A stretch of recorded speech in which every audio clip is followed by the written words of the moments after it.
to live your life the way you want. Compete like the toughest challenger.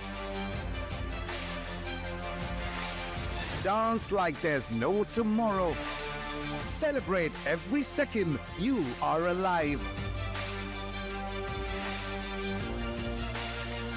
Life has no rule books, but we can give you a stage. Hello and welcome to the OMEN VALORANT Challenges South Asia 2025.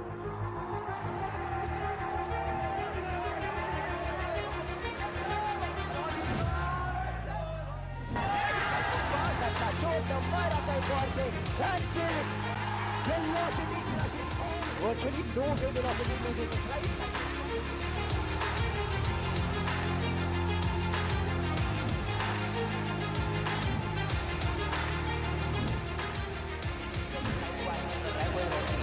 और हाथ में एक शरीफ angle ऐसा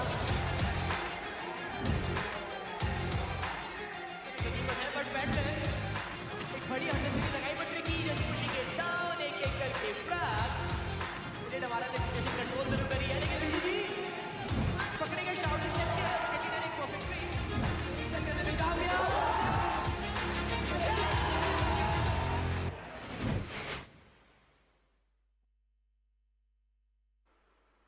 It's the Judgment Day, ladies and gentlemen, and it's time to figure out who is going to lift up the trophy of Split 3. Welcome, people. You all are watching the OMEN VALORANT Challengers South Asia 2025 Split 3, and this is the last day of the playoffs. Shadow, I know you've been throughout the journey of Split 3 with me. First of all, how are you feeling? Because I am super excited about this one.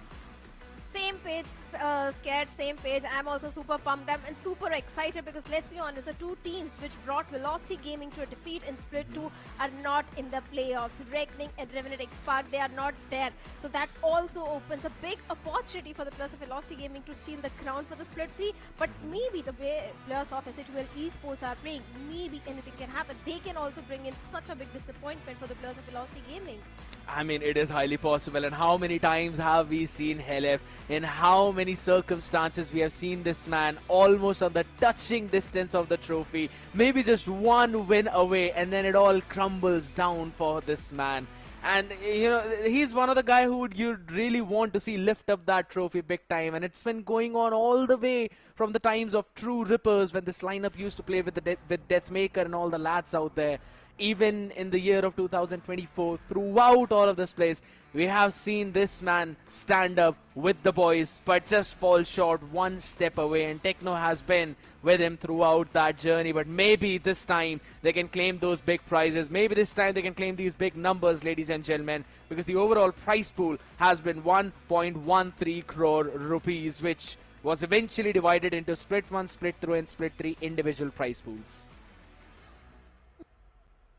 And so we'll have to see how that's going to be divided as well even further, because Split 1, Split 2, Split 3, ladies and gentlemen, again, as we've seen, was divided, where Split 3 prize pool is even further divided into 24 lakhs for the first one, 12 lakh for the second, third will receive 5.6 lakh plus, while fourth will eventually receive 3.6 lakh plus. Fifth to sixth, seventh and eighth, the prize pool is going to remain exactly the same, and if I'm not wrong, we already have those teams now. Let's quickly have a look at the point system itself. Split 1, Split 2, Split 3. Split 1 had 60 points for the first placing team. It went down all the way to 10 points for the last one, while Split 2 had 105 points, which eventually went to Revenant XSpark after they got the first place, and Reckoning Esports with 85 got the second position. So that's what there was.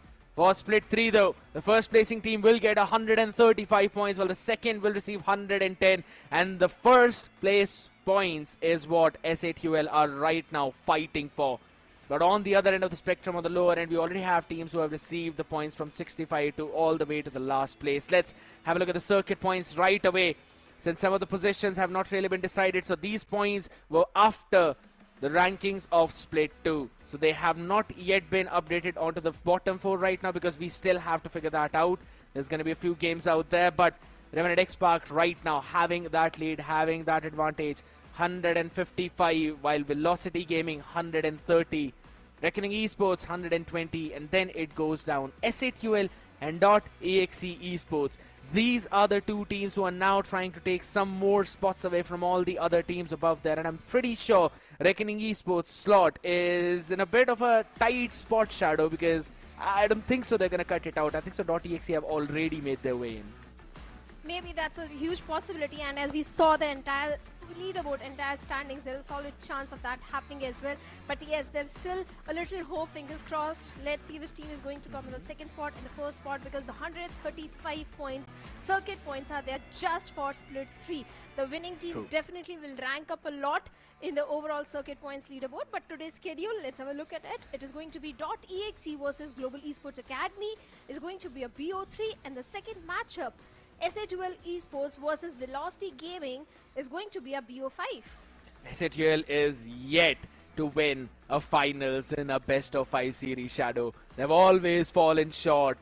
Be it a 3-2 scoreline, be it a 3-1 scoreline. They've always struggled out there. And if I'm not wrong, you know, this lineup kind of reminds me of PaperX and how they would normally go to the international finals and then crumble down. But here's the thing. PaperX eventually cleared all of that up and they won.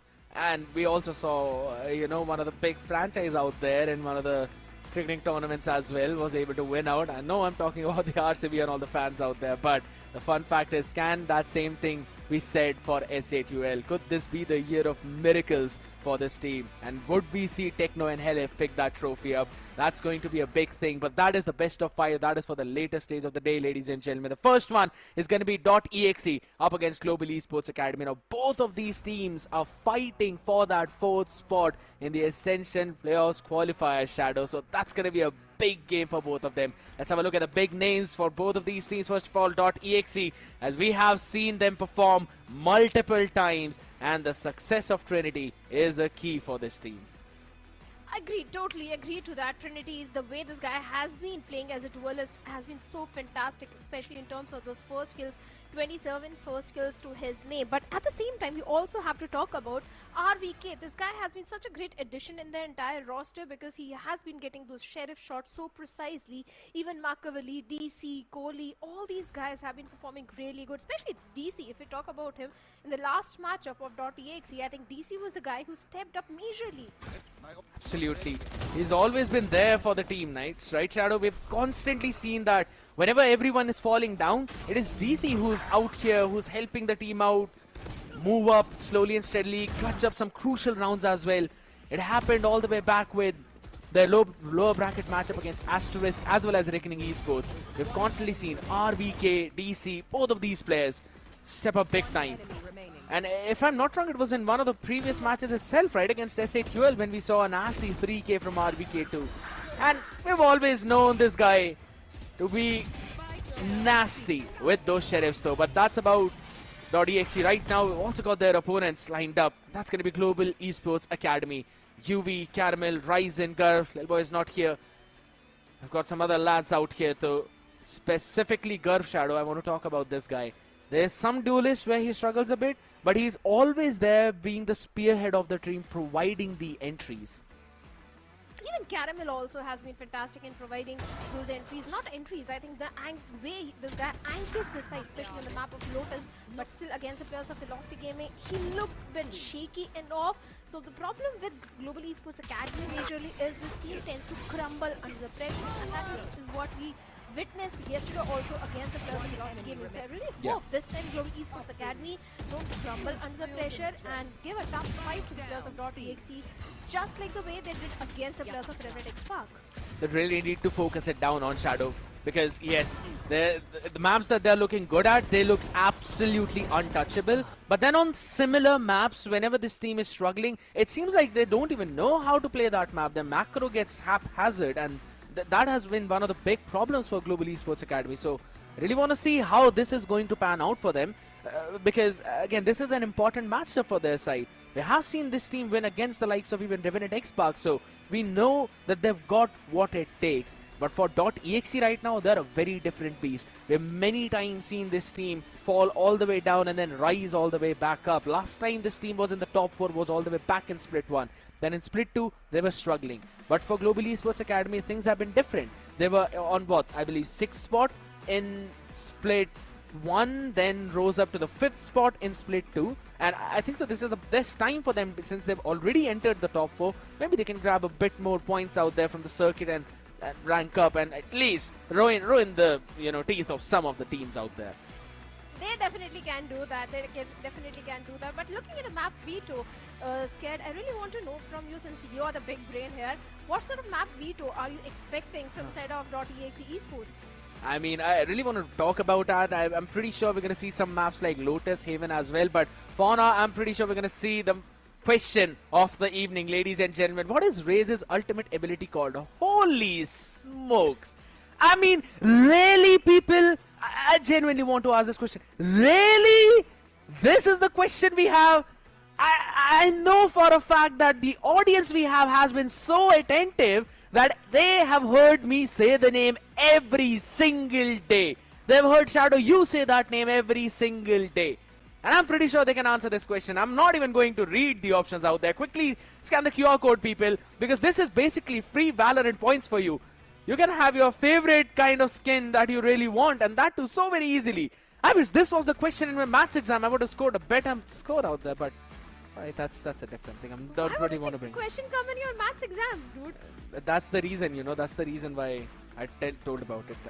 It's not a rhetorical one, man. Come on. That's the reason you failed your maths exam. I did not fail, alright? I did not fail.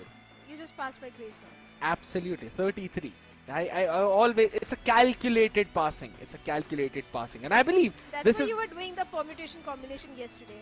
And Spartus literally hated it. That is just Spartus hating on me. I don't mind about that. But That's Spartus thing. Absolutely. But you know what our thing is right now, and that is to talk about the map leader. You brought that question up, so let's bring the conversation back there. Lotus, Ascent, these two have been the maps where .exe have struggled a bit, while Global Esports Academy, barring the previous series, have shown good potential on both of these maps. Even yesterday against VLT Shadow, you yourself mentioned that as compared to Ascent, the Lotus was very good. They still were able to get at least 7 rounds on board, right? And I think so against .exe, since they struggled against Asterisk on that map, Global Esports Academy would be looking forward to at least one of those 2 maps. And one of the big reasons for that is Ryzen performs on that map. He's been playing Omen for a lot of times out there though, but in terms of the amount of kills that he has versus DC, yes, DC is miles apart. I agree to that. DC is miles apart the way this guy has been playing. Total 142 kills, whereas Risen with 96 kills. ACS also speaks volumes. 200 ACS for DC, 176 for Ryzen. First kills are going to be 16 for DC, and they both like to play as a controller, and DC's util usage has always been on point B, the paranoia or the shroud step play. Every single time DC gets at perfect value, and we saw that last time also when .exe was playing. But Ryzen, he needs to step up today. He needs to step up big time, I agree. And here's also the fun fact, right? DC has played Omen 2 times, but mostly we see him on the roles like a Cypher. We've seen him on the Astra as well some certain times when they're playing on certain maps. So it's not like he only sticks to Omen. While Ryzen is technically an Omen main at this point, playing 6 times, that clearly shows up. And I think so that could also transcend into the map veto, because Global Esports Academy would like to play on the maps where Ryzen would be comfortable on his Omen. That brings in us on the map of Lotus and Ascent as well, but that's going to be not allowed. .exe have banned the map of Ascent, while Global Esports Academy banning Sunset and Icebox Shadow, Haven, Split and Lotus. If it's not a 2-0 .exe, I'm guessing it's a 2-1 Global Esports Academy. Maybe it can be a 2-1 in the favor of Global Esports Academy, but highly doubt that, because the way Global Esports Academy yesterday played on the map of Ascent, also Ascent is one of the strong map, and the performance was not coming from their side. So I don't know if that same momentum gets carried forward today as well. If they still feel under the pressure, there is a high chance of Global Esports Academy not winning against .exe Esports. But it is going to be a tough competition, that is for sure. Yeah, it's going to be a big one indeed. And that first map is going to set the pace entirely. .exe have been winning 3 times on that one after playing 4 of those times. And their Yoru composition, dude, the lineups of Machiavelli that he brought in, I was absolutely flabbergasted by a lot of them. But Global Esports Academy themselves are not shy on that one. This is probably the only map where they have a 100% win rate, Shadow. But here's the thing, I always mention it. Garv on the Neon struggles a bit. He's more comfortable on the agents like Raze, while when we're talking about Neon, he really relies on his team a lot to scale up on the back of him. So that scale up is going to become a very important factor. Let's see if the mistakes have been rectified, if he can actually scale up on that agent. But it all comes down to how much prepared the team is for the matchup against the players of Exe Esports.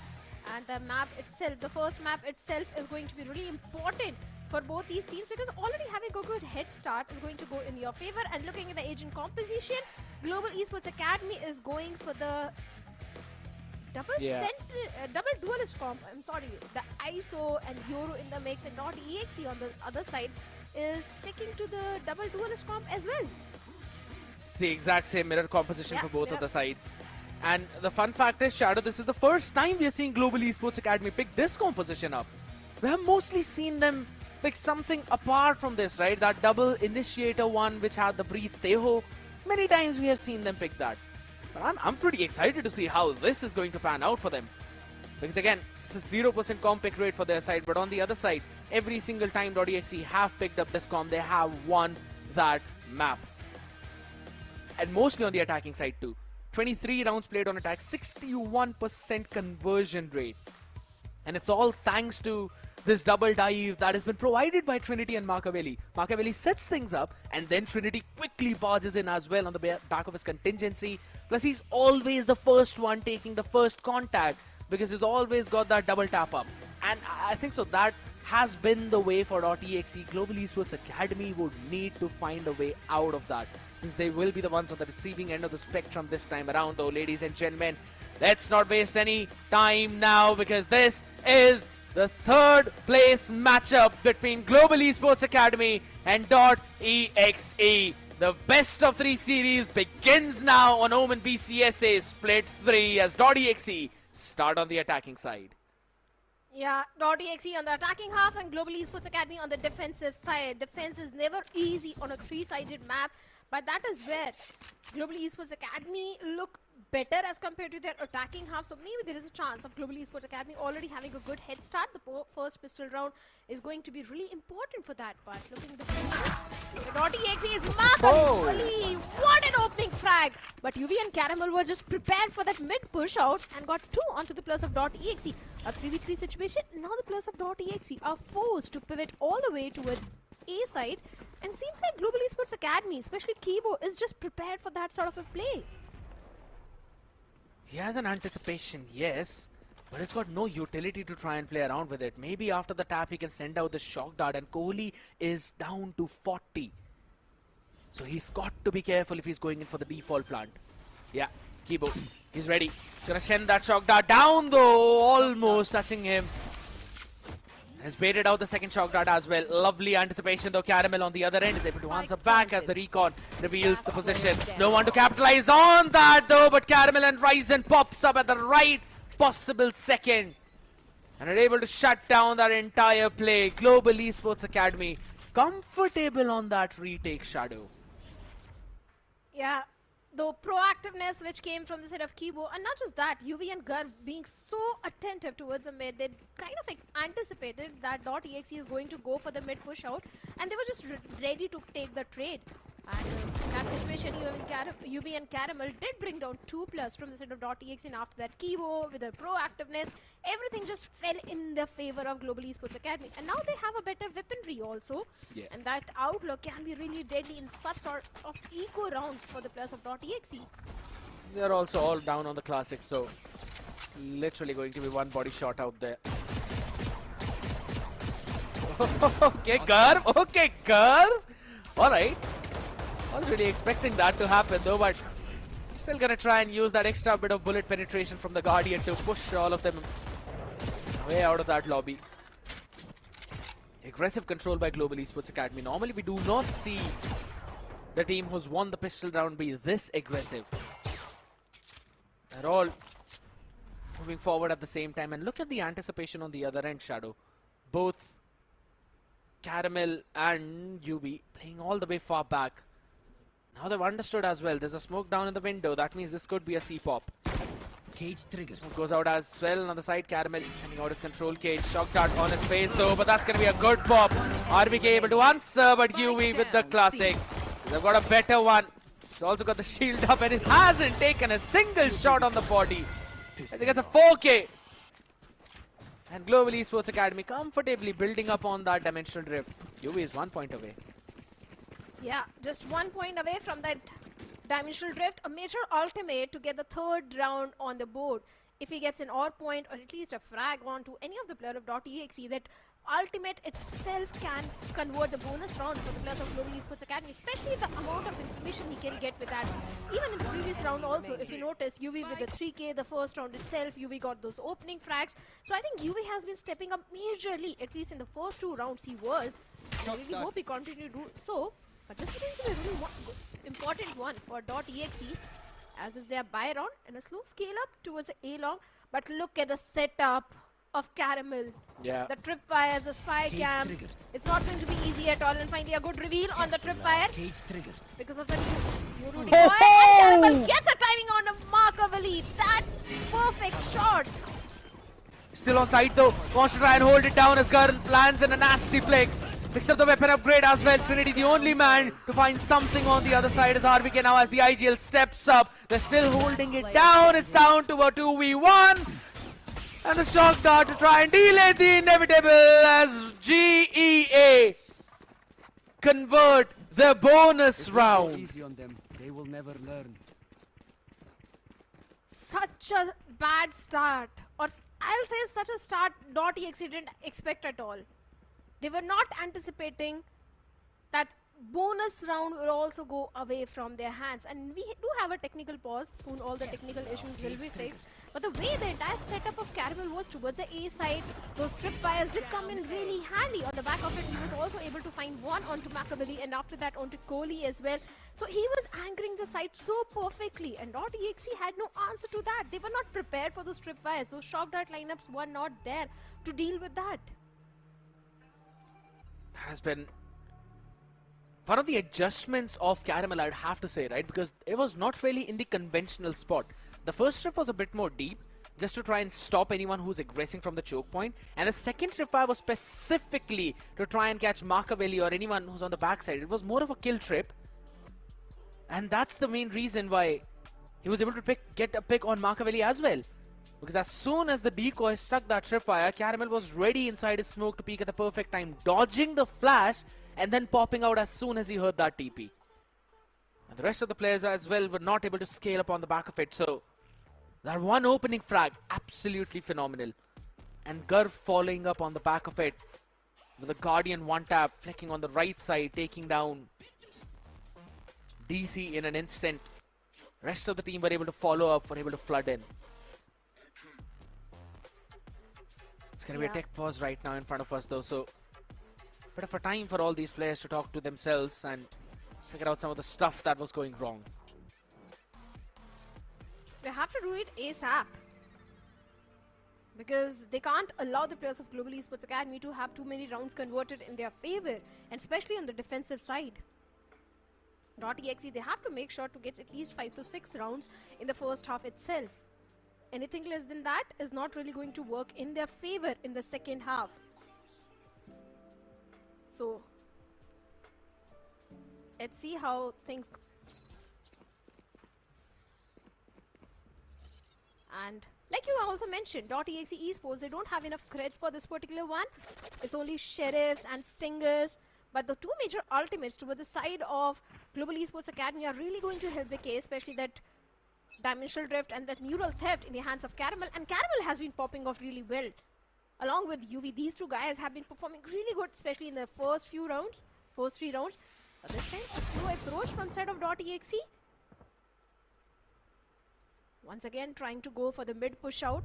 Let's see if that's really going to work in their favor. Oh! But Makaveli gets a timing onto Garv. A great opening. And now the numbers advantage is also there with the players of .exe. Big one indeed. See if they can try to recover that weaponry of Garv. Yeah, hey, they can actually. And that's the reason why they've also sent out this one smoke at the choke point.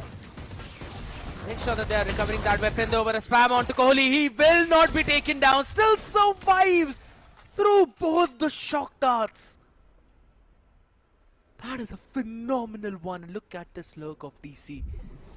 Look at that one smoke. Is able to take so much control off the side. He sees that tripwire in front of him. Caramel is going to go in for the peak. Both the players going to see each other though, but it's still Caramel with the win. Neola Theft gives out all the information he needs, but he's still half a second late. RBK finds a perfect opportunity. The thrifties that we always talk about have been the strength of .exe, and they are showcasing it right now. They most certainly are. A 2v4 retake. Kohli is down to 5 HP. And that's the only silver lining in that situation, because everything is working in the favor of .exe Esports, and Kohli also gets a timing onto Kibo. You gets one, but still a 1v3. He gets a second as well. Phenomenal A one 1v2 though. situation, and third one as well. What just happened? Kill contract were used, and UV got him, but RVK saves the day and saves the round for the players of .exe Esports. But kudos to UV, valiant effort from his side. So the kill contract used by Trinity was specifically for RVK to set himself up to pick off UV. Either Trinity was able to win that one fight, or as soon as UV hops in, he is just going to be taken down in an instant. A lovely round from .exe again. Walking down mid, picking up the first weaponry from Garv, and then a support from Trinity with that rifle. Gets the first one who was spamming through the smoke. If I'm not wrong, that was Ryzen. And the transition over towards the A side by RVK is picked on to Caramel. And that is now translating into another round. As UV with the operator gets picked off first, and that is the dimensional drift out of the round as well, Shadow. Yeah, it was a major ultimate, a win condition for the players of Global Esports Academy. But now, the entire team of .exe Esports is actually going all the way towards A. But we also have the entire setup of Caramel towards the site. And look how deep DC is trying to go. But that Aldron gives a lot of information to Global Esports Academy that yes, the entire team of .exe is somewhere around the mid. Portal closed. Makavali is still hiding inside the cubby. Can be a great flag onto Kibo, but position compromised and takes a lot of HP out of Makavali, and Kibo with a shock dart will get the confirmation as well, a kill as well onto Makavali. Numbers equalized, but still it's the operator on the other side. They have to be careful of in the hands of Gar, but Caramel, the spike goes down, gets Kohli, but RVK gets a trade onto Caramel. A 3v3 situation. Let's see if .exe can actually go for the plant, and it seems like yes, RVK is going for the plant, but for the retake, look at the amount of util which Global Esports Academy is having for the retake. Ton of it. Got the full bag of Curve now on the back of contingency. He's got the double tap active. The tripwire is still there up in front of him. Gonna deal with it now, right? As soon as he peeks out of the smoke, it's been taken down though, but Ryzen rises up from the top. He's able to answer back one from heaven. He's gonna be joining in the double peak. Hold on, not really there. And it's down to Trinity. He knows the HP is low, and he will utilize that fact as he lands the shot on the chest. Kibo's been taken down, and that is a round by .exe. After 3 consecutive ones, the GEA's economy now broken down. Exactly. It was such a close round. One enemy remaining. Once again, it was entirely onto Kibo, but seems like Trinity had the better aim in that situation and better timing as well. Things went in their favor, and now, like you said, Global Esports Academy, they don't have enough crest to go for a full buy. It's just a Guardian and a Bulldog. Dimensional Drift is still there towards the side of UV, but he's not getting the time to use that. He's getting picked off again and again by the players of .exe Esports. Yeah. Stack them side towards the A, but C is where the players of .exe are trying to go in, and the recon also gives the information that it could be an empty site. But finally the proactiveness is there from the side of Global Esports Academy now. They pull every single body on that C side. It kind of makes sense as well, because .exe have got the better weaponries. They would want to take those long range fights. But I think so .exe are now trying to pull a big brain move onto them after sending out a fake with a shock dart as well as the recon. I don't really want to take that space over towards the A long, and Garv is hearing all of that. Another smoke being sent out on the way to heaven. That is to try and maybe pull some rotators away from that part. Cover going out. Now this C-split from the garage as well needs to be perfect on time as Caramel. He's got an angle through the smoke as well. Dodges the paranoia, lands in the first one, tries to reposition, but Trinity is there to answer back. Kibo, UV still holding strong as they're playing back and forth on the back of each other. And that is the kill contract. DC, you can win this fight, but you're not winning as soon as you pop out. The spam is there. A crossfire, picture perfect as Global Esports Academy. They do one better to what RVK and Trinity pulled on their own lad. What a revenge. Yeah, a good revenge, and the round also goes in the favor of Global Esports Academy. A round where they didn't have enough creds, enough weaponry in their hands, and despite that, they were able to convert the round. Shows how strong Global Esports Academy is towards their defense on the map of Haven, but there is a timeout coming from the sort of .exe, and it's a much needed timeout, Scared, because .exe has been struggling. All they got was just 2 rounds, and after that, again 2 rounds went in the favor of the players of Global Esports Academy. They really need to have a talk with the coach that how exactly they can reach into the defense of Global Esports Academy. Even they are not getting the value in that kill contract. That is the main thing, Shadow. I think so. It's not just about getting value in the kill contract, but more like it's just the fact that this time .exe they kind of double played themselves while Global Esports Academy got the right read at the perfect time. Just a smoke and an owl drone were not enough to pull the fake up, because Garv on that ISO was having a perfect line of sight on the A-long, and he realized that it was eventually a fake because he could not hear anything else. And as soon as he gave out that information, the rotation that was being pulled off from C was stopped once the tripwire in garage was broken up. So Global Esports Academy had a perfect idea of where that hit was going on. And again, that opener from Caramel started things off perfectly. Right now, it's another eco round from the other side as Trinity. He's got the rifle, he's got the shield, he's got the ultimate. I really want to see them pair up at least a couple of them, because they've got a full house right now.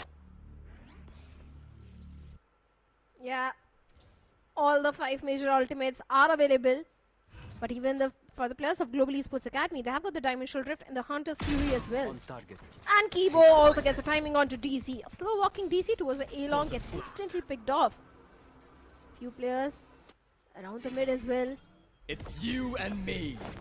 Once again, kill contract being used by Trinity. Let's see if he can actually get some value out of it. And he certainly will this time. On to Kibo. A perfect trade game is there. And now, trying to go for the plant towards the A, but look at the crossfire. And now the players of .exe, they have been forced to pivot. But look at the position where Caramel is. He can do so much damage towards the side of .exe Esports. And that too very early on. There's nothing towards the backstab. It was DC who was eventually picked up, so Caramel just is waiting for his team to give the comms. As soon as they realize that this hit is going on now on the back of this Dimensional Drift, I'm waiting for the Hunter's Fury at least. Try and at least catch one. They're not really pairing it up. And RVK is going to be picked off though. Ryzen is the first one, shutting down Kohli. Markavelli answers back on the other side, but the only guy who was finding some kind of success as Gar does them one better with a 3K on the side, holds his ground and pushes GEA to another comfortable round. Yeah, a great round conversion from the side of Global Esports Academy. Caramel having such a beautiful look.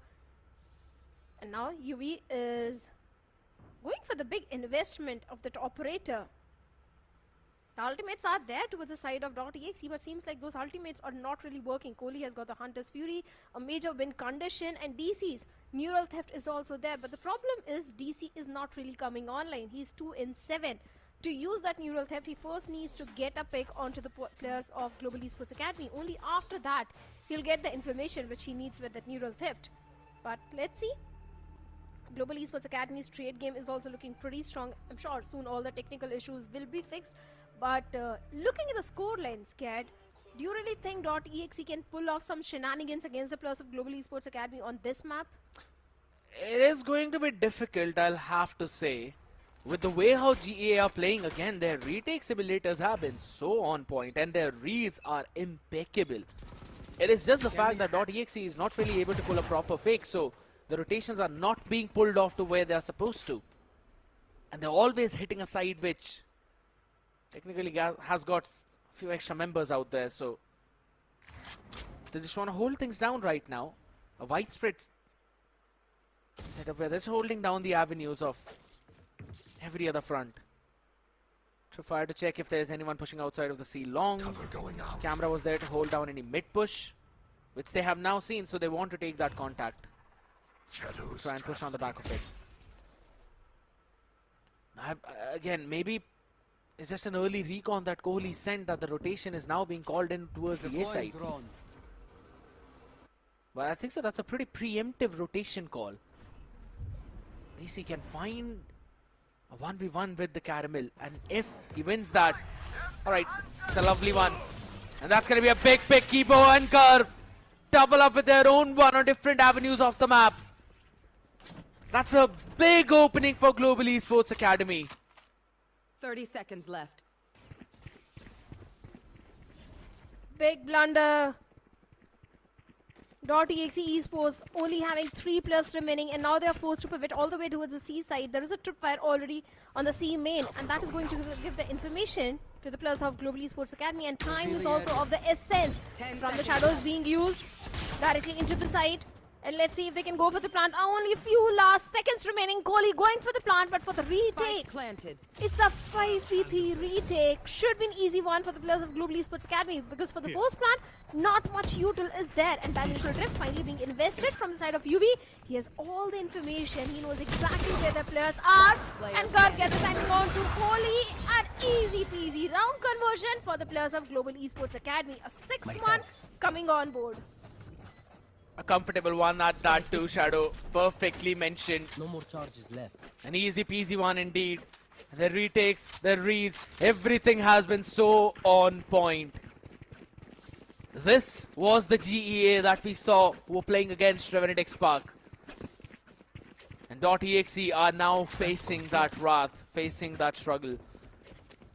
And the fun fact is, Shadow.exe's defense win rate is the one that dwindles. So if they are not getting a lot of rounds on attack, that means it might be difficult for them to pull themselves back up in the next one. An aggressive play over towards the A. Back of that drone, they really want to take a lot of space now. A lobby has been claimed up. And an owl drone being sent out to confirm that as well. That's again massive information. It's going to be one pick already by UV, and that's DC out of the mix yet again. As the rest of the team is now going in for a fast hit towards the C, at least from the garage. And they've got Caramel to hold on. Paranoia not really catching him. And that's a double pick. Picture perfect this time, Caramel. Overstaying his welcome. He'll get his head blown apart, but here we go! A kill contract! Curve pulls out Kohli! And he's not allowed to plant in the spike. And it's down to a 3v4. Yeah, it is down to a 3v4 situation where one of the player is on just a pistol and the other one on a stinger. And seems like even Makavali, the only one with the rifle, has been taken down, but the pistol and the stingers are really working. RBK gets timing onto UV. Kibo was there to get the trade and will deal with the last player, Trinity, as well. And a 7th one coming on board for the players of Global Esports Academy. Looking at the agent selection, looking at the composition, it looked like it might work in the attacking half of the players of .exe. The double duelist comp, but seems like that is not really working for them. Everything is just working for the players of Global Esports Academy. They're making it work, Shadow. That's the main thing. Yeah. Their ultimates utilization has been on point. Every single one of them paying a big value.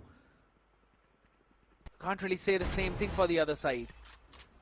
You can see UB, Garb. Everyone has always been so on point, and there's been double peaks on every damn front.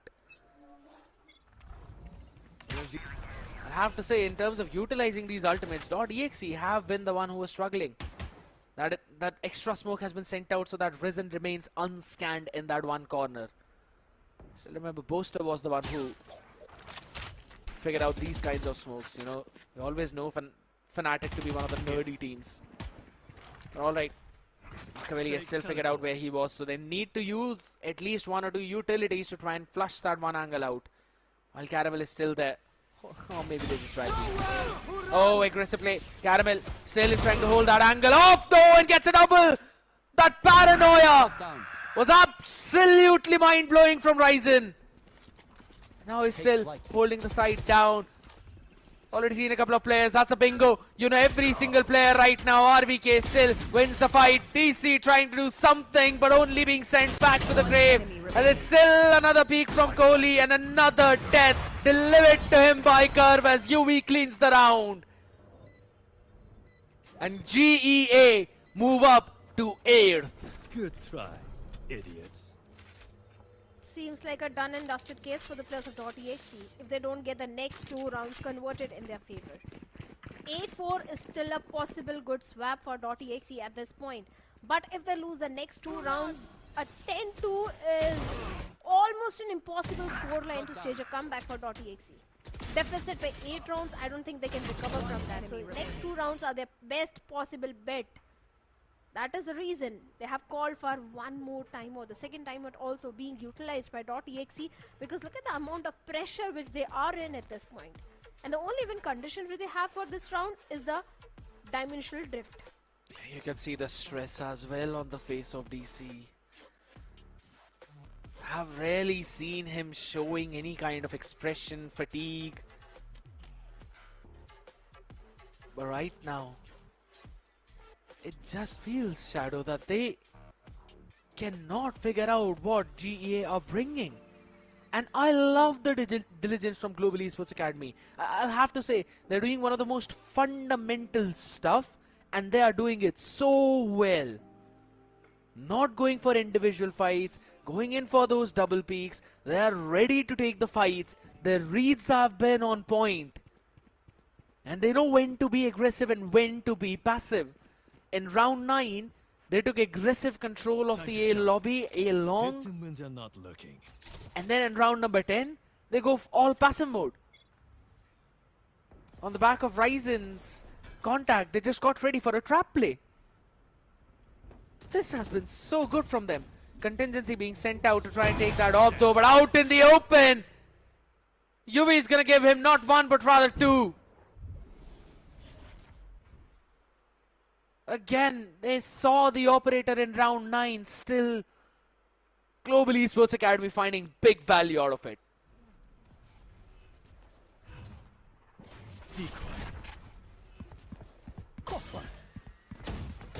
Caramel, it's all about the timing. He gets one onto Machiavelli. Lovely. Neural theft being invested. And now, Global Esports Academy knows exactly where the players of .exe Esports are heading. It's only 3 players remaining.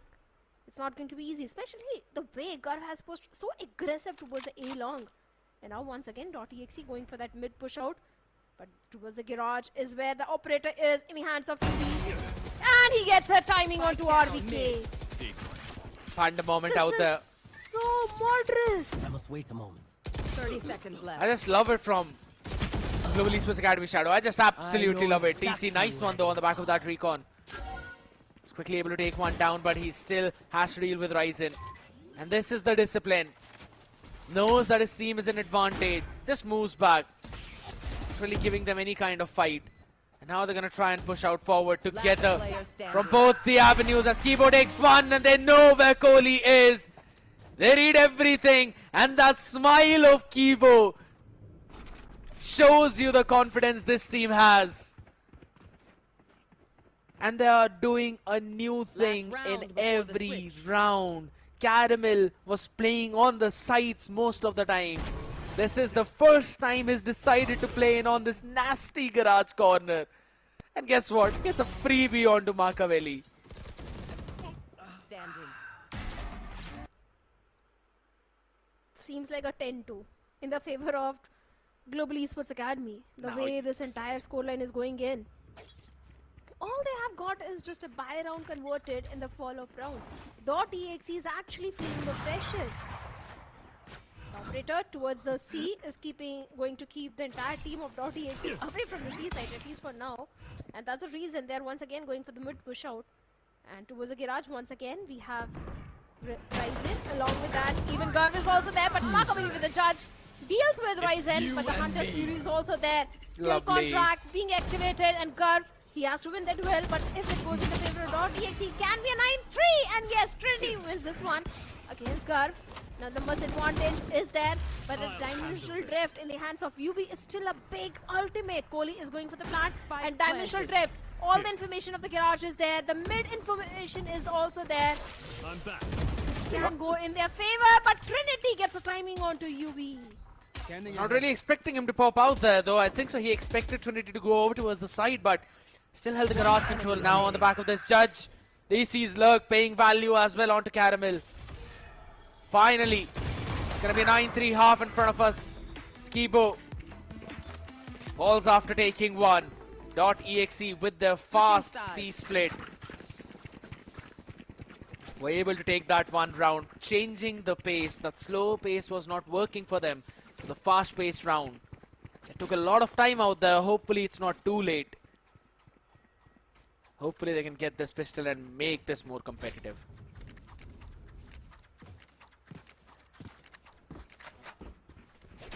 Even if they get the pistol, the chances of .exe winning on this one are really slim, unless and until Global Esports Academy really suffers in their attacking half. Or .exe brings up such a great defense that they get multiple rounds converted in their favor. It is interesting to see, Shadow, that Ryzen has actually gone with a full Omen util, including the Shroud with steps, double smokes, and a paranoia. He's all down to just a classic and nothing else. Normally we would see Omens with the paranoias and the half shields, or maybe just the double smokes and a half shield. So it's interesting to see something on the different lines. All the 4 players outside of the lobby, Recon dealt with.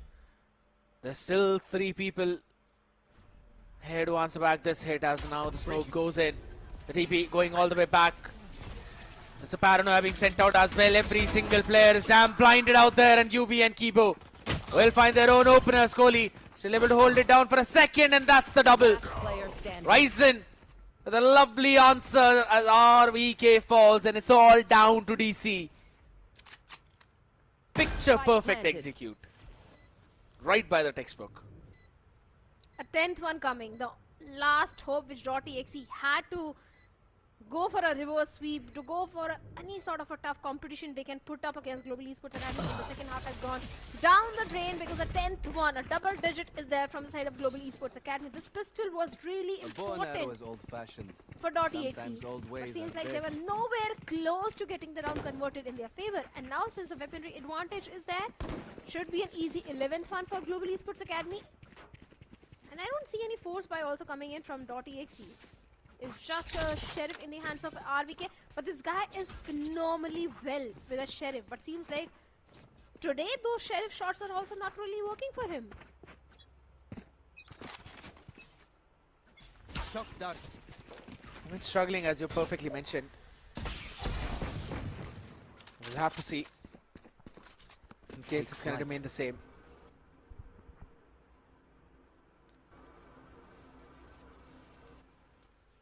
Now drone being sent out to try and gather some information out here. Right here. Triple push out of mid from .exe, though there's still double ban holding out there, but it's the A side that's been under target. EC's got a couple of tripwires to play around with, but not really going to find a lot of value. Hold on, he's got an opportunity on UV, but the spam from Kibo is a bit more better. Trinity able to pick one off onto Ryzen, but that's about it. Down to a 2v3, and this ain't happening. Not in a 1v3 now. Not when Kohli has just got a classic. 11-3. As it's all falling down for .exe, but everything is working fine for Global Esports Academy. More than fine, actually. Everything is working perfectly for Global Esports Academy. 11-3, they just need one more round. If the bonus gets converted, then there is a solid chance of a 12th one coming on board. That means a map point for Global Esports Academy, but let's see if .exe can actually convert their buy round. It's not even a full buy. Two of the players are on the half shields and a player on to Guardian. But let's see. The dark cover is there towards A-Long, the shock dart just to deal with any sort of a tripwire. And now I like the approach which Global Esports Academy is bringing in. They're trying to create few question marks around the A and B and going all the way towards the garage. The tripwire goes. And now they have garage control. It's only one solo site anchor. That is towards C side.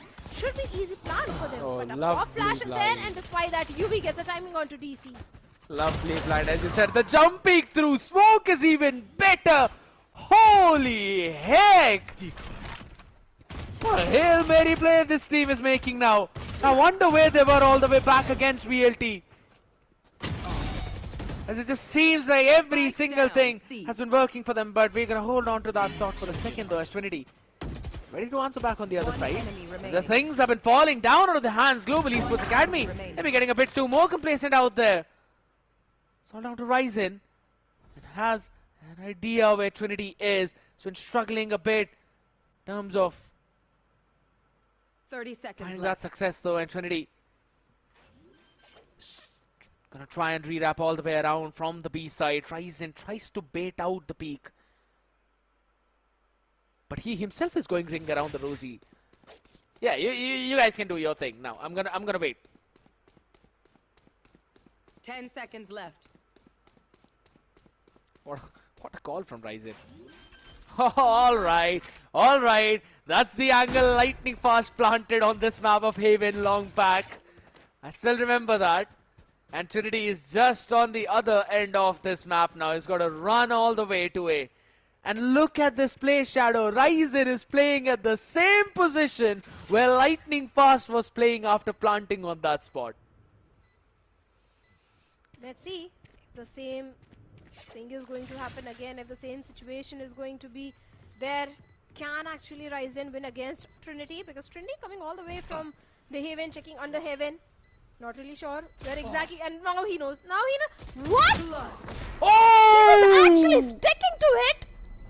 Yeah, I mean, I don't really blame him. He just thought maybe Ryzen is not really going to peek him.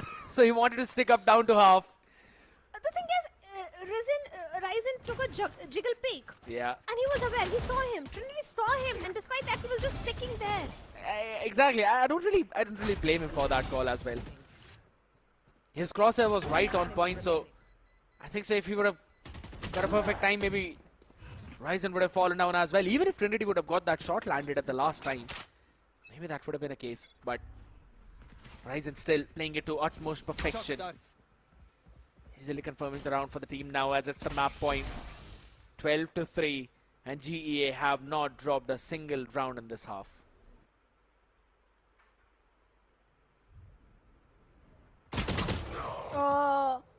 Wait, what? That should have gone in the favor of RVK.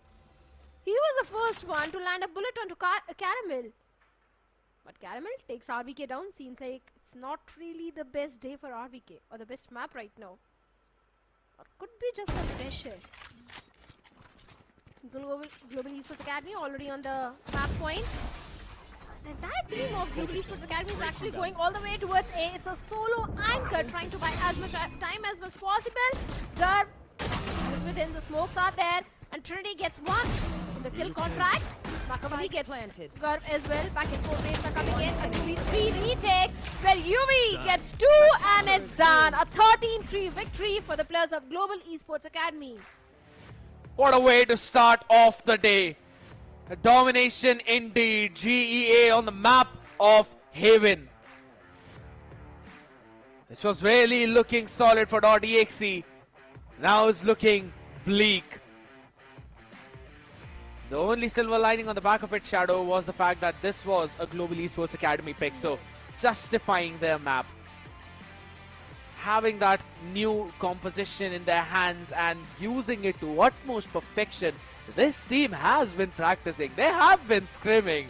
And you can already see a new powerhouse rising in South Asia. agree with what you said. They are the new powerhouse, the way the entire team of Global Esports Academy is playing as compared to Split 2 and Split 1. But the main concern is Haven was not really a weak map for the players of .exe. They have played against the players of Revenant Esports, and that was a 39 victory. Against Asterisk as well, that was a OT victory for the players of .exe. This is not a shabby map for them either. It should have been a very close scoreline, but such one-sided domination coming in, I'm more surprised and shocked by the performance of .exe. It just fell down to the same, part where .exe were not able to utilize the composition to its best. In the previous few times, you could also say there were some individual brilliances as well. There were some mistakes on the other end, which .exe was able to capitalize on. But this Global Esports lineup was not giving them that chance, right? They were staying far back. They were controlling the pace around the map and eventually knew what they needed to do. The game plan was there. It was perfect. And yeah, it's just like .exe were not able to answer that at all. And we'll just have to mention it, right? That even on the defensive side, we could clearly see Global Esports Academy having so good reads. Especially UV. First few rounds, it was a complete UV show. That guy got his Dimensional Drift online, I think, in the third round itself. That much aggression he was bringing in the pistol and the entire eco round. In the follow-up rounds as well, it was not just starting few rounds. The entire game, even Gar was also popping off really well. He was getting those perfect values. Even the operator shots of UV was so on point. And the lurk plays of Caramel were so precise and so perfect. Even the players of .exe were not anticipating a lurk from the side of Caramel in so many of the rounds. He's been so good at finding those timings. Those flanks as well, always on point. He realized how DC likes to play. DC always is trying to get some value on one part of the map though. But this time the main issue was that his team was not really creating enough distraction on the other part for him to try and find that value. And that's why he was the one who was basically taking those first contacts and was getting picked off. And this man on the Yoru, with the way how this map started, I was not really expecting him to pull off the MVP, but the 19 kills, 294 ACS clearly showcases his class apart now, at least on this map, and was looking fantastic on this hero. Well, he certainly was. 19 kills, 3 first kills, headshot percentage is also pretty high, 27.0%. Damage per round is 167. So yes, as a Yoru, he was actually popping off really well in every single round. Along with that, not just UV, the entire team of Global Esports Academy was really coming online, every single player. But let's see the team performance. 11 first kills for the players of Global Esports Academy and 5 for the players of .exe. Their post plants were looking very shaky. It indeed were, or rather I'd have to say that Global Esports Academy was so very good in terms of their retakes. Like, my oh my, on point in every single one of them, making sure that they are the ones who've got the full control. .exe getting that, most of those plants were eventually desperate plants where they just were going for the plant. They did not have any plan apart from as to how they're going to hold that post plant down. So that was one of the big reasons as well why we're seeing a sheer drop in that number. But looking back on the stats of the map, Trinity was the only man who was actually finding a good amount of value from his ISO.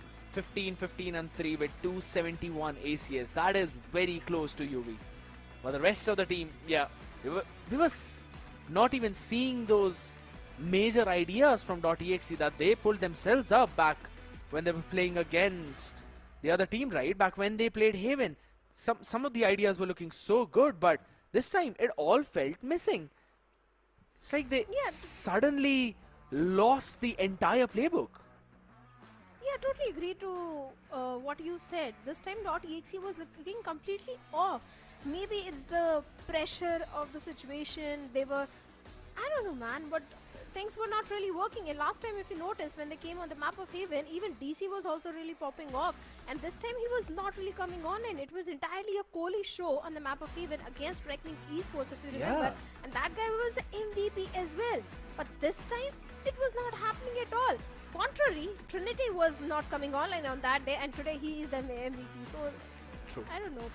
It's like That what? team needs to come online. It's like one person is popping off. All right, you try and take the show. If that's not happening, it's fine. We'll try to find some different way. But again, it can all be brushed off by just saying that this was not their map pick. This was rather a map pick of Global Esports Academy, and they justified it to perfection. But now the next map of Split is going to be the main one for .exe. If I'm not wrong, we did see them play against SATUL on that map, and even then, it was SATUL who were able to have a smooth sailing on that one, able to close it out and not really having a lot of difficulties out there. Maybe they've tuned in those mistakes. Maybe Global Esports Academy have got something new to show us, ladies and gentlemen. But in order to see that, we'll have to wait. After this short break, we'll be right back with map number 2. Here we go! What's this?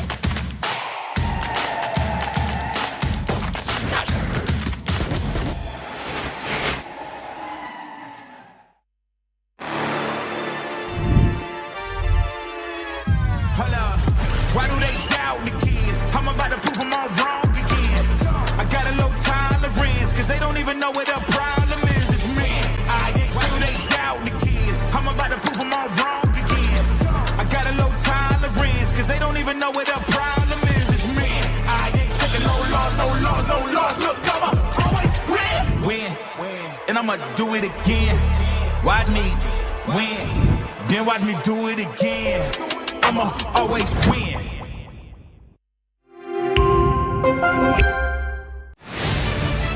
To live your life the way you want.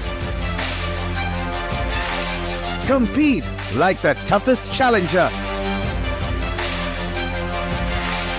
Dance like there's no tomorrow. Celebrate every second you are alive. Life has no rule books, but we can give you a stage.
first one was a pretty comfortable win for Global Esports Academy, but is it going to continue or will it change? We will figure that out on this map of Split, ladies and gentlemen, as you all are watching the OMEN VALORANT Challengers South Asia 2025 Split 3.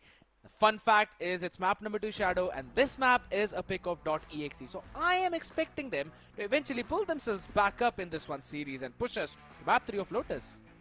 I really want to see that, Scared. I really want to see that. But let's be honest, in Split 3, they both have lost against Exe Esports on the map of Split. So Split is not their strongest map.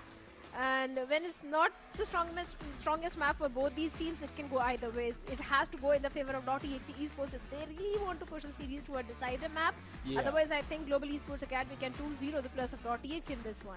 I'm also thinking that maybe it's actually going to go 2-0. Either way, it's mentioned it in the starting itself, right? That it's either going to be a 2-0 for .exe, or is it going? Or it's probably going to end up in a 2-1 for Global Esports Academy. That's in the worst case scenario. If they eventually win out on this one itself, then that's a very different ball game.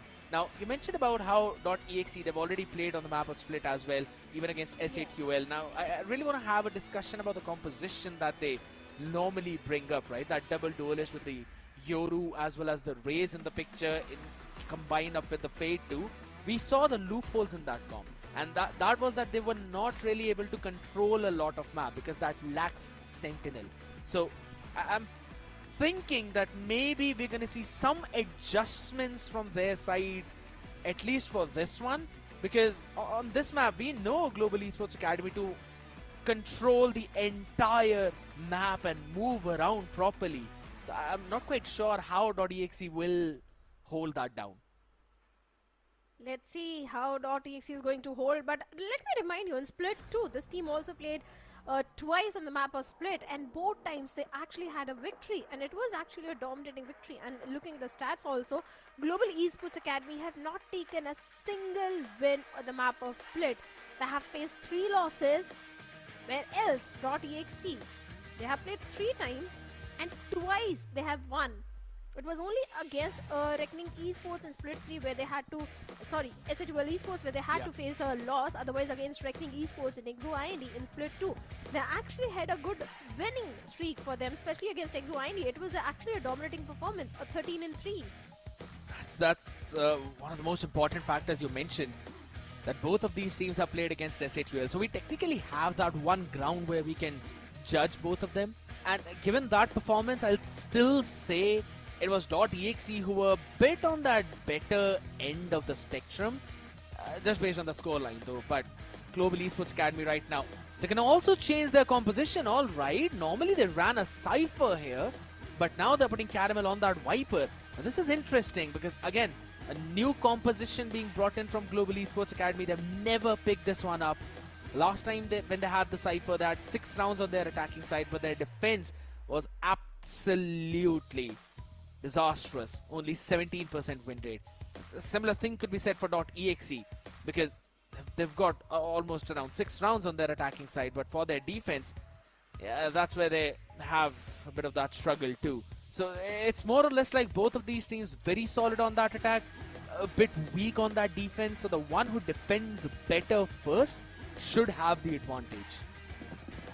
Let's see if they can actually have the advantage or not, because the pressure of the final day itself is a lot, especially we witnessed on .exe in the previous game. But let's see .exe on the attacking side and Global Esports Academy on the defensive side. And it seems like B side is a triple stacked up side. And the spike, the way it is, could be a hit for the plus of .exe. But for now, let's see if they can actually try to create few question marks. And Split is also one of those maps where you need to have a mid control, and it seems like Global Esports Academy, for now, in the pistol round at least, they've left mid completely open. Really want to put a bit more pressure on this B main part. Not really giving out a lot of information, just rise in with the jump peak. So little do DXE know how many players are actually on behind here though.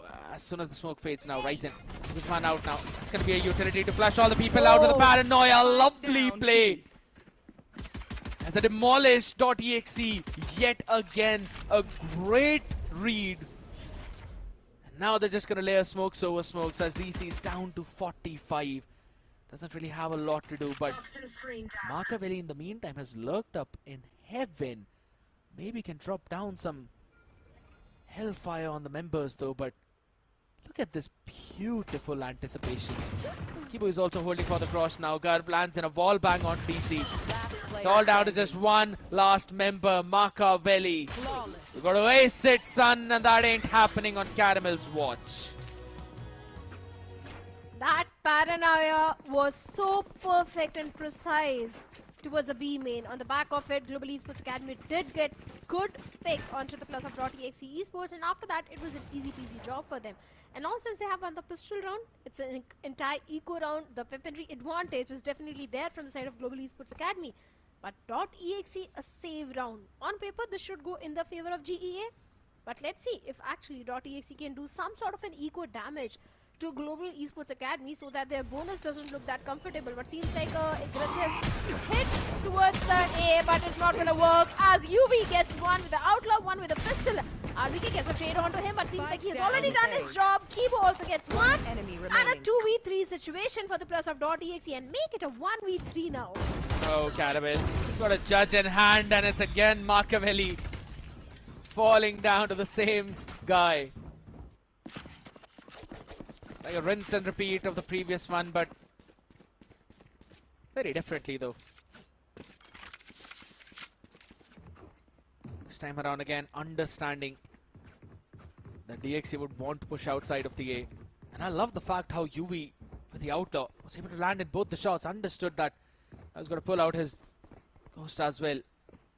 Went in for a 2-for-1. A bit of an, I would say the solo play out up in heaven though, as if I'm not wrong, it was Keeper who peeked in after that. Poison's off. That's absolutely fine. Damage control being done on the other side. Couple of players holding it down in mid. Kibo, Caramel, gonna be under a lot of pressure now. Got to give up the space and Wentz with the judge in hand. Caramel just walks out in the crosshair. Machiavelli was ready for him. Back and forth fight out there, as well as Kohli ready for this one pick. UV is gonna be sent back home, and in an instant it's down to a 4v2. .exe finally not letting the players of Global Esports Academy convert their bonus round, and it is a good thing. They really needed the buy round converted, and finally it should go in their favor unless and until Garv and Kibo pulls off something miraculous in this round. The Guardian is already there towards Kibo, one weaponry recovered, so maybe there's a chance of conversion, but seems like that's not gonna happen as RVK gets a timing onto Garv, and now Kibo is left in a 1v4 situation. He's got his entire package, but there won't be any time to use that as DC gets a timing onto Kibo, and finally the buy round has been converted by the players of .exe. But now is going to be a really important round again, because it's going to be a full buy for the players of Global Esports Academy as well. And if .exe gets this one converted, it's going to be an equalizer. But if it goes in the favor of Global Esports Academy, the economy of .exe is going to be in a problematic situation. The silver lining is though that RVK's Nightfall is just 2 points away. If he gets his Nightfall, maybe there's a chance of a good round conversion.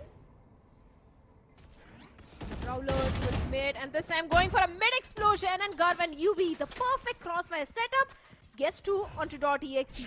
Big blow to the plus of .exe in this one, but Risen, while taking a jump peek, gets a hefty damage down to 20 HP now.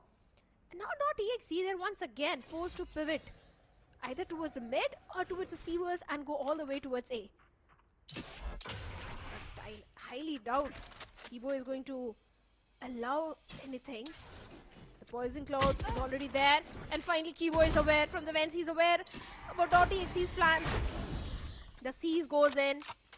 The smoke still not letting the players of .exe to go for that mid control. The Prowler goes in. Kind of a stalemate situation now. Garv still trying to get timing, and he finally gets timing onto RVK. The pain shells. A 2v5 situation. Can it be a flawless? And seems like no. DC denies that flawless round. And Caramel from the bench deals with Trinity and DC both. round coming on board, third round, sorry, coming on board for the players of Global Esports Academy. It was just one weaponry that was dropped. And now, .exe once again, 2 rounds deficit. And Garv has got the showstopper online. A major win condition for Global Esports Academy in this particular round, I scared.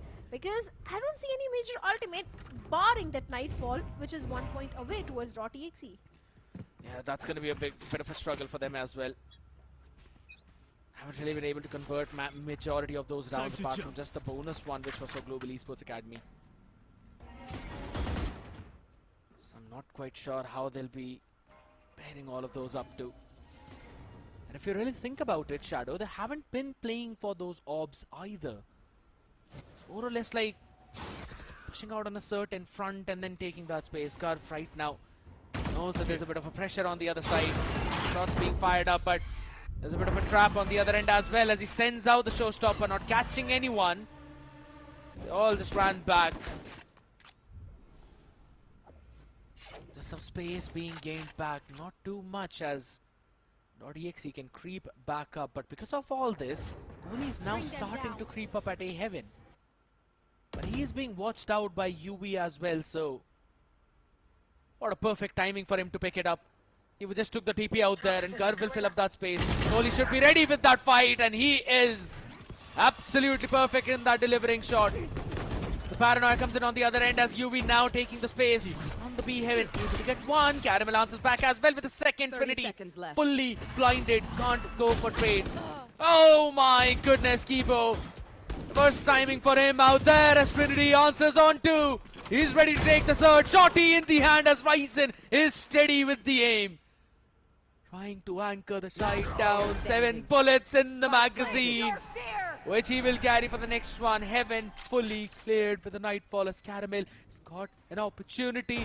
Timing on the back of that pillar though, and it's a double face as DC will shut him down and put him out of this misery. .exe with such a slow-paced round, Shadow are finally able to convert it. Yeah, this time they waited their time towards the mid, allowed Garv to use that showstopper, allowed the players of Global Esports Academy to go for that first wave of util, baited out an ultimate as well. Things really fell in the place for the players of .exe, and after that, in the last situation, they had the numbers advantage as well. And now DC has got the Cosmic Divide online. Even the Dimensional Drift of Machiavelli is also 2 points away. And now, Global Esports Academy, they don't have enough crest to go for a full buy. Seems like .exe can convert a third one as well. Trinity hiding in a smoke! Gets one onto Ryzen. So that means no paranoia, no smoke coming for the players of Global Esports Academy in this one. A slow approach of RVK. And like how .exe this time is approaching the mid. Just look at those 2 Astra stars placed. They can actually allow that entire mid control if .exe really wants to have that. If big one, which you mentioned. Now they're reading the tendencies of Global Esports Academy. Wanted some information, they wanted to push out. And they were punished outside of the P. Now Caramel. Poison's off. A bit early on that snake bite as well as poison cloud, so can't really hold that down. And since they've been giving up on the space in mid, they have to watch that angle out as well. That's what Caramel has been worried about. 30 seconds left. Less does he know. There's no one there. It's a full push out of the A. 4 on side, and he's going to be surprised by DC on the end now, because this Astra is always playing on these kinds of nasty angles. Here. 3-player playing on site all the way together. 2 of them playing in the back hall. Ready and Machiavelli. Some individual being offered there. UV. They will land the first one though as the blind goes in, but it's not really enough. You try and isolate that. He's not getting it. Copy killed. Shot from Caramel for the first one. Knows where DC is. Couldn't do anything. Now all the way down. Trinity just out there offering his own body. Shouldn't have really done that as Kibo. Alright, alright. Doing a decent amount of damage on the other end. That is good as he's building upon for the Nightfall as well, Shadow. Yeah, he certainly is, most certainly. And actually a good thing. .exe has finally been able to find a way into the map of Split to deal with the defense of Global Esports Academy, because it's a really important map for them if they really want to push toward Decider. And especially the way Trinity was hiding inside the dark cover, got a perfect timing onto Ryzen. And after that, Makaveli also going in, getting UV. Yes, I do understand Global Esports Academy had a scrappy buy in this one, but despite that, round conversion was really important for .exe, and finally they have converted, and now they have got 3 ultimates also. But the Major Viper Spit ultimates. and Viper Spit and Dimensional Drift is also there scared towards the side of Global Esports Academy. Major ultimates, as you rightly mentioned. Eventually try and pull this up though, but .exe now with their adjustments, slowing the rounds down, are able to read again onto what GEA are trying to do. So they're just holding those avenues down. They're waiting for GEA to push out. They know that this composition requires information and don't really have a lot of hitters out there to grab that. One of them, the Dimensional Drift, now being acquired. Trying to push out that one guy out. It's going to be the showstopper being sent out. Trinity all the way up in heaven though, not able to land in. The rightly on Kibo was able to just bunny hop away out of that place. Now the Dimensional Drift on the other side. As UV gets ready to try and do Machiavelli one better. 4 people out there on backside already trying to answer that, but now it's going to be a full-fledged rotation out through Wens all the way towards A. And look at DC through all of that 30 chaos. seconds left. This guy is now making his moves all the way from B spawn Shadow. He will ruin the party of GEA. He most certainly can, definitely. Trinity couldn't do anything as Caramel was there along with UV. Gets a timing, but Kohli gets a timing onto Ryzen. For the retake, they do have a good amount of utility. They even have the Viper Spit to block some sort of avenues of the map if they really want to. But seems like DC catches it completely off guard. Garv and Caramel both. That flank of DC was so perfect. And it's done and dusted. It's going in the favor of .exe. There is no time left also to go for the defuse just in case if Global Esports Academy actually goes for the fight. Nah, they're not going in for it. Saving out the weaponries. The bank is empty for the next one. And I told you, DC is going to ruin the party of Global Esports Academy. He just had that B main control. He kept his ground, and through all the chaos that was being made in mid, he found a perfect opportunity to push when he realized that everyone on the other side will also go in for a fast rotate towards the A. And that's why we are seeing this one timeout to try and fix these issues, as GEA are giving a lot of respect to .exe, and that's why they're able to run around the entire map and push out the members of the academy to awkward positions. Even this time around, they gave every single avenue to the other side. We're not really having a lot of information. Eventually getting caught as well. You can't really rely on those late rotations a lot on this composition. As I said, you don't really have a lot of utilities to actively gain the information apart from a ton that you've got from Fade. I really want to see UV being put up in some of those aggressive angles to try and gather some of it and maybe save Kibo's Prowlers and Horn for the other part of the map.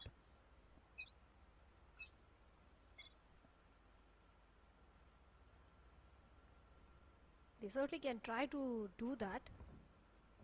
But now Global Esports Academy, they have to be a bit cautious. Back-to-back 3 rounds is what they have lost. And Caramel is now back on Bucky. The Viper Spit is definitely there. Once again, a scrappy buy.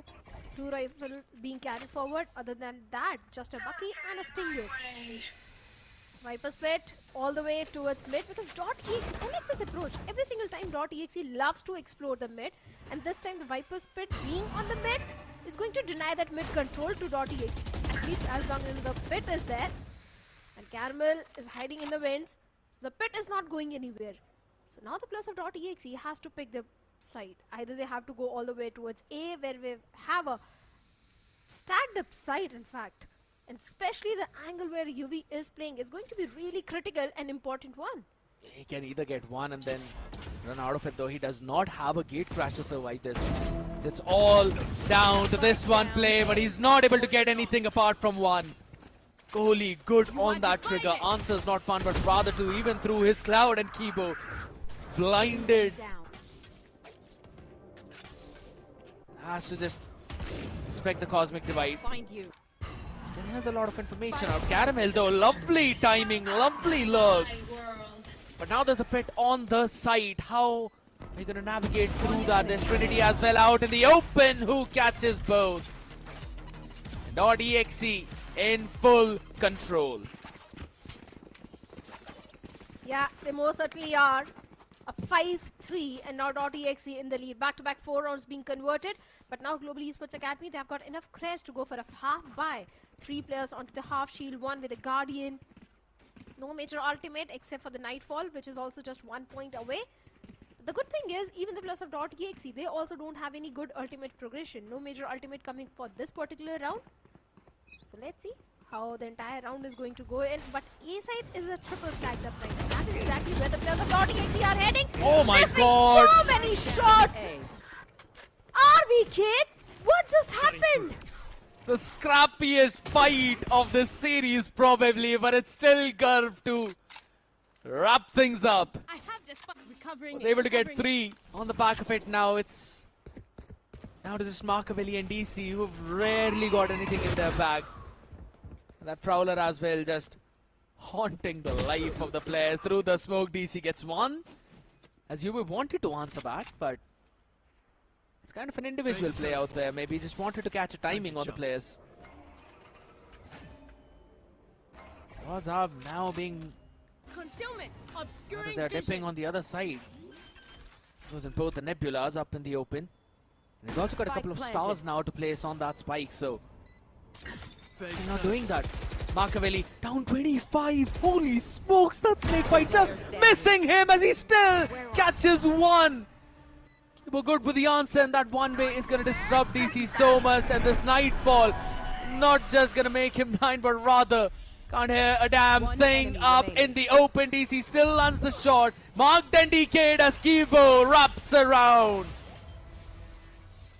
Global Esports Academy finally, after a streak of round losses, are able to bounce back. It was important for them because .exe Esports was actually in the lead with 2 rounds. It was not one of the cleanest rounds for Global Esports Academy. It was only one last player standing. Only one weaponry being carried forward. But still, a round has been converted. And a showstopper is also there for Garv. But big mistakes also from the side of .exe. Especially RVK. What has happened to him? 3 and 5. DC is stepping up majorly. I agree. Trinity coming online. But RVK, I haven't seen RVK not performing in the entire split 3. Watching this location. Just out there on that initiator role, it's a bit of a struggle.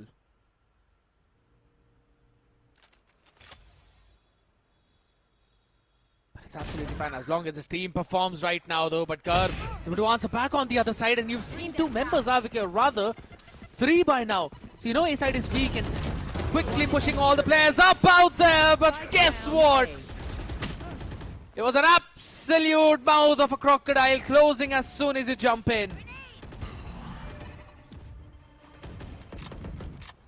Sending out there in a meat grinder with a judge in the hands of Ryzen. This round is so over.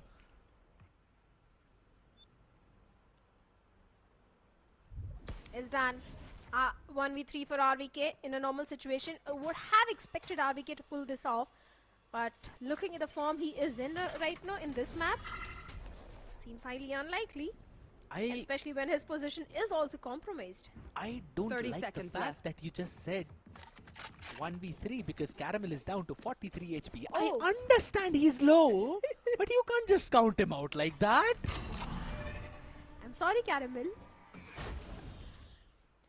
But yes, normal situation, RVK would have tried to do something, but seems like saving the 10 weaponry is the seconds best left. choice for him. Oh But my seems like the God. players of Global Esports Academy are actually going for the hunt. He has to pick his battle. He has to take the fight. And once again, not getting anything. Ryzen with a 3K and an equalizer for the players of Global Esports Academy. But what is wrong with RVK? Why he's not coming online? I understand that you are on the initiator role. But whiffing shots, not in this round, but the previous one. I'm sure you remember outside A-main.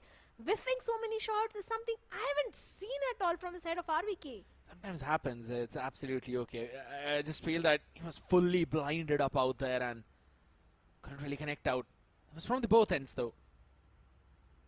Gar was the only one who found some success out there. Right now, .exe pulling their breaks up as well, as Global Esports Academy were able to pin together a couple of rounds, and that has, if not broken, but kept the economy in check.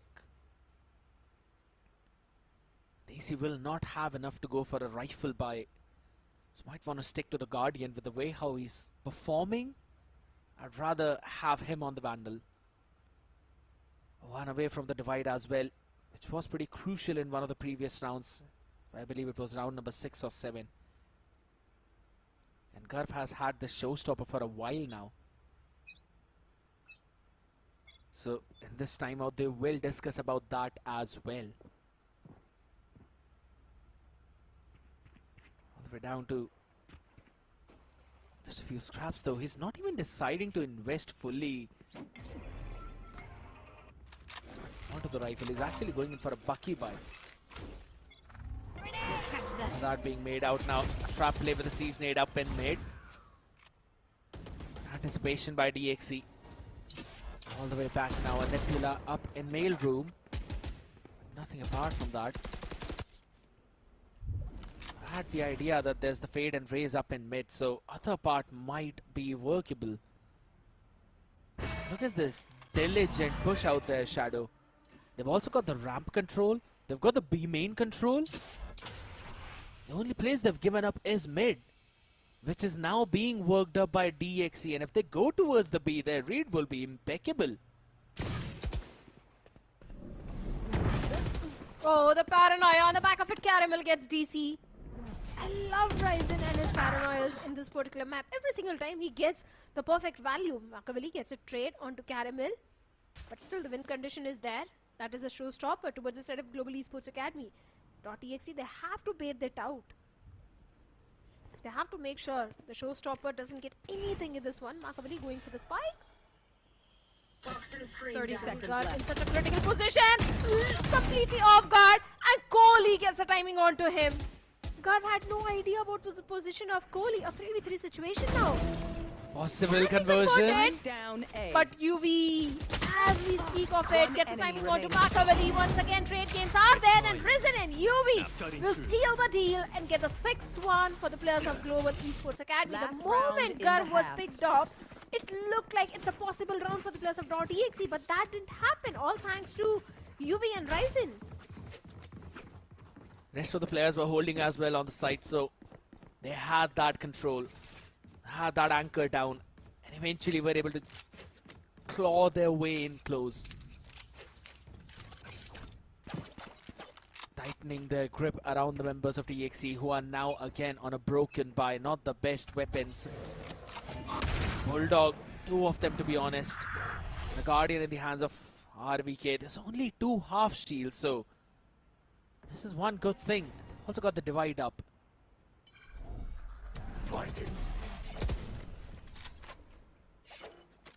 Paranoia being baited out a bit too early out there from Ryzen. Just an opt up. Who's next? There we go, the dimensional drift going up from B Heaven. Pretty sure they're gonna see all the players out there. Yeah, Garv sends out the rocket. Is only traded 1-for-1. Kibo able to answer Makaveli as well on the site, even if there's a cosmic divide. Everyone's playing ahead of the curve, and they've got absolutely no chance. Burial ground at the choke point. Global Esports Academy shrink together 4 to have the lead after the half. Seems like the players of Global Esports Academy have read the players of .exe like a book. At least in the last 4 rounds, it looked like that. A 7-5 swap. The pistol is going to be really important for the players of .exe. Last time, the pistol went in the favor of the players of Global Esports Academy. But .exe, can they really get the pistol round? That's the main question. If they do, there is going to be an equalizer. There's something that is absolutely not equal, and that are the Omen laptops in terms of gaming. Absolutely fantastic, people.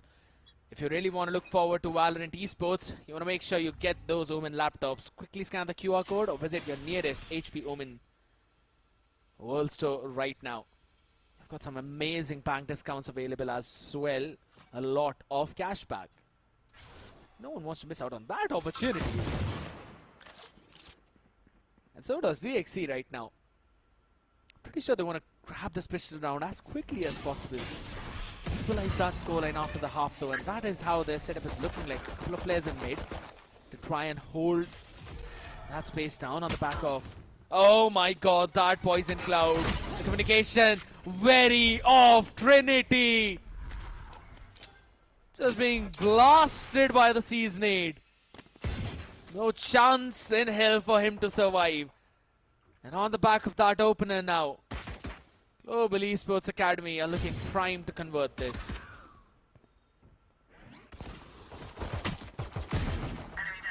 4v4 situation, Kohli down to a very low HP and seems like he has also been picked off. But before going down, he was able to get one.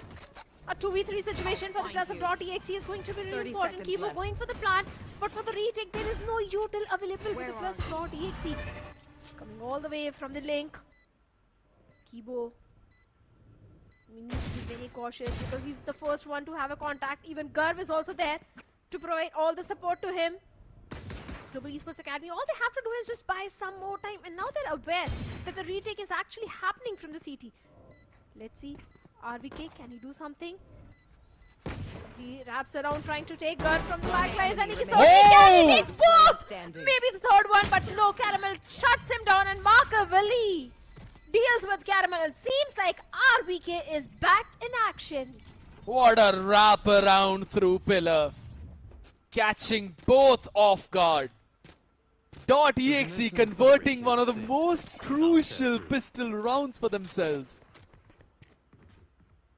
And on the back of it now can have this extra bit of buy and convert the next one though. But we have seen this team struggle in some of the anti-eco rounds.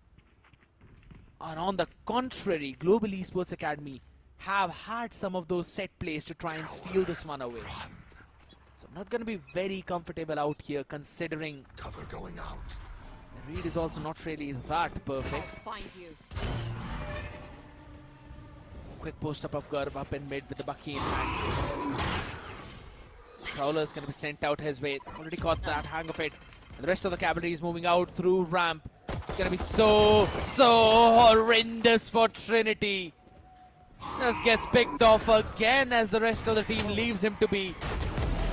Seems like absolutely difficult out here. RBK is good for one, but now he's going to be wrapped around from the other side. Fully deafened, fully blinded as GEA are seeing, looking, walking, and winning in every direction. With the upgrades out there and ready with 4 players on this post plan, Kohli can better just hope to save. He's not converting this one. 1v4, yeah, no chance. And what an answer back from the side of Global Esports Academy. Maybe yes, .exe has got the pistol round, but we'll convert an eco round. Garv finally lands the final blow onto Kohli, and the 8th one coming on board from the side of Global Esports Academy, and once again doubling up their lead.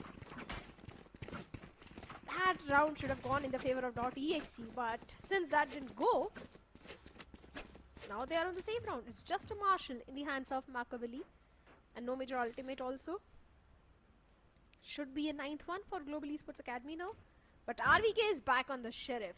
I'm still keeping high hopes from this guy. And exterminate. But the rest of them are on classics as well.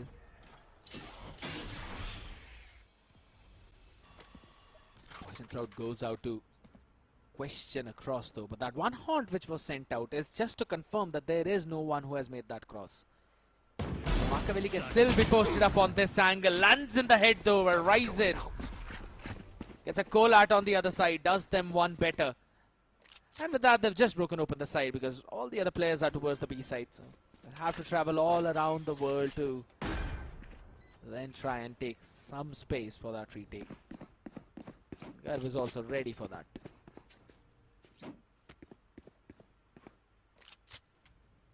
He is. Paper X Classic. Actually looks so cool. You can gift me. Why would I do that? Because I'm your co-caster. And I'm always very nice to you. Right back at you. But you are never nice to me. That's the difference. Says the one who bullies me, alright. As if you don't. Exactly the point.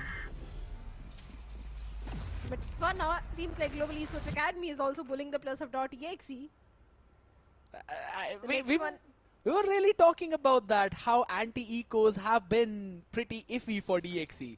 And they have literally proved us correct. it all depends on RVK. If .exe really want to convert those eco rounds, RVK has to step up. If he gets something out of that sheriff, only then there is a possibility of .exe converting that eco in their favor. But since that didn't happen, it was only Markaveri who was able to get one with the sheriff Marshall. That's it, nothing else. But this is going to be a really important one once again, as they have got enough credits. They lose this one, I think it's done and dusted. It's going to be a 2-0. This is a decider round in some way. Blocking So vision. crucial for Global Esports Academy to try and ruin the party for .exe a little bit out here. Stealing away some of those important circuit points by getting that third place.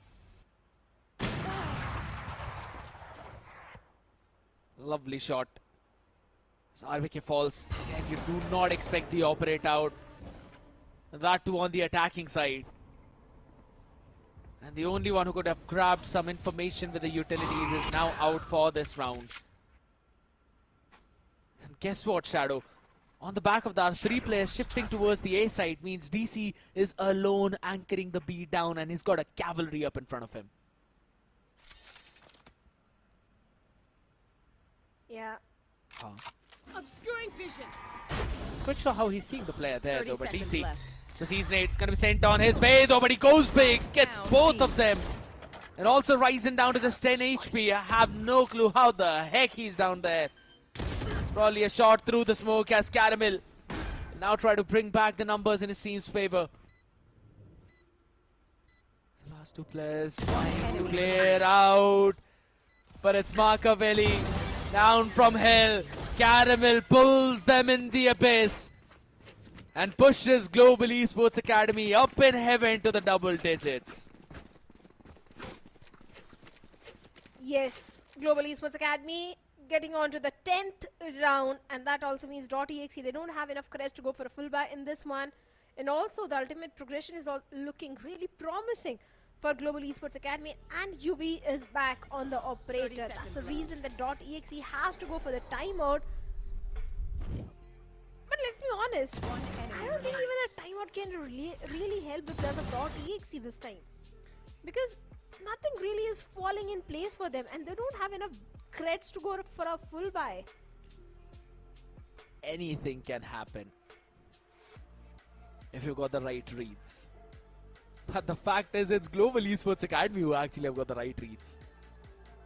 They're always there finding out those opportunities. As I've said, they're working around the map perfectly. Even in the previous round, they were able to post up UV with the op. As soon as he found that first pick, they quickly pivoted down towards the B side. And it's not just like that. They also sent out that decoy and a couple of utils out there to create a question mark in the minds of .exe. And since .exe neither had the A main control, nor the B main control, and neither the mid control, they could not do anything but just react. And it is those reactions that we look forward to. And even right now, as we can see, it was a moment when DC was actually caught up in that Season 8. So you could see that in that pause too, how he positioned himself a bit up close to the pillar. And that was the reason why he was able to survive there and get 2 picks.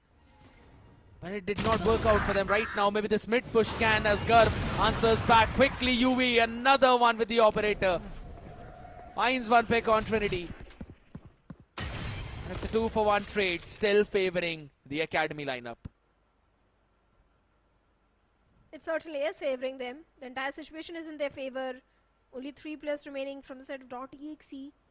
And the way they are trying to push towards the A main. If those sheriffs catch few of the players of Global Esports Academy, then there is a solid chance of a round conversion. But seems highly unlikely that Astra Star, if pulled into a grab well, maybe. But it's all for the time being and seems like not taking any chance. Makavali RVK gets 2, but good for only 2. And DC, the last man standing in a 1v2 situation. Global Esports Academy was prepared for such sort of a play. And Ryzen going for the plant. DC, can he do something? Can he do a 1v2? Just a pistol. Gets one.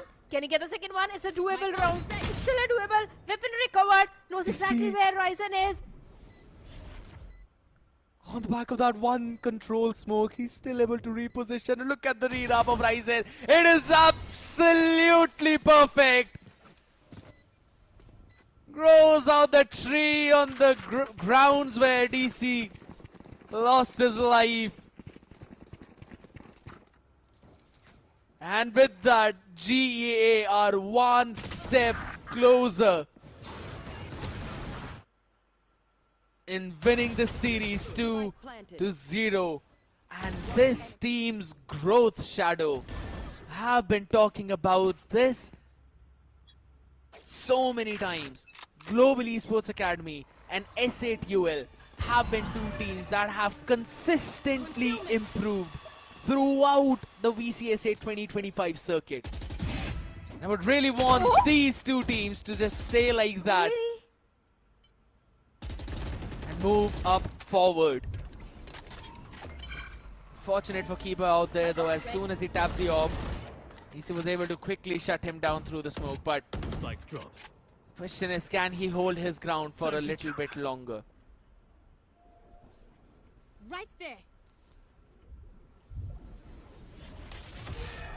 Showstopper, still the major win condition. The Viper Split for the post plant is there towards Caramel.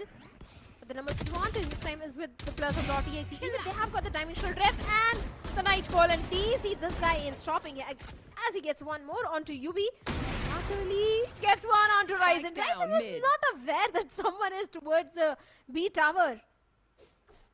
Slow walk up towards the mid didn't really work in his favor. Now only 2 players remaining in a 2v5 situation. And Makavali, this time the operator is not going to land him anything, but Caramel will actually shut him down. The Poison Cloud towards the mid. The spike is still there. They've got enough time on Earth. The problem is they don't have the numbers. But Showstopper is one of those ultimate that can still give them the numbers, but not anymore because Caramel has been picked off by RVK, leaving Garb all by himself in a 1v4 situation. Yeah, Garb eventually tried though, but it's going to be welcomed back by the shots on the other side. DC does one better on the counter strafe to him. And it's going to be a round, or rather a survival for the Exe. Good one, I'll have to say. Opener of DC on that op tap, and then his anticipation. After he heard the gate crash, he quickly moved and followed it through. Was able to confirm that it's a fake, and then reposition, or rather play along with the player who was playing up in heaven. Few of the taps out there. UV was picked off as well. He was trying to jump peek on that angle, and DC peeked him.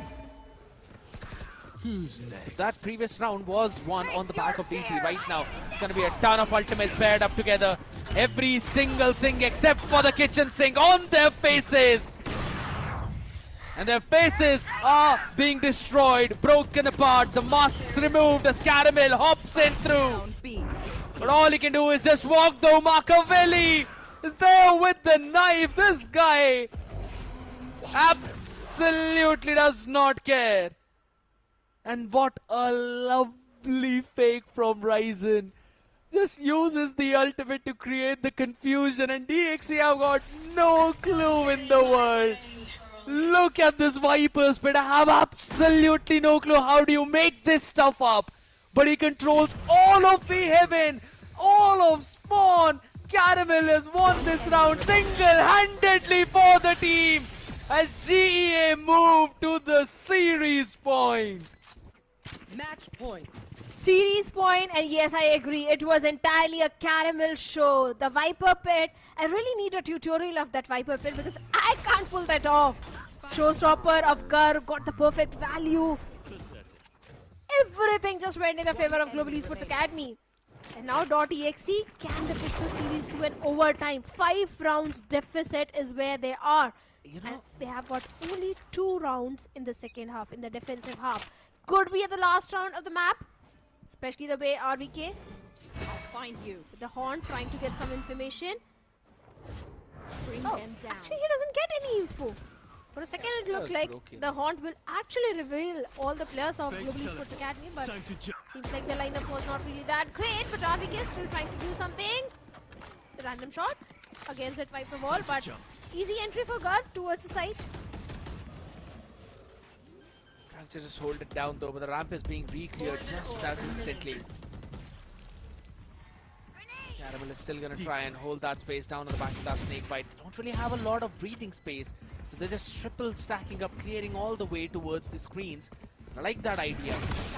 Paranoia being sent out. That is absolutely mind-blowing. Kohli though still is good for that trade as Ryzen holds his angle down. Will now push himself back to safety. He's created that question mark. The players on the side are now going to hold it down as this outlaw will get every single one of them with one body shot. So he needs to run that first, and he will do for the second one. Please don't get me around, UV. Not with a shotty at that range, as Ryzen is there to close out this entire series. Global Esports Academy will secure the 3rd place in VCSA Split 3, ladies and gentlemen. And this train will not stop for this one.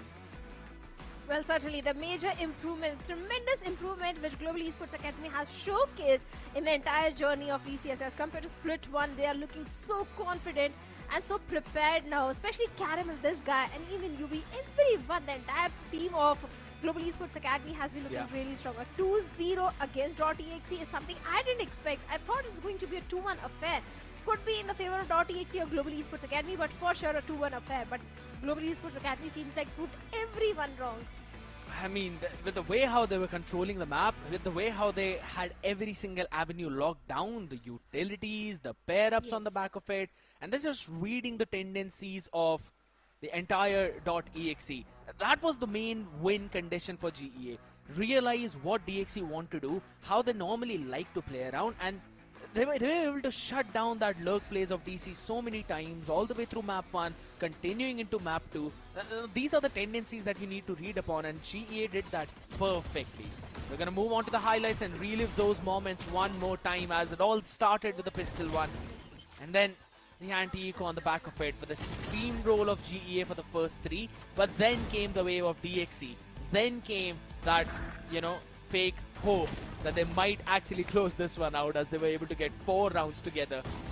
But alas, that was only for a small duration of this entire map. Yeah. But I agree, .exe did put up a good show. At least on the map of Split, they certainly did. Especially Nakaveri was able to get so much. But I don't know why RVK was not really feeling himself. Ryzen was also performing really good from the side of Global Esports Academy in so many rounds. UV and Ryzen stepped up majorly. In so many rounds, they were the last 2 men standing from the side of Global Esports Academy and were able to convert the round also in their favor. Gar with the showstopper, with those pain shells, his nade combo were really working for the Academy team. Even Caramel on the lurk plays or the util usage, everything looked really great from the side of Caramel as well. Fantastic. I agree. Again, this came down to the last few rounds as well. I mean, come on, Yuvi, who are you kidding here? That was so funny to watch, to be honest, and we all knew what he was trying to do. Just grab the attention while Ryzen clears up the board, as Garv will be the man to get the MVP for the team. I've had an opportunity to interview this lad once, and trust me when I say this, Shadow, he is full of confidence. 5 first kills for himself, 18 overall kills. 5 of them were first plus. I mean, that is very solid start to have. And with a very solid ACS as well, you could clearly see his presence all around the map. But let's have a look at the map stats as well and see how many first kills did Global Esports Academy total have, and they are 14. .exe with 6 first kills. The post plant is looking pretty similar for both these teams, and clutch, 0 clutches, no thrifty conversion at all. But yes, good performance from the side of Global Esports Academy, and yes, they do have now good amount of circuit points. That's one thing, but at the end of the day, you know, I really want to have a look at the performance of the rest of the teams as well. Because I'm pretty sure for Global Esports Academy, most of their players were in the positive KDA, including Ryzen.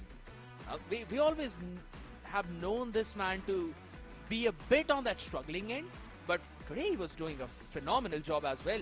The paranoias were so on point. I loved all of them. And look at that. 15, 8 and 12.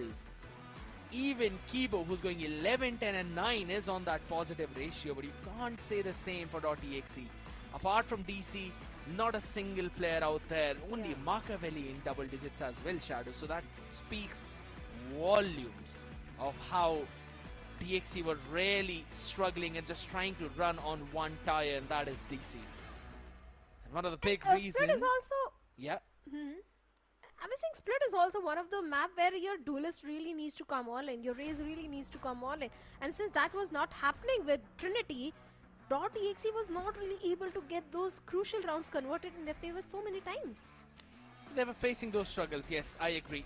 They needed to post Trinity up in certain angles, but that was not really happening, and this guy was one of the main reasons because of that. 32 bomber overall in this entire series of 2 maps. Now, that brings his average down to what, 16 per game. Now, that is still a very solid start to have. 7 first bloods as well throughout those 2 maps. And it did not last a long time, Shadow. A lot of people might think that this is not the best stat out there. But if you think about it, the first one was a 13-3.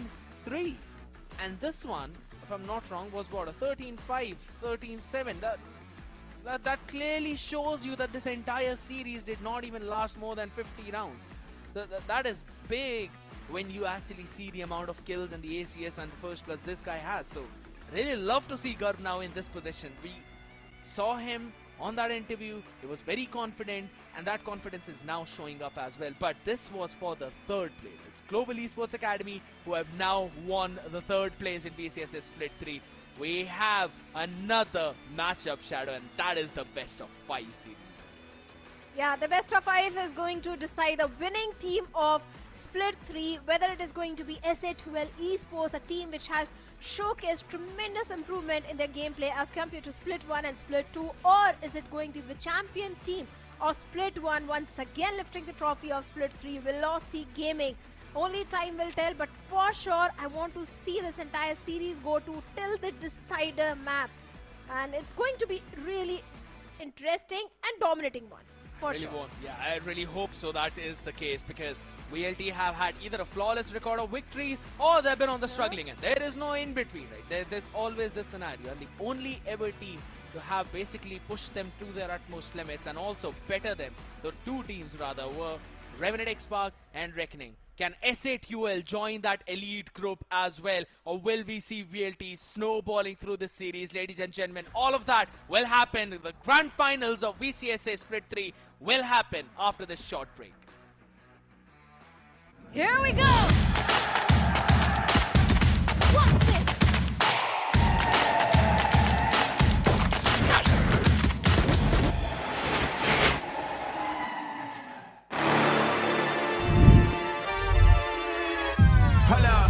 Why do they doubt the kid? I'm about to prove them all wrong again. I got a low tolerance, cause they don't even know what the problem is. It's me. Why do they doubt the kid? I'm about to prove them all wrong again. I got a low tolerance, cause they don't even know what the problem is. It's me. I ain't taking no loss, no loss, no loss. Look, come on, always win. And I'ma do it again. Watch me win, then watch me do it again. I'ma always win.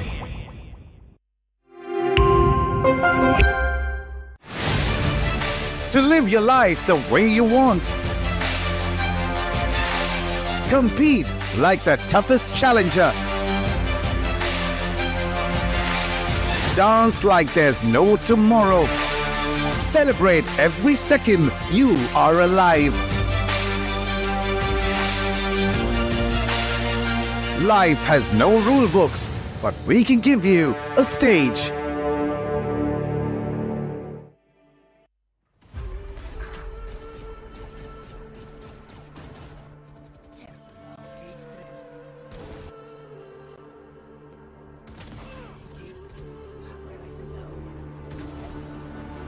Looking at the world from the eye of the Horus. If you Alexander the Great, then I am the Porus. Coming straight from the mud like I am a lotus. So हाथियों का बल कैसे सकेगा तू मुझे रोक अब देख तू कैसे मैं लड़ूं तुम लोगों से ऐसे ना डरूं करूं मैं जिससे मैं तरुण पानी पे चलूं मैं जिससे मैं वरुण चाहे मैं जीऊं या मरूं जो करना चाहूं मैं वही तो करूं आता है तू ना करीब तू बेटी चीप जब तक कटे ना तेरी ये jeep Better believe you're gonna bleed, pick up a seat, get your team. I'm the king of kings, brother in arms in a battle. You all gonna die if you act like a vandal. Bring the realms to reality from every angle. This is the public service announcement from Mumbai to the rest of the world. I am a Raja. I am the Raja. भिड़ेगा तो उठेगा जनाजा ना तू मेरी तरफ आना आ गया तो होगा फिर तनाजाना ये भारतीय भाषा फिर दुनिया सुनेगी ये तराना ना 'Cause I am the Raja 'Cause I am the Raja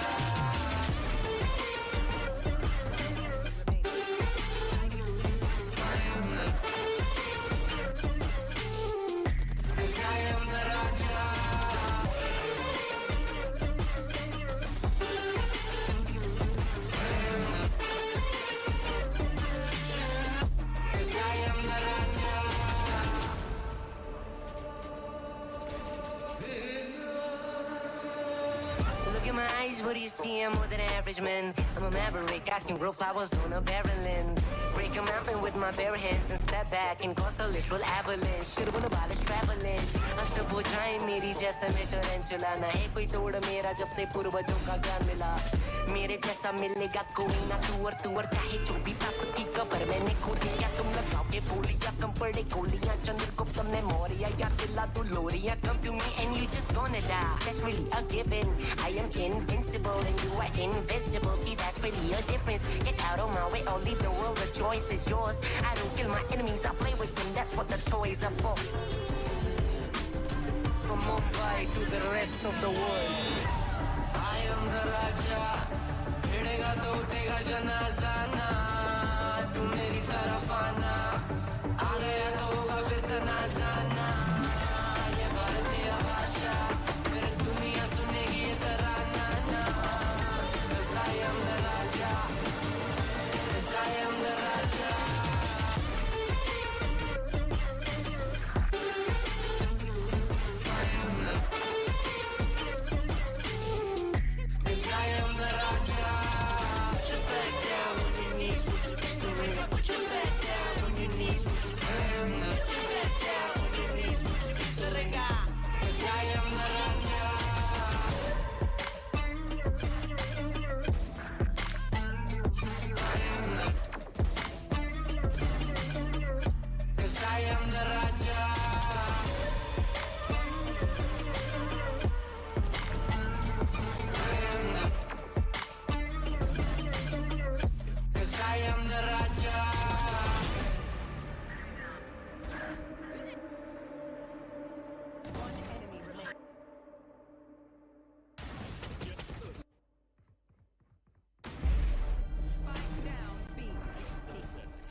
I'ma fight about the team. If it comes, I'ma die with it. Casualties, casually to any adversaries. If it's necessary, I'ma go and come and ride with it. Let me welcome you to my legion. If you mess with us, we gon' put you on a t-shirt. Never take a day off, what's a leisure? Squad's always up, this teamwork, stream work. Chalo fir aa jao sare, ek mara fir ek bole gare. Sare mere bantar bhave, registan mein bhi hum nadiyan baha de. Chalo sale de man bahane wala tana mat jab hum aa jaye samne. Aur kar tere baare, mere meri team mere piche kya karega pucha be. I said I got your back, back, back, back, back, back, back. I said I got your back, back, back, back, back, back. I said I got your back. In my team we adapt. We a family from around the world. We a pack. You can never take us down, and that's a fact. All we do is improvise and adapt. I said I got your back. And I said I got your back. And I said I got your back.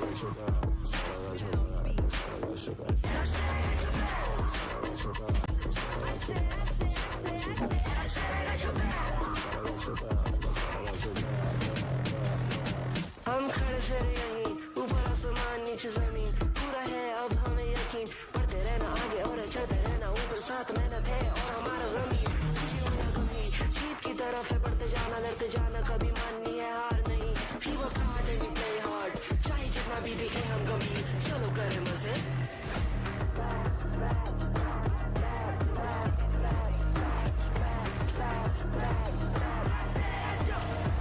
I said I got your back, and my team we adapt. We a family from around the world. We a pack, you can never take us down, and that's a fact.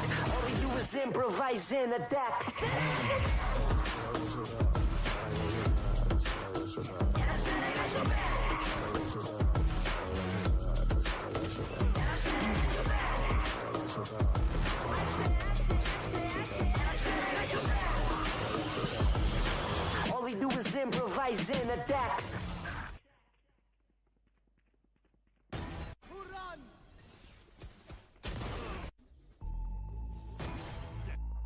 One enemy remaining. One enemy remaining.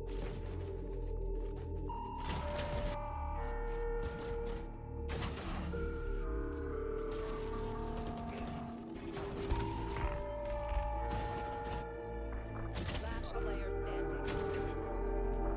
It's you.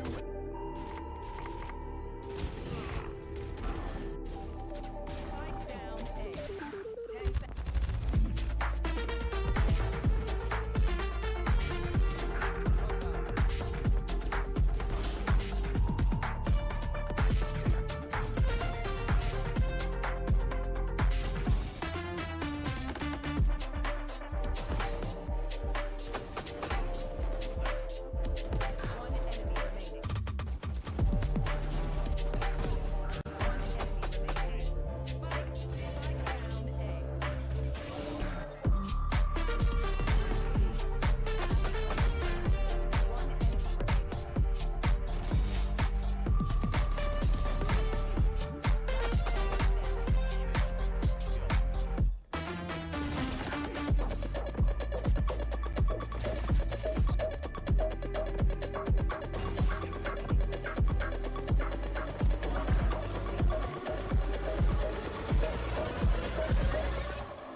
Here we go!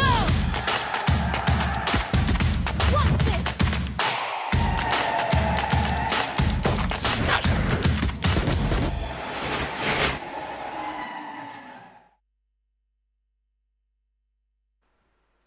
Well, after that banger series where Global Esports Academy proved themselves to be better than .exe, now it's time for S8UL to do the unthinkable, or for VLT to pick their second trophy of Split this time around. Ladies and gentlemen, welcome back. You are watching the OMEN VALORANT Challenger South Asia 2025 Split 3, and it's the grand finals now on board. It is S8UL up against VLT and Spartus. I am super pumped up for this one.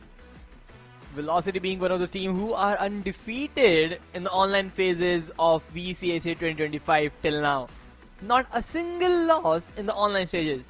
The only 2 losses they had in the entire season was on the split to LAN against Reckoning and then against Revenant, and that's about it. Other than that, they are on a run where they are unstoppable when they are playing from their own comfort, when they are playing from their own boot camp. Yep. So this is something which S8UL need to be wary of. Because S8UL, they are playing their first big match of the 3 splits combined. Oh my god, you always remind me of those good old days when HLF Techno used to be on multiple grand finals throughout the 2024 season. Spartus, we know how we rooted for this team to win, but it was always this one lineup. It's always SK Rossi who's against them, and it's always him always getting that W. And right now with the players like Damara, Lightning Fast, Russ and Madeline, I'm pretty sure he's ready to ruin the party of Elephant Techno one more time. Oh, for sure. Just look at these stats. Everybody has an ACS about 200. The maximum they have is 261 and followed by SKRC 250. Like, those are the top 2 lads. And if you look at the number of kills, only 2 players have more than 100 frags. One of the reasons is that they are playing every series as a clean sweep. They are not dropping maps, they are not dropping majority of the rounds. It is just 2 O's left, right and center. And this makes Velocity even more dangerous today. Really want to see how S8UL are actually going to answer them back. Because if this is how this entire team is going to play and Damara is not going to be contained, then I am a bit worried about S8UL too. But not as long as King Kappa is standing up there and performing. Not as long as Miz is hitting his shots, and as long as Techno is feeling himself up. Because this lineup is also stacked. But at the same time, Spartus, it's more of a story where Hawks used to be in a very different lineup. Techno and HLF used to be in a different lineup, and they all had a common enemy, and that was SK Rossi. And now it seems that these rivals have basically shook hands and now are ready to take down this one common giant who is now supported by 4 massive pillars. It's like 4 generals who are up in front of him. And I really want to see how this lineup of the Spartans is going to answer that back. Oh, it will be a very interesting call on how things will work out for them.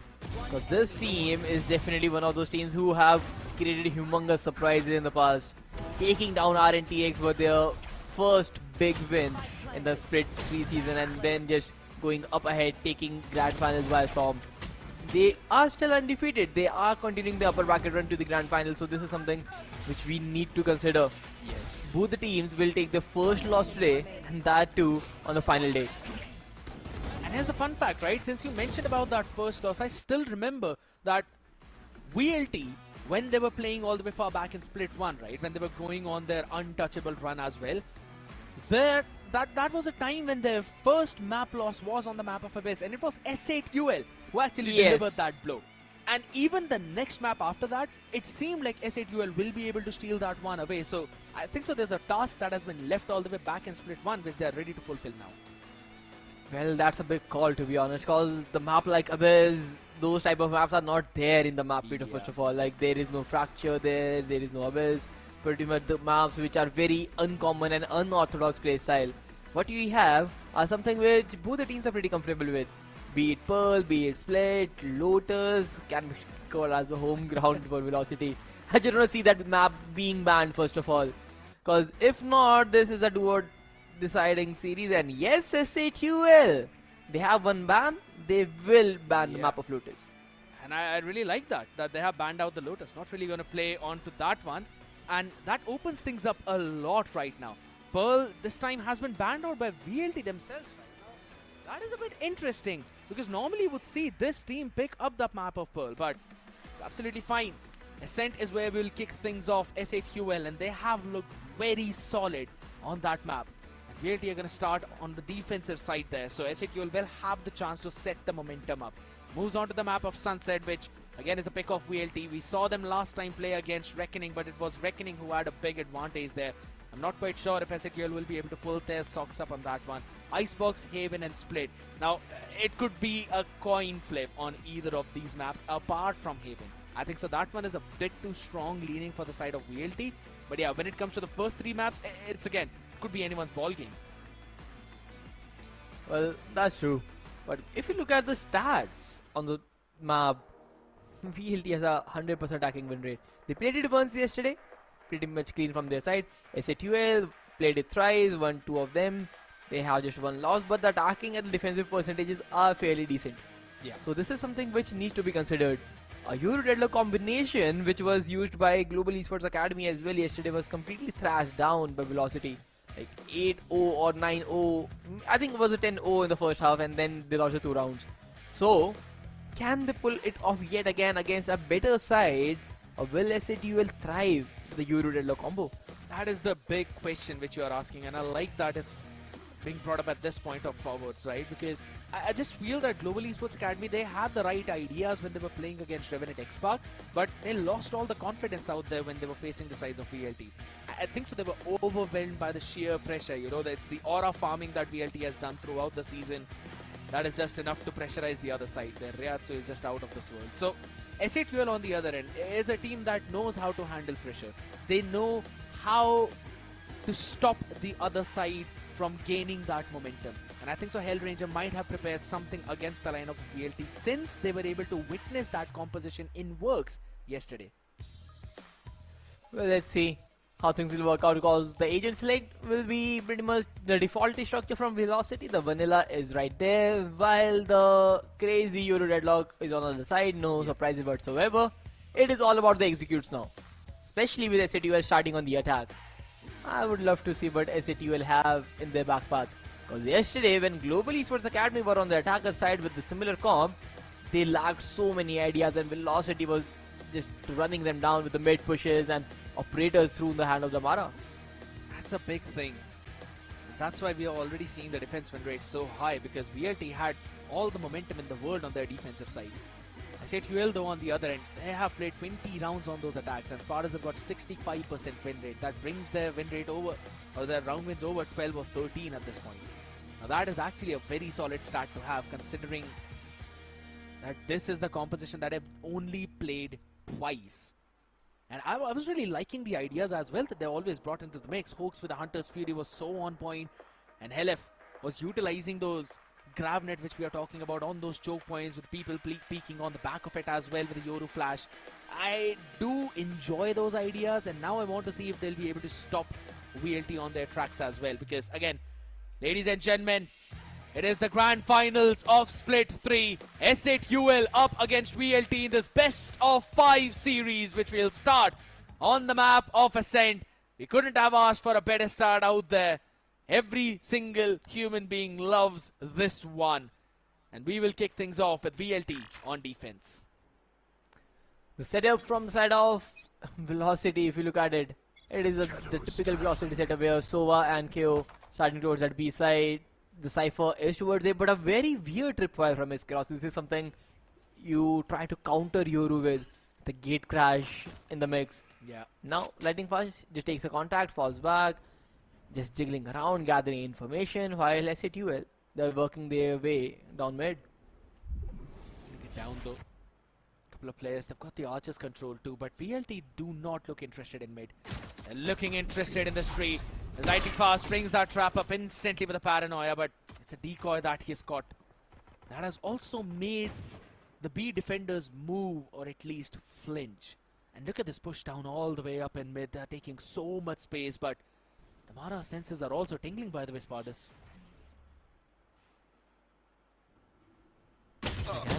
Oh, the duel was so necessary for Madeline. This is what I was concerned about. Because Madeline, he needs to gather that information near the switch. And he's just swinged out to a Sheriff and Hooks. Just perfect. And just look at the grab net. He's sitting duck behind. He's able to get one, but then miss. Instant trade, nothing to worry about. Hell, if that smoke 1 and 2, he should be able to clear things off. SK Ross in a 1v4. A big dream to ask, and Hooks with the perfect snap. Takes the pistol for SATUL. That's one step different from what GEA were doing. SATUL is absolutely abusing the fact that mid was so far opened up. And look at the pings on the map. VLT realize what they did wrong in the previous one. So I'm really expecting a change in this setup in this one itself, or maybe not in this, then the next one. I think so they can try and test the waters to figure out what SATUL's default would look like in this one. To try and slowly adapt to that one from round number 3 though. AJ investments out there, all standard, no difference. Couple of rifle investments from SATUL, so they are preparing for the bonus round. And if VLT are able to take some of them away, then that will be a big win in terms of the economy. That is true. But again, the thing is, yesterday, again, if you compare apples to apples right now, when Global Esports Academy, they tried to go towards the areas with the better weaponry, they were not able to do anything. They got stacked into multiple places, and thing is, working down mid has been a crucial part for SATUL attack. This time, it is the same process. Miz has been tagged, but does not mean anything. They have the better weaponry, they are diving in, it is a mid split, multiple players from around the choke point, and King Kappa with the all-famous Outlaw take the first player down as well. Lovely read. Just 4 classic remains, so there is nothing to worry about as well, with the side B has been completely compromised. It's a tripwire as well to give the information. Camera dealt with. You have everything that you need, and cavalry ready to answer on the other side, and it's a simple meat grinder. Not a single weapon dropped, and 2 of the shields untouched. That means no more reinvestments in those shields as well. It's going to be very important for SATUL now. The economy could snowball out of control if by any chance they're able to convert this one round as well. All rifles with the full shields across the board. Now this is the anticipation of VLT, understanding that there's always been an outlaw by King Kappa. He loves to play with that weapon. Shadow pointed that out yesterday on the desk as well. And even you mentioned the same thing.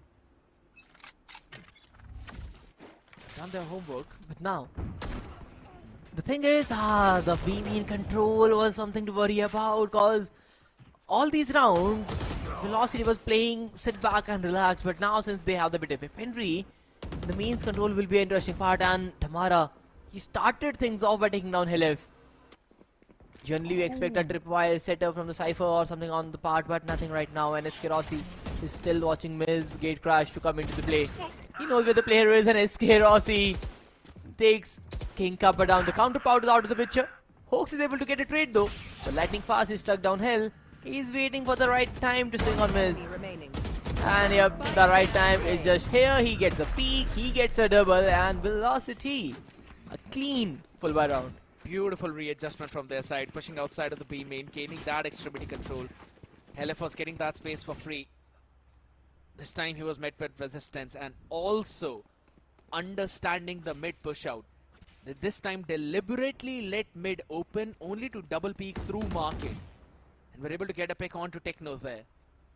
And then King Kappa, he thought he had a timing, but again the diligence of VLT, understanding where he would want to push out to try and make a play from. SK Rossi shut him down as well. Now it's time for SATUL to readjust. Russ Deploying drone. just watching the link region, and again they want the main control, but this time they are. Oh, I love this from SATUL. They are so much considering the fact that they could push, and King Kappa is already waiting for Tomorrow to come into the play. Last time on the bonus, they just went in dry, got punished instantly. The very next round, good exchange of util, but now Russ, good frag on Techno. There is nothing he could do from there. Good pair of utility. Eskerosi finding Helef as well, one frag each, and Miz is trying to catch a timing, but will he go left or will he go right is the decision he has to make. Yes, and this is the decision which will decide his fate, and it is Eskerosi for the double, and Velocity in entire control of the round. He looked left where nothing was right.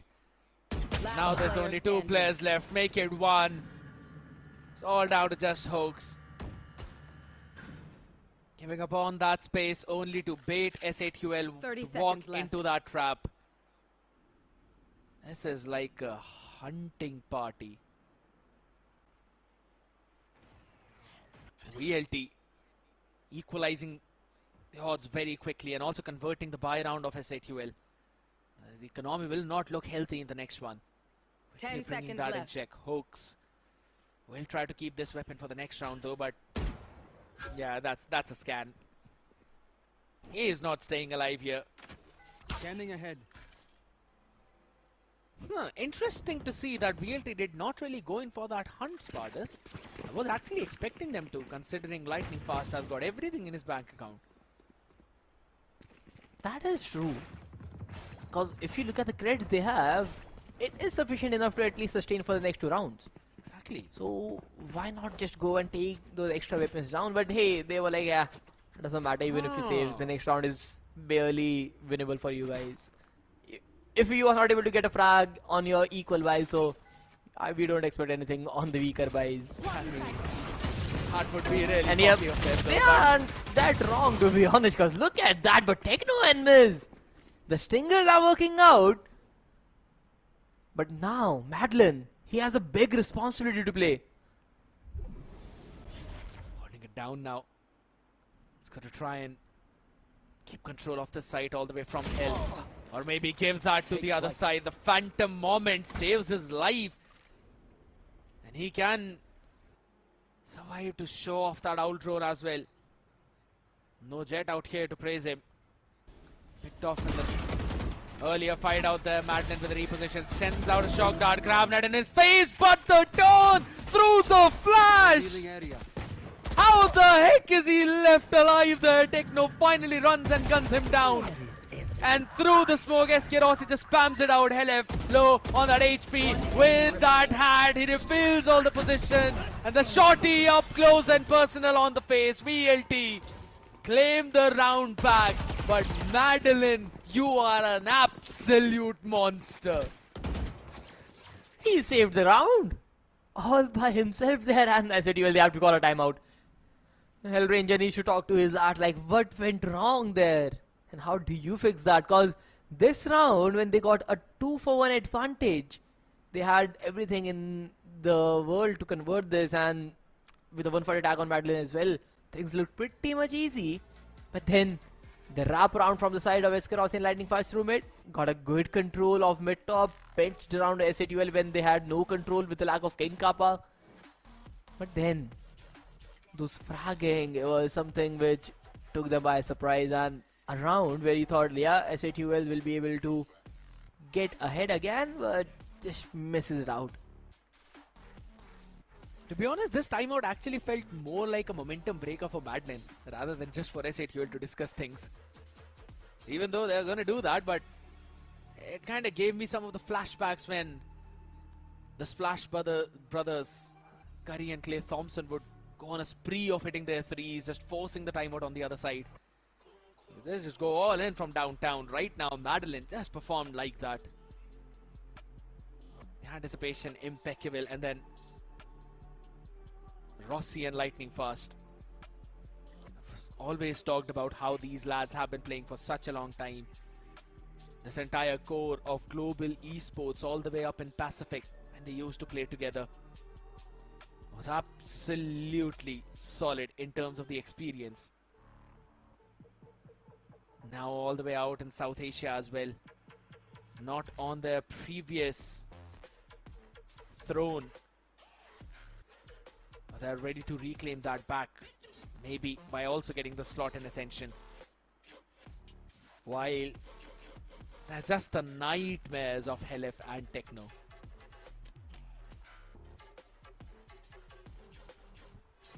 That's true. But hey, timeout followed by a tech pause, that is not something we are used to, like, to be honest. Like, the timing of both the things are pretty much insane. Yeah, the coaches cannot talk with the players now, so it is just players talking among themselves if they want to. Yeah. And by the look of things at SATUL, Helif is thinking about something, and Techno is just busy in his own world. I think so. He's actually trying to now focus down a bit as well, because a bit of By literally watching down. I just have to say, man, Techno, his performance has been shaky for the past 2 seasons now for the Split. Split 2, and even in the starting of Split 3, there was a wave of inconsistency, there was a wave of struggle, and he acknowledged that too. Now this technically is an insight of a big player or a big game player who knows when he's a bit weak and when he needs to pull himself back up. I think so. This is a very important grand finals for Techno as well. Because imagine if he ends up that wave of inconsistency with a solid performance in the finals and help his team up move and cross that one finish line, which they have never crossed yet. Well, you talk about crossing the finish line, this is the first time they are able to at least hold it, to be honest. Because this lineup was completely lacking everything at the start of the season. It didn't even look like that they will be able to play a grand final at all, if any. Yeah.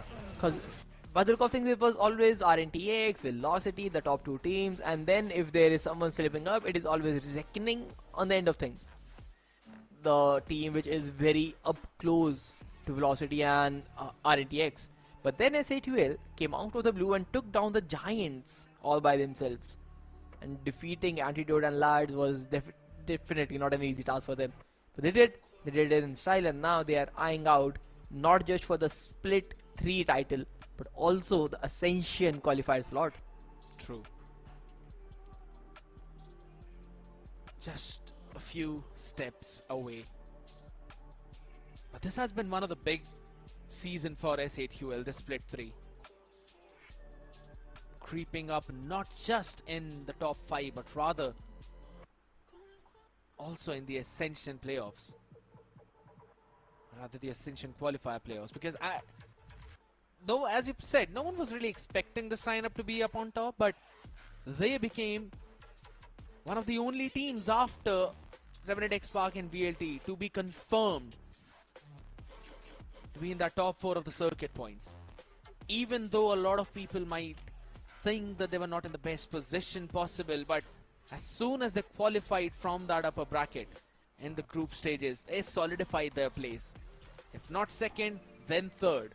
And I'm pretty sure with this grand finals performance, they can also steal away the ranking of Revenant XSpark and also leap in onto that second, potentially first, if they win this series out. That is a big... that is very true. Yeah, that is, but though that's a long shot. For that, you need to first resolve the tech pause. Because everything will only work when the game is actually begin. I think there isn't some issue on the ends of Velocity players, I suppose, because I think they are Damara, or he's just looking around, knowing who he's playing with after so long. Now that you mentioned Damara, all I look at is the poster in his background. Imagine if he listens to the song Illuminati right after the round ends. Every round he gets a 3 and he's listening to Illuminati at the back of things. It definitely is going to rack up the conspiracy theorist a bit more out there. Going to feed onto their own. Maybe that's his motivational booster. Who knows? But he needs something else as well to perform on that land because he was facing a lot of those struggles. But as soon as he's back in the boot camp, it seems like he just boots up to a very different level. Needs to continue that right now. All right, Damara gonna be running back to safety as well. Almost catching that one off with that. A lovely flash coming in on the other side.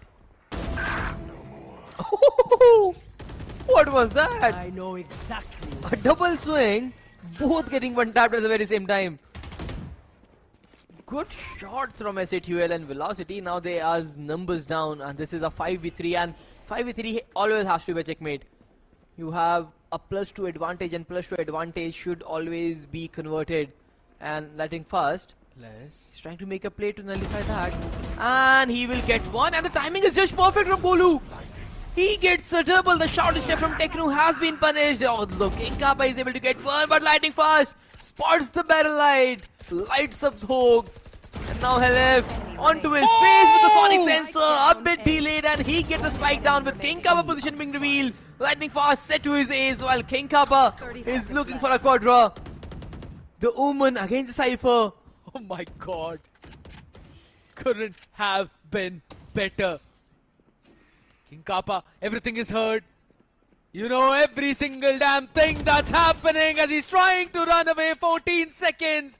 Does he have enough time to run away and go for the plant? I'm pretty sure he does not. And Golu has got the ultimate. He's going to stick it down at the switch. What a timing for this man to pick up as there's an opportunity.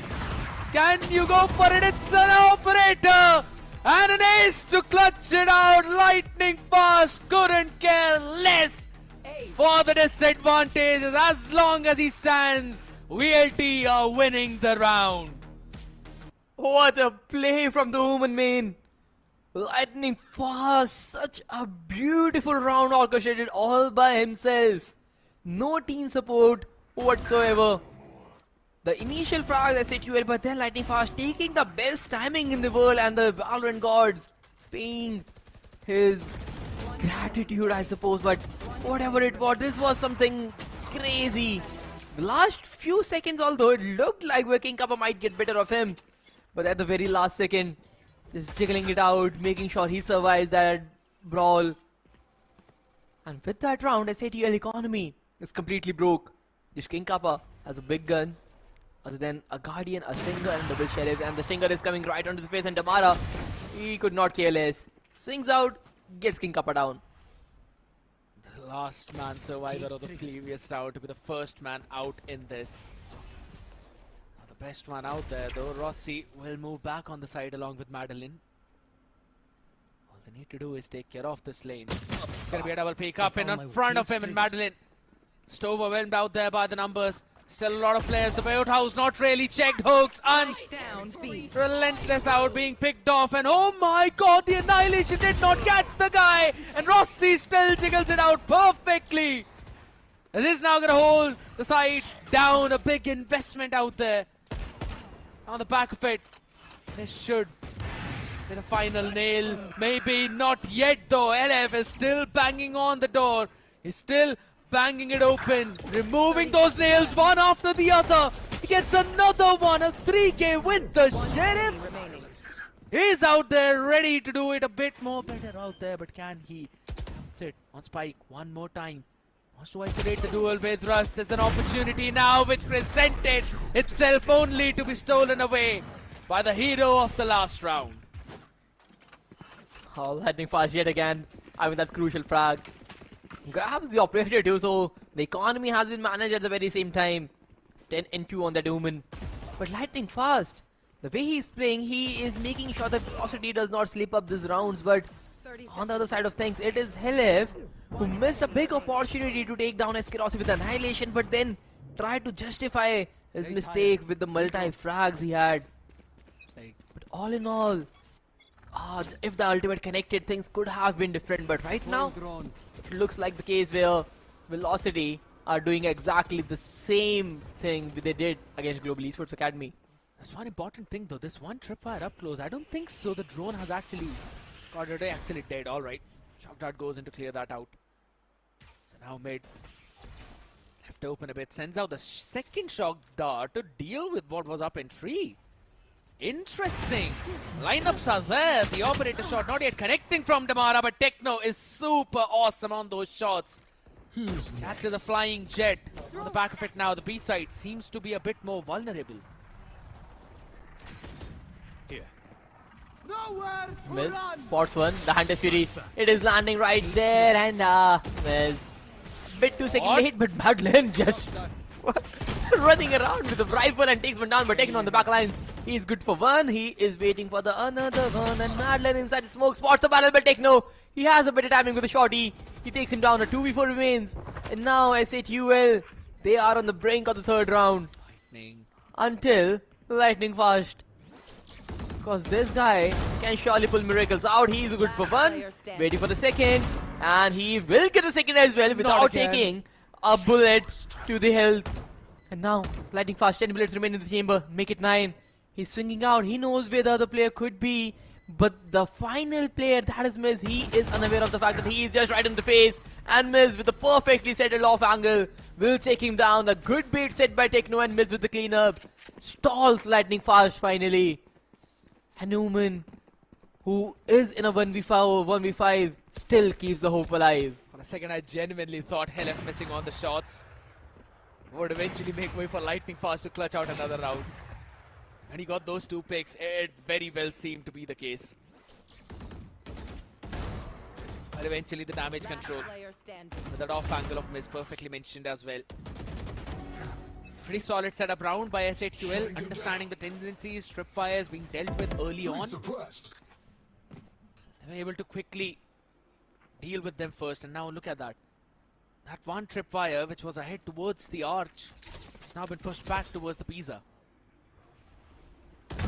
Still got to use those U-tails out, but none of that is gonna matter anymore. Damara opens things up, and in an instant Madeline sends out a Hunter's Fury. Hold down for any potential trade-off possible. Bank shots as well on the back of that Recon. Techno still will survive.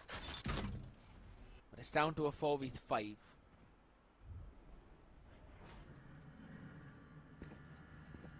But now the thing is, what does S8UL do from here?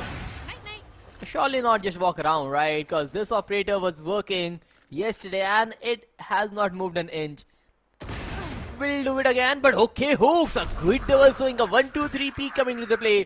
A Guardian to the head, takes the operator down. But with the 4v3 remaining and just 30 seconds remaining on the clock, they have to make a play. With the attacking Omen, Techno taking the A side control, but nah, Russ. He has the A shot and that is enough for him. S can also take down Techno as well. One frag on both the players. There is nothing for Hooks from do it from here. He has a spike control, but not the positioning. He's able to get one. Things look interesting though, but he has to plant the spike and make a miracle happen from here. Not right now at least. Not happening. Goes in for another tap though, but it's only Russ who drops down. And even just he's enough to take VLT to his first 6 rounds. At least an equalizer secured in the half. On the back of it, Null Command ready at their own disposal for the next round. S8UL economy broken yet again, so this could be the 7th one on board, and this operator has been a big problem for S8UL to deal with. The thing is, with the opponent making sure that they have the operator every other round, you cannot just walk past the defending line. You have to throw a bunch of utils, especially in the form of flashes, to take it down. And yes, they have to do it, but okay, this is just criminal right now. Spam through the smokes, they get a double, and it is just a brawl fest from here on. Marlon just cleaning things up, and Helef is barely breathing. He gets one, good for his annihilation. He gets second as well, but now the operator finally lands on him. 7th for velocity. They are yet again running with the map of Ascent. It's like, how the hell did he get that second one through that wall bang? But the damage control was there on the back of that paranoia. Almost making that one phenomenal last stand, Helef. But the counterpart of Miz on the other side, that is Damara, has been a big problem. And SATUL are now forced to use another timeout in the first half itself. Now that's a dream start for VLT. Even though this map pick is of SATUL's part, this seems to be a different ball game. That's why they've got to discuss all these issues out and fix all of them as quickly as possible. That is true, because just 2 rounds remain, although in the first half, and I think that has been my concern even when the last time SATUL played. I think that was the map of Split, I suppose. When there are just 2 rounds remaining in the half and Hellranger calls their final timeout, which is a bit concerning because in the second half you have no timeout remaining whatsoever. And is it worthy of just taking a timeout for the next 2 rounds? Especially when the economy is in shambles and there is nothing more to do it.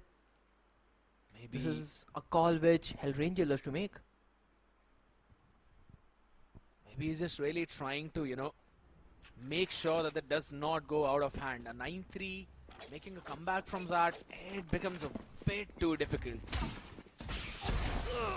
If there's anything else left in the tank, he did pull it off to 7-5. But the next few rounds though on the back of this Annihilation, they're trying to pull something, but Yakuza boss sneaks away like a ninja. Nah, Helef, you cannot miss that. This is not a main ultimate, that has to be through the window. There is lineup for that. When the first lane guy who throws a util for the B main gets ulted in the Annihilation, you just have to hit it up on the window for the diagonal peak. Or these lineups has to be there if you are playing a Euro Deadlock combination. So Deadlocks should always play with those lineups, because playing Deadlock is like playing KO. Without lineups, it's just not good enough. Maybe it's not. Haven't really had enough time to practice on this map. That much. But it is their map pick. That's the most important SATUL part. loves to play the map of Ascent, and they have been playing the Euro Deadlock combination for more than 3 months now. Error out there right now though. A couple of players up close and personal. That's going to be the null command thrown out, but what a timing to pick off on that. A double peak Techno catches Damara as well. What a round from SATUL.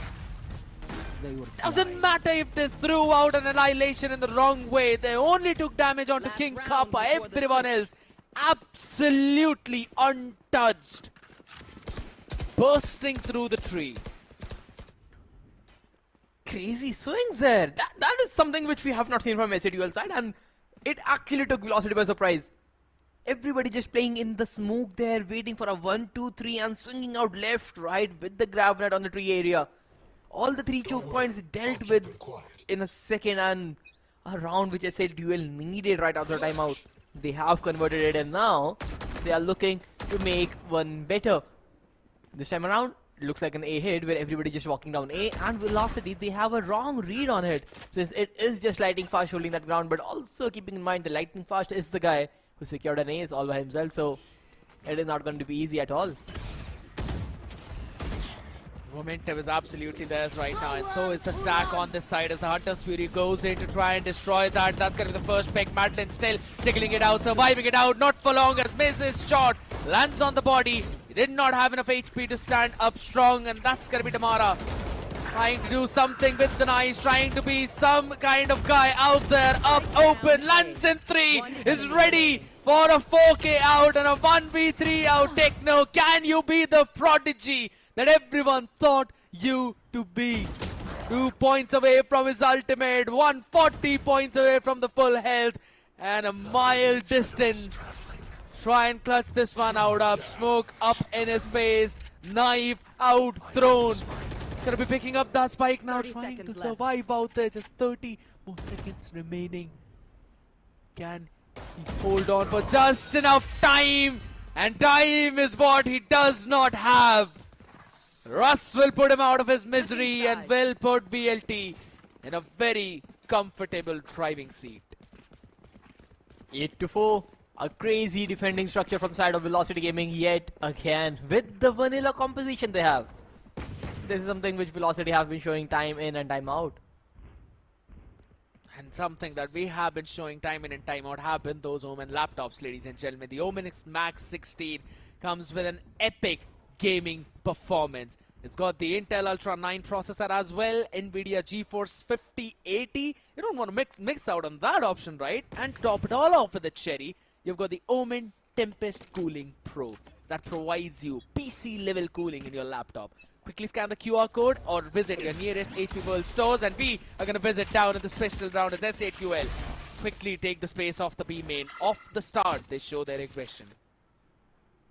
But now, I just want to see what Velocity is going to do from here. Do you try to challenge mid again? Where there is a possibility of a deadlock here, and there is a deadlock. Inevitable. But here, oh my god, has been delayed. But a big paranoia from Techno's side. He gets one. The counter paranoia. He knows where the players are. But the right click, left, right, center, and everybody is spamming that key on the mouses. Getting frags, but Damara and Lightning Fast. They secure the crucial double. Damara with the cleanup picks. Velocity. They take the pistol home yet again. It was absolutely perfect until that last second. The swing timing of LF was a bit off when the rest of the players were pushing their way up. And after that, he just peeked without hooks out there. It was so beautifully constructed. And while they were making that tower of cards, when they wanted to place that last one, the entirety of it fell. The gust of wind named Lightning Fast turned it around yet again.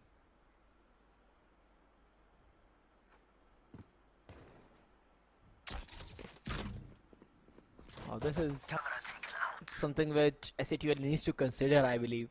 Because now, with the pistol being lost, 8-4 was the first half, 10-4 looks like the second scoreline. With SATL trying to stack the A-shot region, they are technically not wrong in predicting the A hit. But the fact that everybody is down the tree region and there is no Velocity player in the tree, everybody just walking down main, and Damara, he has a tailwind, he has a updraft.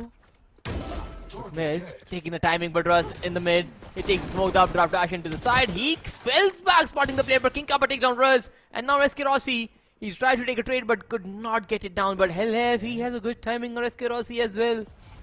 He spots the player, but does not want to overstep it. Left. Such good discipline from him. Understood that there's a lot of people hopping in from mid. Would not really have gotten anything. And Rossi right now wants to try and spray the Spectre down. Brings it down to the classic long range. Helef still lands in two of them. Wants to take another fight, but Rossi with the Sheriff has got a better weapon up in his hand. It's down to Miz. He's got the Bulldog, has the upgrade, and the door open in front of him. Can he convert it into a door of opportunities? No! It's the door to the abyss as Lightning Fast peeks in at his own speed. VLT. They're down to be a bit, scary out there, but they still convert their round. Look like things are just not going how they want it to be, but at the end, till the time Lightning Fast is alive, you can always count down on him. Yeah. For sure, like 17 in 4. When was last time we saw a scoreline like that from a controller player? 17 frags and just 4 deaths. It's been 14 rounds. Trying to pull something off here.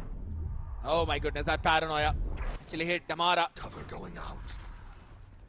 And that was not Techno's paranoia, that was Lightning Fast's paranoia. They had to just halt down on his push with the Bucky. This guy has always loved Bucky, Spartus, regardless of the agent he's in. With Neon, I understand. With Jet, holy smokes. Still loves to play on that. And the fact that he makes it work should just blow the mind of all the people out there. SK Rossi heals with a tripwire up in mid now. Want to make a bit of a fake out there towards the B while rest of the cavalry pushes out from tree. Just waiting it on. Waiting for the players. A paranoia deployed. Looking at the player faces and Techno. Good timing there. He gets a frag. He's being spammed out, but will definitely survive and miss. He takes another pick on Lightning Fast, making it its 5th death of the game till now. 30 seconds left. But Madeline and Escross are the last two players in a 2v4. They have to pick the spike. They have to do something in the next 20 around seconds. And all they are doing right now is just wait and miss. He is lucky enough to survive that shock dart onto his feet. But Escarossi, he gets a frag. The Econ has been dealt with. He has been damaged. Miz will get dealt with as well. And Escarossi, he wanted the quadra. The 4K Rossi have to stop at the end because SATUL will clean up the round, secure the 5th, stop the bonus. To be honest, they almost converted that one when Rossi was almost hitting that 3rd shot as well, but this could not really land up. Techno, this was a crucial play on the back of Paranoia, catching the first one and then closing out the door. Retrieve the spike. And just getting the rest away. 10 seconds left. Lovely round, lovely read from SATUL. Where are you? And it is outrageous, Spardas, that you're not really just counting out the frags of lightning fast, but rather the amount of times this guy has died. Because it has been. It's been 15 rounds. So and he has died 5 times. Exactly. Like that's Once in 3? Once in 3. Quick maths, my man. High five for you. But miss this time around. That's the same thing that was being done to their team Cypher by Damara, with just a budget operator. I don't know why, but I prefer the Outlaw more than the Operator. I have a very soft corner for this weapon. The Operator, it is so expensive, like 4,700 threads. It's like buying something you cannot afford, but it's a luxury. But when you see an Outlaw, it's such a necessity in these rounds, because just look at this. Perfect. Just he can just keep on re-swinging. He have to survive though his gate crash expired, so he cannot do much. But he has done his part. And but Russ, he gets a double off his own now. A 3v1 remains, but King Kappa. Man is using the Guardian like an operator, to be honest, with the one tapping all around. And SATUL, they convert an unwinnable round. Yeah, I mean, I was not really expecting them to win this one, considering how their weaponries were lost in the previous one.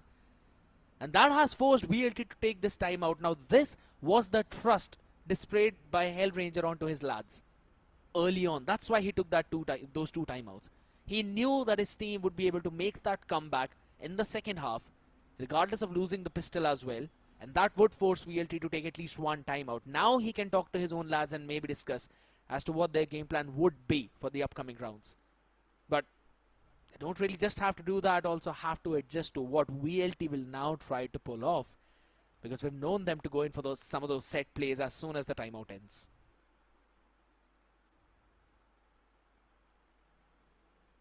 Yes, but now I'm not sure what actually the call will be on the side of Velocity, because the type of composition that SATUL are running, it is a very defense-oriented composition, because it is a Cypher with a deadlock. You cannot rush them down. You have to take control, and whenever you are going to take control, you are going to face an Outlaw or the Operator, one weapon or the other in every other round. So taking the Operator down is the concern of the initiators at the first place, and on top of it, it is Russ who's gonna set Damara up with those flashes, because without that, it is not gonna happen. And now, just look at Miz running it down, takes the player out, a good recon, the spam left, right, center. Madeline is able to get a frag on Techno, but does not matter, I have this. because what they planned had worked out for sure. So we want to see that one extra weaponry as well being brought back to their own safety grounds. Portal closed. The enemy don't really pick that up. A bit mess up from Damara on that dash, but Hoax is there. Capitalize on the back of it. It's comfortable round conversion for SATUL. Stretch your wings. They're going to continue out forward for this one, round 2. Dropping down that Outlaw, knowing that there's absolutely no use for the weapon in this one now. As there's all full shields on the other side, and almost a full house in terms of the ultimates as well, just 2 away from the Blade Storm. Oh yes, and similar can be said for SATUL as well. Just 1 point each away from King Kappa and Hoax ultimate. So the ultimate progression is definitely at the right spot. But now Escarossi doing the very direct Cypher plays, takes the beam in control all by himself, but not for long. A shock dart come into the play, will break it down, so nothing to worry about. And Miz, as we mentioned earlier, last round it was an Outlaw. The follow-up round, is an operator. He's also got the dimensional drift ready up to help him out if he's caught up in any precarious spot. Bit of a deep one-way being sent out. Rather a normally long smoke. Now here's the thing. That one smoke creates a question mark in the wine if there could be someone out there. There's just two people to try and answer that. A couple of sonic sensors as well to help them out. Spotted out SK Rossi. The pings on the map actually display that. So they will hold that one angle down and will make sure he does not cross. That gives a bit of a help to the members who are all the way playing up in A heaven. A high flash. King Cup on the back line. Techno, one frag. Trade left, right. It is still a 3v3, but Techno EDSing to the head of Lightning Fast. And the attacking side is not looking as fluent as everybody thought about Madeline. He takes one back, makes the scoreline a 2v2 piece. But now the thing is, Spike needs to be planted in the next 15 seconds. And Russ, he's ready to go for it. There's Annihilation. Flash. 10 seconds left. He's gonna send Baiting it it out. out. He missed it again. Oh my god. His catch ratio has absolutely been zero. Hopefully he does not throw any of those Pokeballs out there as Madeline and Russ will close it out so comfortably after getting that plant down. VLT will move on to 11 and now just one round away from the map point. Oh, this is not done. Because even if you look at the POV from Russ, he was so concerned about the Annihilation. The reason he threw a flash without a swing was just to throw off Helef. And Helef was not being completely blinded by that flash. He just turned it around at the right time. And then the tap and just baiting it out. The Annihilation could have changed the course of action, but not this time. Velocity secures the 11th. And now Damara on the attacking side, he has his Outlaw, which should have around 80% chances of success. It's an oddly specific percentage that you've just sent out there. Another Hunter's The Fury. 4 players are Hano Shield. Yeah, there's a ping out there and is King Kappa in unison on the back of that Hunter's Fury. Just able to hunt all of them down as the neural theft goes out for the information as well. A big play by King Kappa, to be honest. That eventually resulted in this domino effect of multiple frags for SATUL. That individual win out of B main.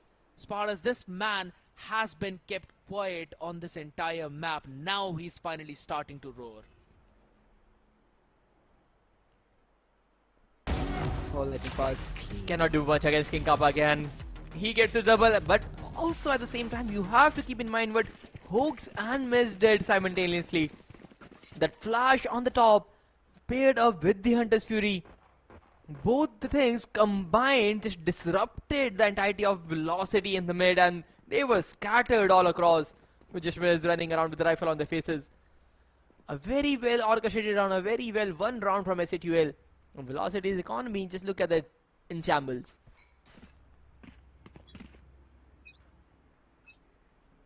Get out of my More way. back and forth for the past 3 rounds as compared to the rounds before that. Miz last time was taken off from this very angle, flushed out by the null command. Right now, it's not going to be checked out here. Hunter's Fury on the other end though, and Madeline will do the job. That was eventually started by Damara. Second catch on to King Kappa. Could not move away, and Miz had to go big. Absolutely delivered. Spike Still planted. a 2v2 is that remains, and Techno just waiting for time. An off angle anticipated, takes Russ down, and Russ is not having the best game right now, especially in the gun game. He's struggling to make it to double digits, and Madeline, the import, he has to go big right now. He has a recon ball if he needs to, but he just swings in dry, and Helef is always ready. Thank you. 9-11 the scoreline. SATUL, they are getting closer to equalize the numbers. I want to see, Helef, do you really want to build up on another annihilation? I mean, Techno with the from the shadows was actually pretty quick on that rotation as well, which helped him out to catch a timing onto Russ. Just saying. All jokes apart though, it was actually a very crucial round Specifically that one position and play of Miz though. The amount of patience this lad displayed, so very crucial for those double frags. Otherwise this could have been a very different round. Now they're ready to push out mid. No escape.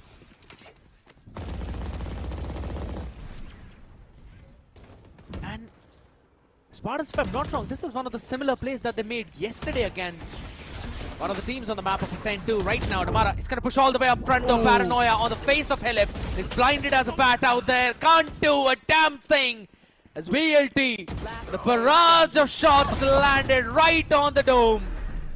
The Odin is only good for one. Match point.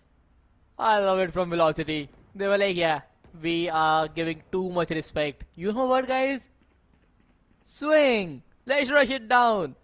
And that entirety of the caller, typical updraft dash to the switch. That play has been working wonders for so many teams, but not against a Euro deadlock combination when you have to face a deadlock and a Cypher on the either side. But this time around, the read was good, the flashes were good, and the fragging power was even better.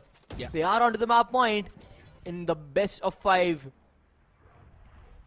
Helef, this time he's making a play down mid. And it's Kirossi. He's aware of it. They found my Anticipation. On the back fit now, Miz though still catches the first one. That's Madeline out of the picture. Oh my god, lightning fast. Lightning fast. Yeah, knife him. No, absolutely not happening. Attacker spawned. Miz still catches one more on Rust though, so the numbers advantage are in the hands of SA2L, and they've also got the spike control. That's going to be big.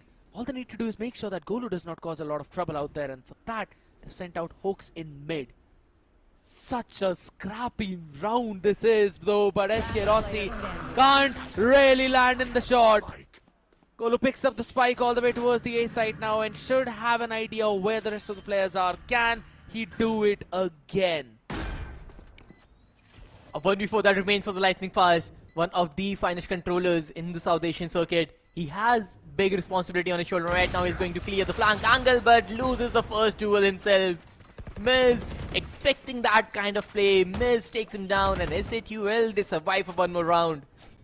Velocity have 3 strikes remaining. They lose the first. It's 2 more rounds. Can SA2L do it again? Against Revenant XSpark. Twice. Once in Split 2. They sent it to a 16-14 overtime where they were on the receiving end. Then in Split 3, in their upper bracket match, when they first reached the round number 12, but eventually RNTX pushed up to an OT and it was a 16-14, but this time the result was different. It was SA2L who closed it out. Can they push forward against VLT?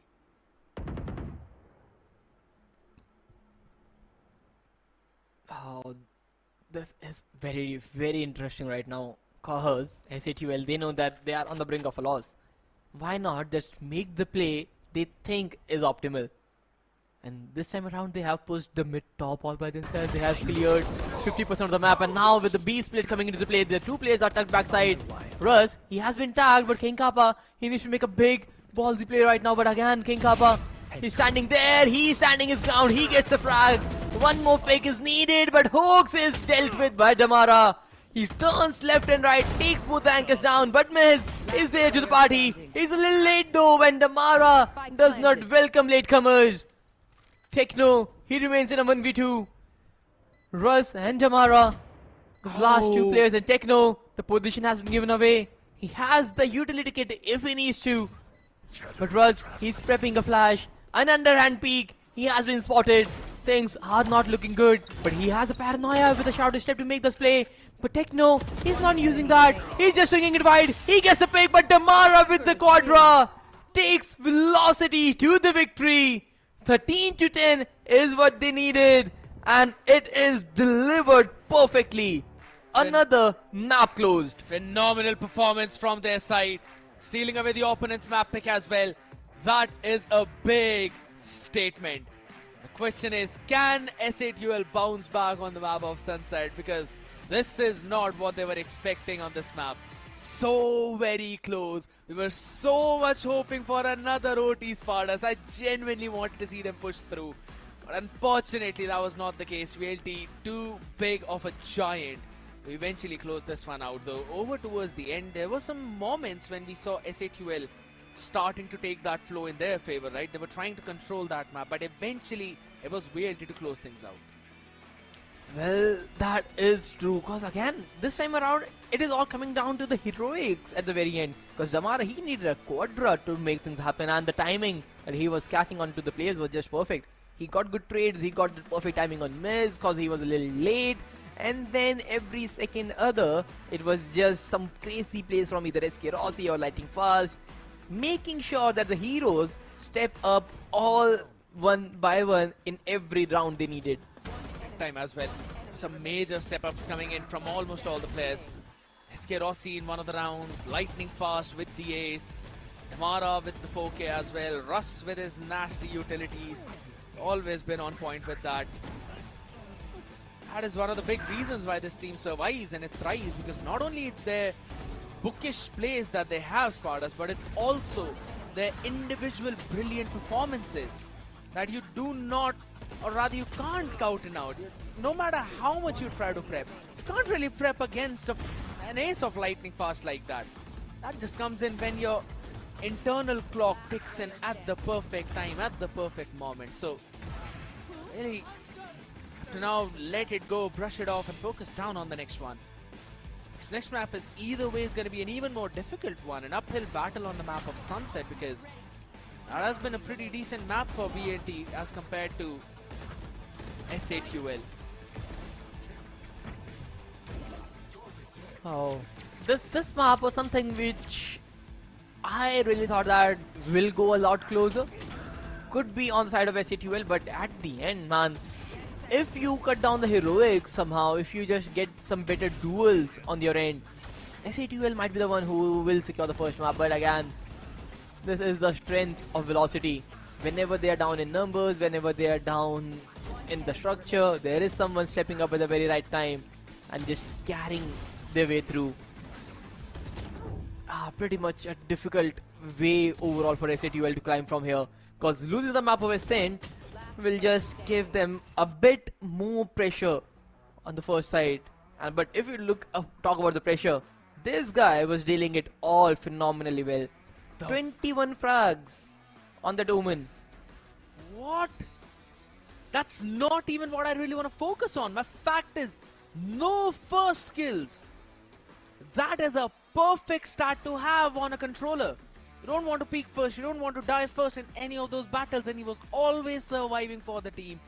With an almost 40% headshot ratio, phenomenal performance from Lightning Fast. This is like one of the best controller performances that we have actually seen. That is very true. It is incredible from his side. I just want to see the overall numbers he had, but oh, just look at the stat. Number of round converted is exactly opposite of what your opponent done. 13 first bloods for SATUL, 10 rounds. 10 first bloods for Velocity, 13 rounds. So the mid-round conversion is what SATUL is suffering right now. They had good openings in majority of the rounds, but not able to convert them. Has been a bit of a struggle for them, and if that does not fix up, or rather if they do not fix that up, even on the next map they're going to be facing almost the similar problems, because the map of Sunset, it depends a lot onto your mid-rounding and how well you're able to work around your map and also take control of those avenues. One man who was always taking control of almost all the other avenues was Miz. Highest performance out there. The first two performers, Miz and Techno Spartas, have performed better than the entire team of VLT, barring Lightning Fast also. Well, the rest of the players, again, that's where you could see the struggles were. I don't even see this to be an issue of the firepower. They were having a good amount of firepower for their side. It just came down to those ideas and how VLT were able to clutch up those crucial rounds. And that's the thing, like clutch up those crucial rounds being the key phase right now, I would say, because in a sequence when you are down 2v4, you are not supposed to give away that round, but SATUL, they were not able to capitalize on the more advantage they had.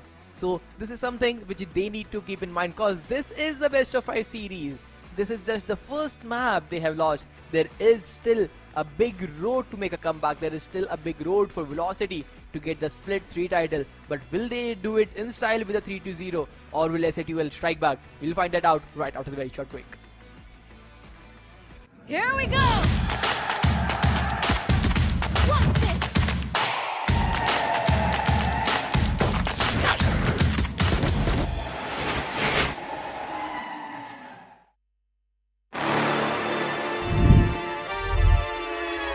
Hold up. Why do they doubt the kid? I'm about to prove them all wrong again. I got a low tolerance, cause they don't even know what the problem is. It's me. Why do they doubt the kid? I'm about to prove them all wrong again. I got a low tolerance, cause they don't even know what the problem is. It's me. I ain't taking no loss, no loss, no loss. Look, I'ma always win. And I'ma do it again. Watch me win. Then watch me do it again. I'ma always win.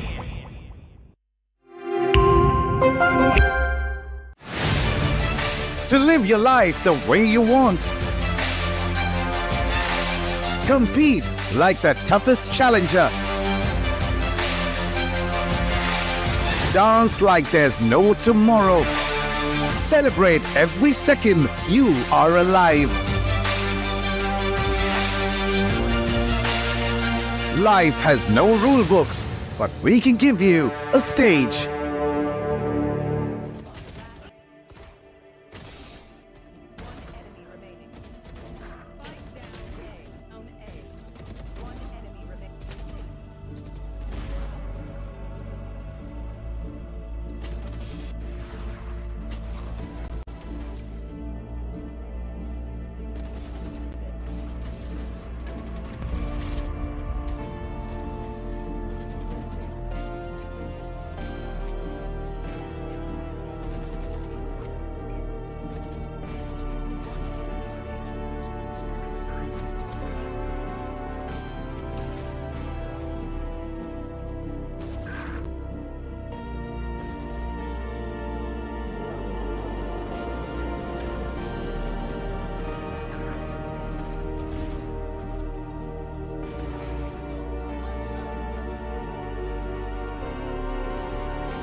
Everyone is ready for another banger series, ladies and gentlemen. We've got a newcomer out here back again after a short break. Shadow, back on the desk. 1-0 series already in this grand finals, and it is VLT who got the advantage. Well, that was bound to happen. We knew Velocity is going to come really strong, especially what happened in the Split 2 Grand Finals. I'm sure after that, that was bound to happen. They are going to compensate. But that was a map victory on the map pick of SA12 itself. And SA12 was really struggling in the attacking half, Scared. That's the most important part, the map of SA12 being stolen away by VLT. Now let's take a step back. Let's hold our horses down and look at the circuit points, because these are the updated circuit points for these teams. Ladies and gentlemen, we all are watching Revenant XSpark up all the way on top, followed by .exe. Then comes GAE Academy and Reckoning. Now the only reason VLT and SA12 are not there is because their match is still going on. So they will take those steps up. GE Academy and Reckoning Esports will be moved down on that ranking. So we technically have all 4 of our teams already for the Ascension qualifiers. Revenant XSpark, .exe Esports, Velocity Gaming and S8UL. A phenomenal performance from all of these teams though, but we've still got to hold our horses down out here, Shadow, a bit, right? Because we will see Velocity Gaming move up. But as for S8UL, now they really need some, I think so they've already made their way too, but you really want to end your split 3 on a very good note, right, before moving into the qualifiers. Here's the thing, if SA12 actually wins against the players of Velocity Gaming, they'll get additional 135 points. And maybe they can topple over so many other teams and come on the second spot. So many possibilities are also there. It's also about the ranking for which the players of SA12 Esports are fighting for. Velocity Gaming, even if they come on the second spot, they are for sure qualifying for the Ascension qualifiers. But let's see which team is going to lift the trophy for Split 3 itself, because VLT, they missed in the Split 2. I'm sure they are fighting with tooth and nail in Split 3 for the trophy itself. Absolutely are, because considering how LF and Techno and all of these lads have always been just one step away of a trophy, you really want to try and capture this one though. But we're having a look at the map feeder one more time.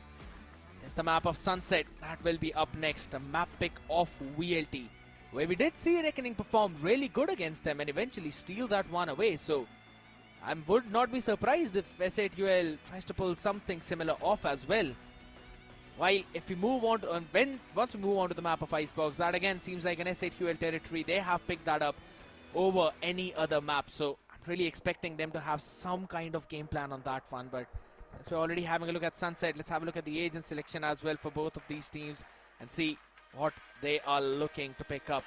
You know for a fact that it's going to be those ciphers up in the mix as well. VLT have played this matchup previously against Reckoning Esports. So maybe they're going to try and go revolve back onto the same composition that they've always loved to play. Maybe we're going to see some new Sages being introduced as well, Shadow. I'd really be surprised if they try and go for something like that. But nah, it's always going to be the same old meta.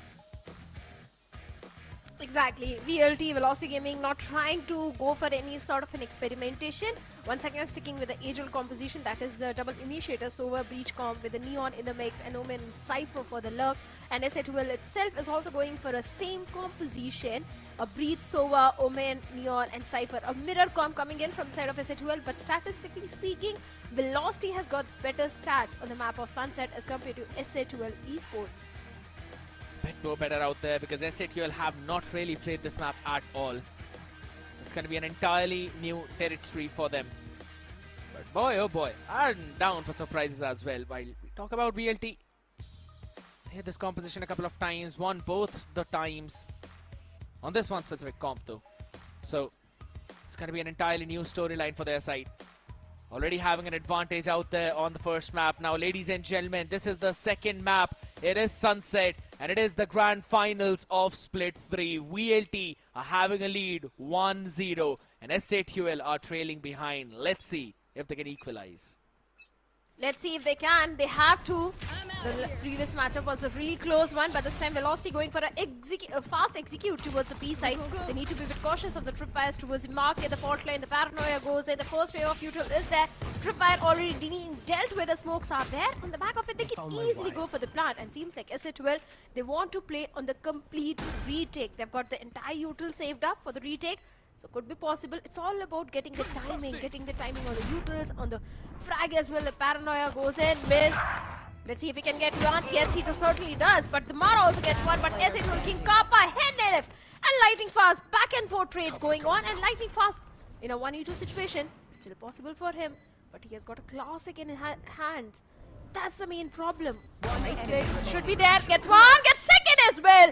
A 4K for Lightning Fast. And the pistol goes in the favor of Velocity Gaming. My question is, how many times will he ruin the party of SATUL? An ace in the previous one and a 4K in this pistol. This guy has decided to turn into a god in this series, and he's always landing those shots. Crosshair, picture perfect. And now he's also invested into a rifle Shadow, and this is a full shield, full utility Omen. It's not a half shield. He's gonna be one of the key players in this round to watch out for. Yeah. Not just this one, I think. If he carries forward the same weaponry in the next round, I think he's going to be a key player in the follow-up round as well. But a relay bolt on the back of it, miss, gets the Mara. The Mara, you can't afford such mistakes. King Kappa gets the timing onto Lightning Fast. Russ and SK Rossi still trying to equalize the numbers. As Rossi gets the third one as well onto King Kappa. 2 players remaining from the side of VCT Esports. Make it one, and Maitland will deal with the last player. The second round goes in the favor of Velocity Gaming, but the Mara, you need to stop the W Gaming. You need to find a break on your aggression sometimes. Yeah, I don't think so he's gonna do that as long as his team is following him up. That is the style of Damara. That is his way of Valorant. Constantly pushing it out forward, taking that space, and with that Bucky, pretty sure he'll be trying to do the same right now. And a widespread setup this time around. A bit of a change in the Cypher trips as well. Sending one down mid, other one down towards the B. It's technically 4 players stacked towards the A side, and BLT have decided to W key gaming over towards the B. And they've got the market control as well, almost technically for free. Yeah, that control was already given up, but they need to be a bit cautious of the lurk plays because 3 players are lurking from the mid, and Damara has already been aware. Maitland and Damara gets both the frags. Maitland gets a third one as well. Seems like a done and dusted case, but wait a second. Techno gets one. Hawks also gets a one onto SK Rossi. The market control re-established. Techno just Lightning Fast on 3K for him. Russ being the last player, can't do much. And the buy round goes in the favor of SATUL Esports. A much needed buy round. Second win.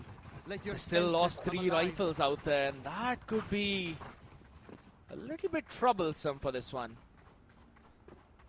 Still, a very diligent round. They were able to construct back together after losing it early on though. And that was a very quick retake as well. You would normally wait for the spike to go down and then start to re-clear those spaces, but SATUL quickly followed up. Techno with the paranoia as well was able to hold down Damara. And in those back and forth trades, we did see them come out on top, but fast push this time around, the relay board has halted it.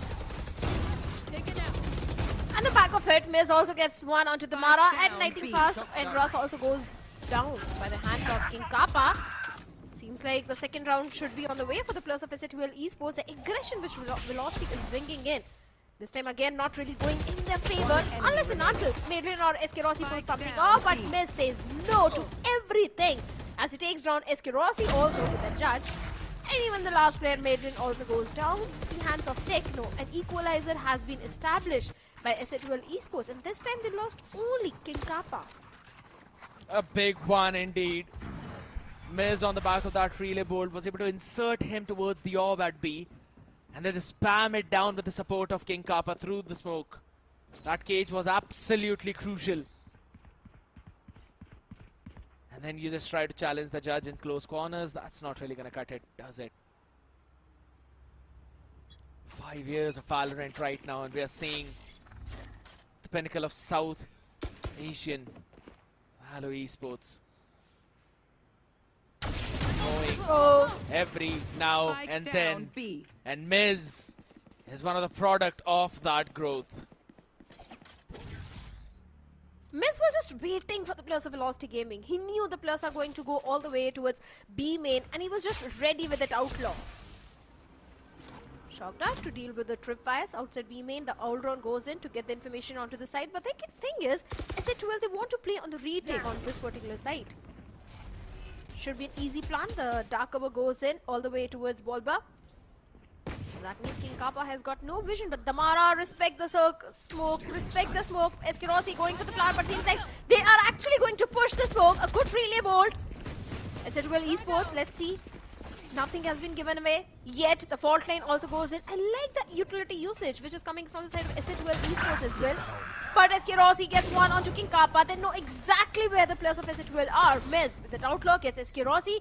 A 4v3 retake. The numbers advantage still maintained by SA12 Esports. But back and forth trades are coming in. The overdrive is still there, but seems like it's not required. The last one takes only Miz, but Hawks will deal with him. Easier diffusal. A third one for SA12 Esports.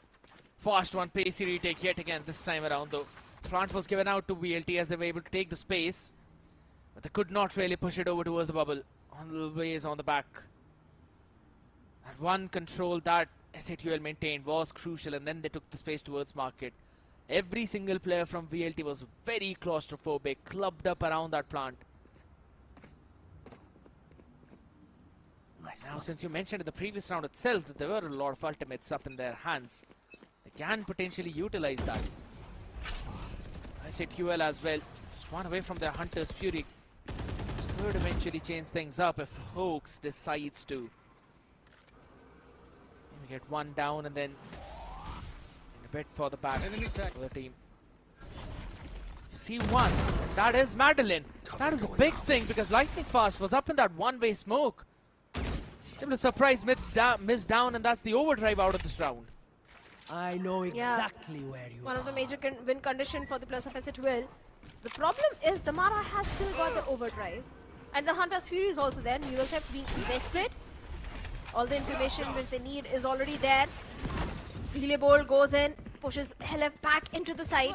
So the main question is how they're going to execute the site. It's a stag grab and Damara goes aggressive. This is how they will execute the site, by taking down all the site anchors. But Techno is still there. Gets a timing onto Damara.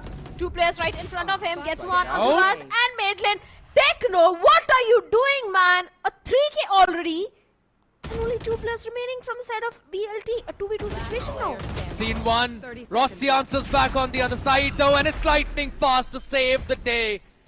A slight pause in the round to disrupt the flow. Techno was in, and SA12 eventually crumbled down under that. Another round by Rossi Lightning duo. We saw that happen in the previous map, and they are continuing on the exact same pace. Holy smokes, my god. The first one was absolutely outrageous. Even through that shooting error, that accuracy was no. I don't see that happening. Oh. Neither does Damara.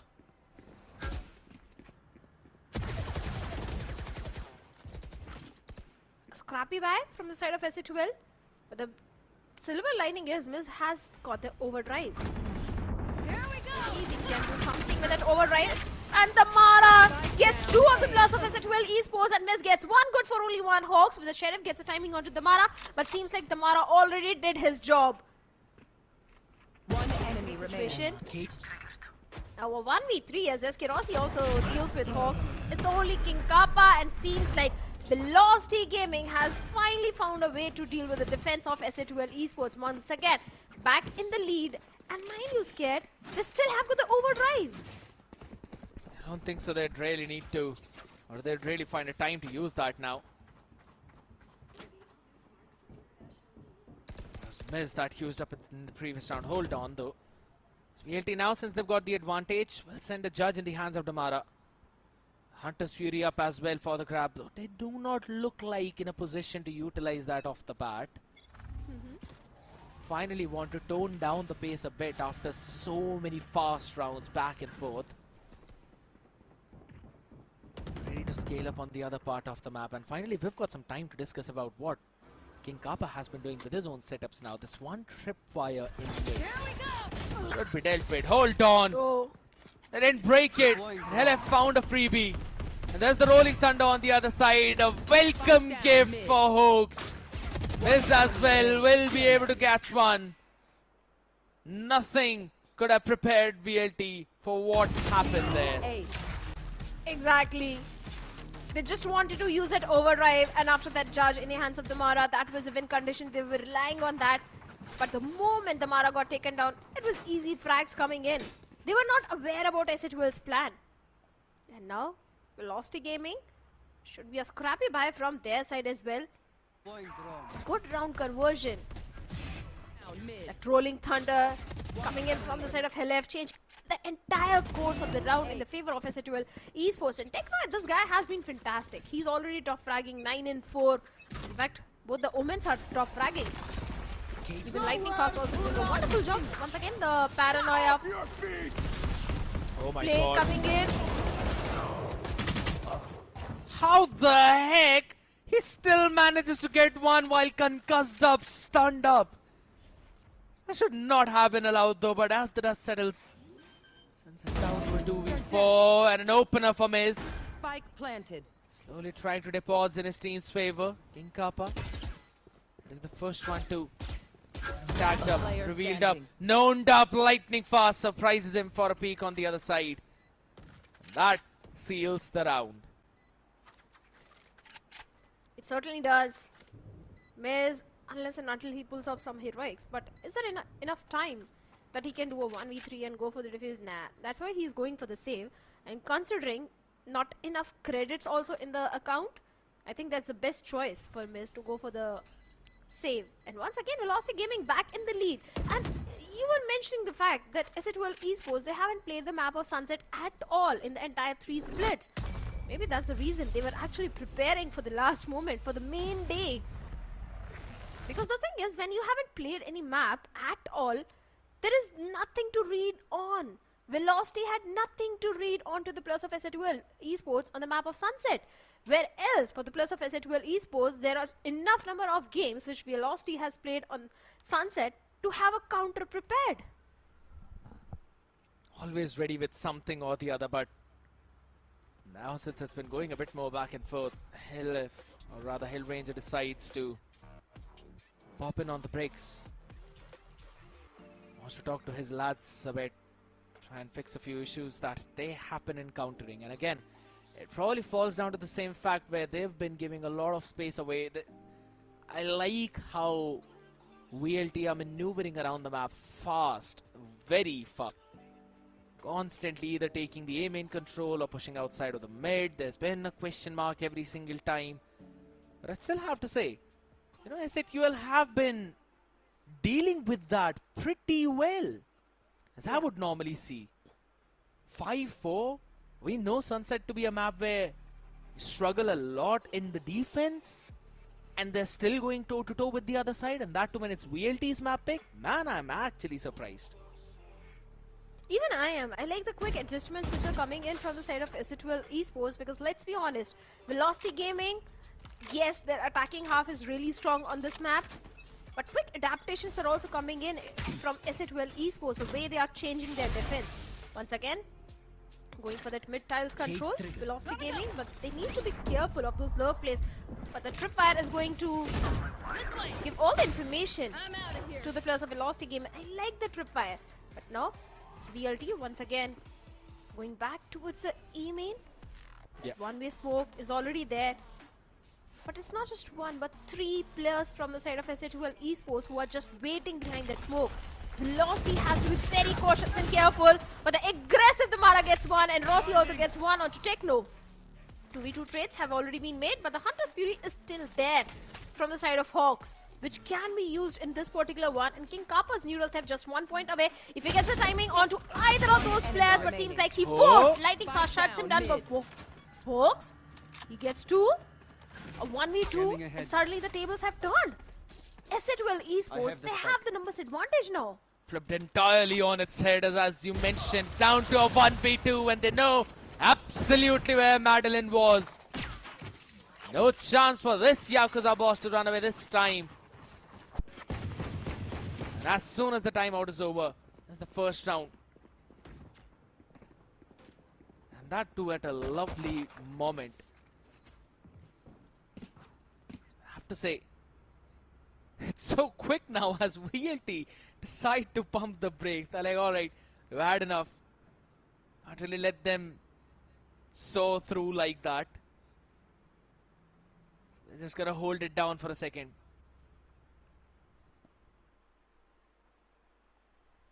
Because if you really look at VLT's perspective too, Shadow, they haven't really been winning consecutively. Even they have been going in back and forth for against SATUL, so that's a very quick adaptation. Yeah, back and forth rounds. So definitely this map of Sunset is going to be very close. I would be surprised if it goes into an overtime the way this entire first half has panned out. And that also brings up the question, what do you think should or will be the scoreline on this particular map? I'm not asking who is winning, I'm just asking you to predict the scoreline. It is a very difficult question.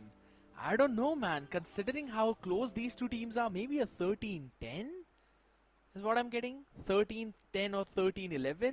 I'm hoping for it to be that close, because we have known SATUL to be pretty decent on those attacking sides as well. It's not the best out there, but it is very decent.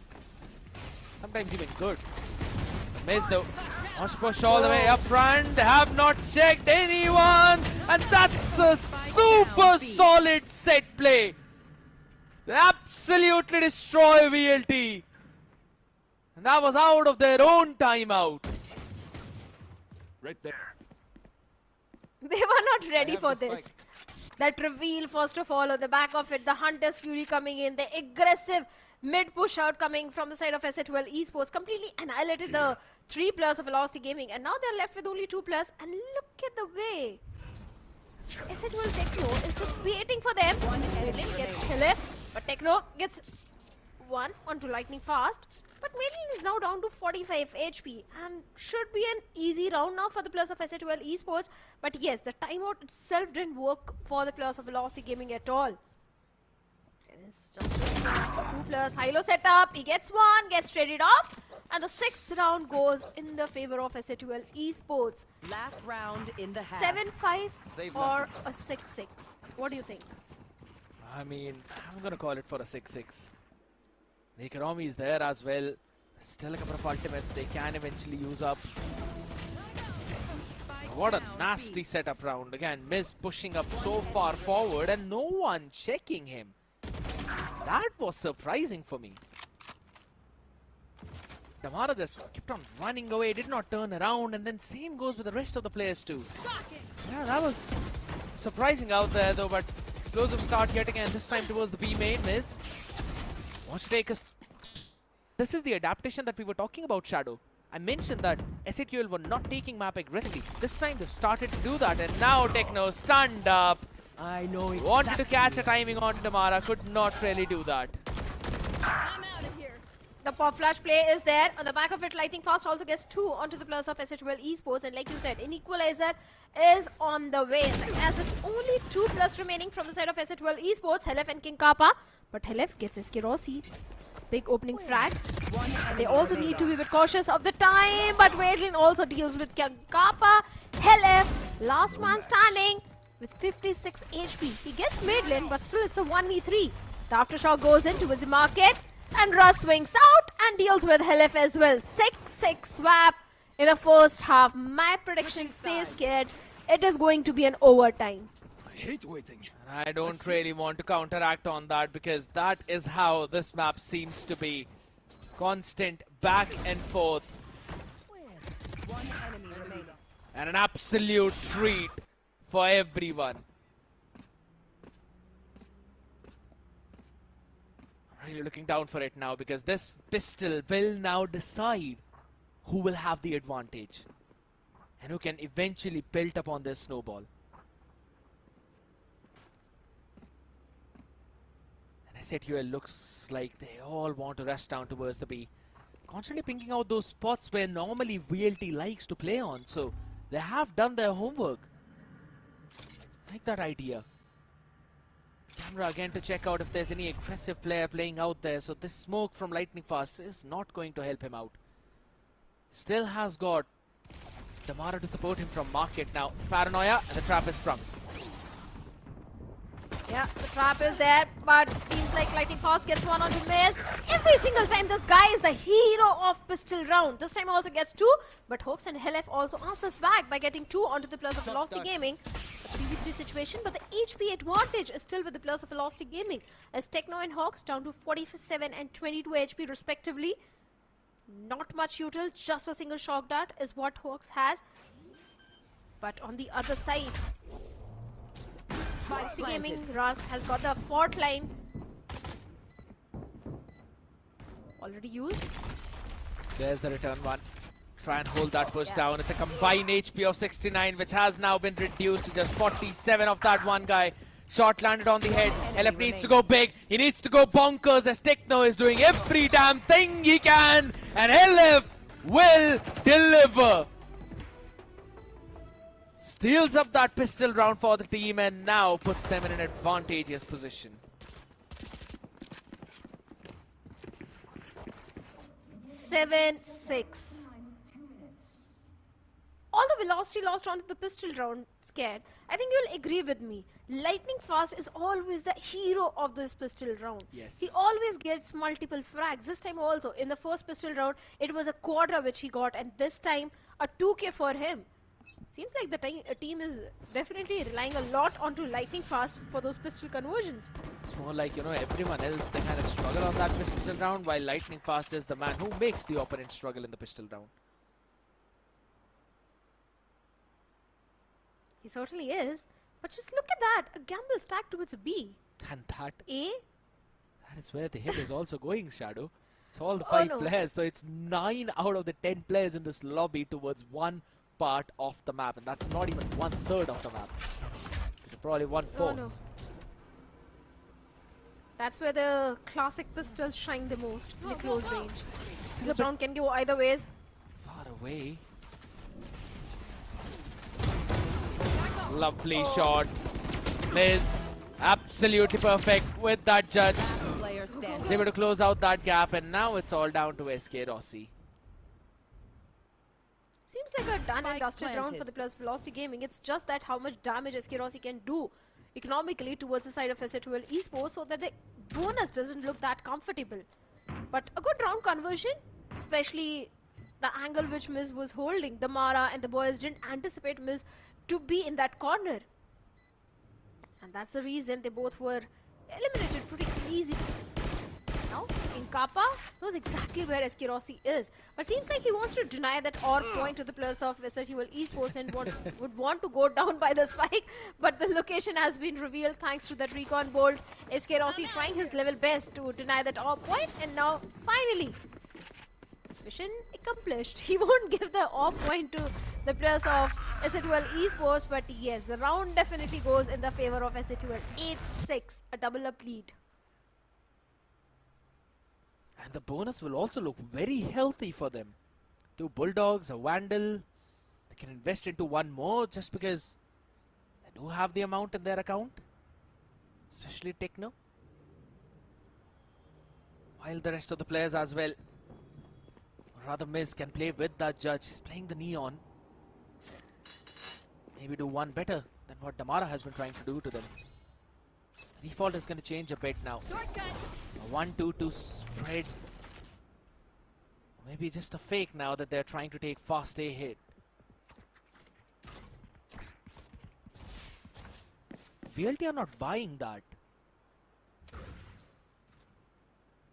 Take flight. Just 1 trip all the way towards the left. That should get the information as well. Hold on where that tripwire is. Oh, it's not really been dealt with. We don't really see the second tripwire up in the hands now. The 4 people again to answer this hit now. Spike down B. Yeah, everything just going in the favor of Velocity Gaming. A complete mode on back and forth trades were there, but the Mara stepped up. by taking 2 of the players down from the side of SC2L Esports and leaving King Kappa all by himself in a 1v3 situation. The main problem is the spike has been dropped, and the way the 3 players of Velocity Gaming are guarding the spike is not going to be easy, especially after that tripwire outside B main. King Kappa in a very difficult spot. Since he has enough creds in his account, he can 30 try seconds and left. do something.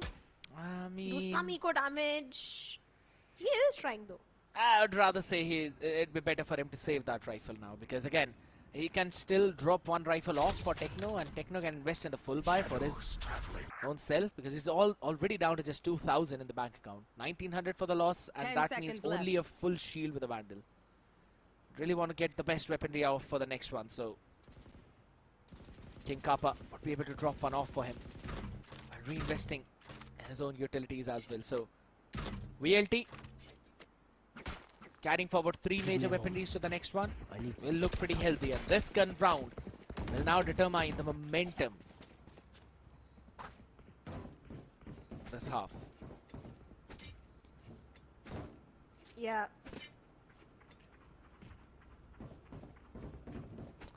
Interesting call to stick to those half shields, 3 of them.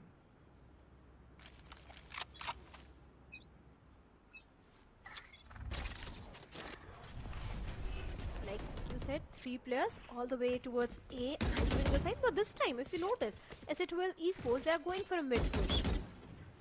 From mid to market, that could be the approach, because one of the player is still outside the B main. And that's Trying to create few question marks towards the A side to pull out the rotations from the B. Kate. Good approach. I like the approach of SC2L Esports, because Velocity still doesn't have any idea Oh, how many players are towards the mid. But wait a second, King Kappa gets mid lane and Damara gets down one. A. King Kappa was there to get the trade onto Damara. A good trade game coming from side of SC2L Esports. lovely re-clearance. And they anticipated the push out. King Kappa catching Madeline first after hearing that util, and in an instant they were able to shut down Damara as well. It's all down to Russ. How many can you get? It's a triple peak. He gets one. Now all he needs to do is run away. Equalizes the numbers as well and brings in lightning fast 30 to try and seconds answer. They'll be going in for that solid execute. Now it's a 3v, or rather a 3v3 retake as well.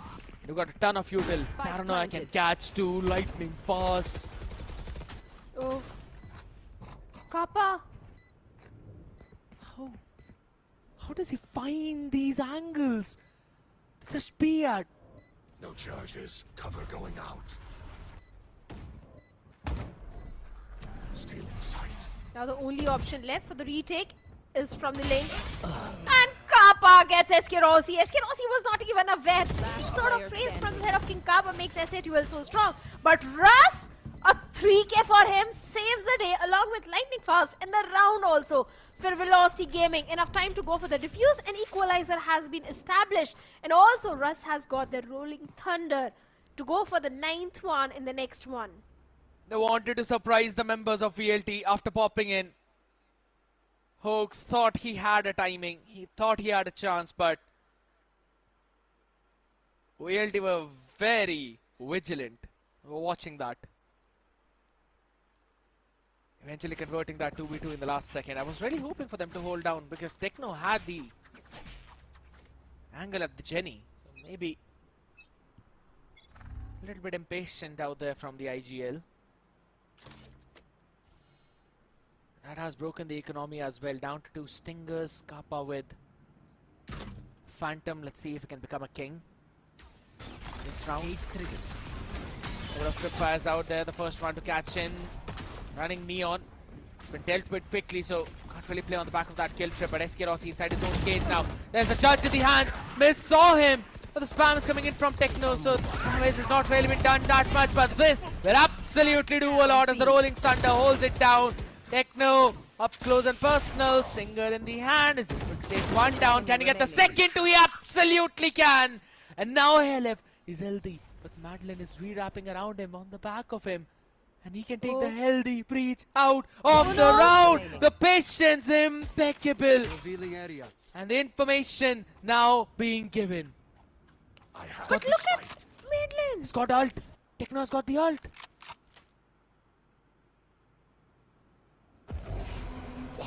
And he's going to use it. Instant 30 TP seconds towards the A side, but back to B. That was a fake Techno. Mid lane finally knows that it's a B plant. Is it really? Good anticipation, a good smoke, but Techno is down to 29 HP and mid lane was just right there towards the market. Techno was not anticipating him in the market and mid lane will get him down and as well as he will get the defuse. Ninth one for the players of Velocity Gaming. This was such a close round. But the main thing is care for the next round. Velocity has got the overdrive and the Hunter's Fury as well. Big ultimates up. They already used the Rolling Thunder in this one from VLT's side, so they'd be very happy about it. One enemy remains. My ult is ready. Can S8QL try and pull themselves back? Have their own Rolling Thunder to invest in. Miss one away from their own overdrive. They have been getting the space outside of B for free, so expecting them to try and pull something off, but bit of a bake being created out there in mid, giving a fake hint to S8QL that maybe VLT are playing out far forward in mid. Madeline gets a tag.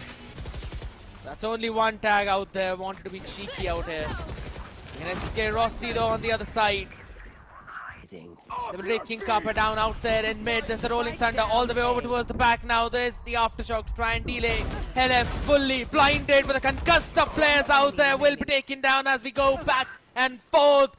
Not gonna stand up for long as Miz will be surprised by the Cypher on the other side, and seems like this man sees everything. I like how close these rounds are going in. Exe Esports definitely putting up a good fight against Velocity Gaming. The moment it starts looking like things are falling in place, the round will go in the favor of Exe Esports. Suddenly someone from the side of Velocity, usually SK Rossi, pops off or Russ and gets those crucial traits in the favor of Velocity Gaming. Back-to-back round conversion coming in. Good use of ultimates, especially Helif, getting those crucial two opening frags onto the players of Velocity Gaming, trying to equalize the numbers. But now a timeout should be on the way from the side of Exe Esports, because this is going to be the round. If they lose this one, Velocity Gaming will come so close to the map point. Just one round away is what we will say after that. So S8QL, Yes. I've got the last chance to try and fix things up now, because VLT have their own timeout now that they can work around with. But previously S8QL were able to answer back a few rounds consecutively after their timeout.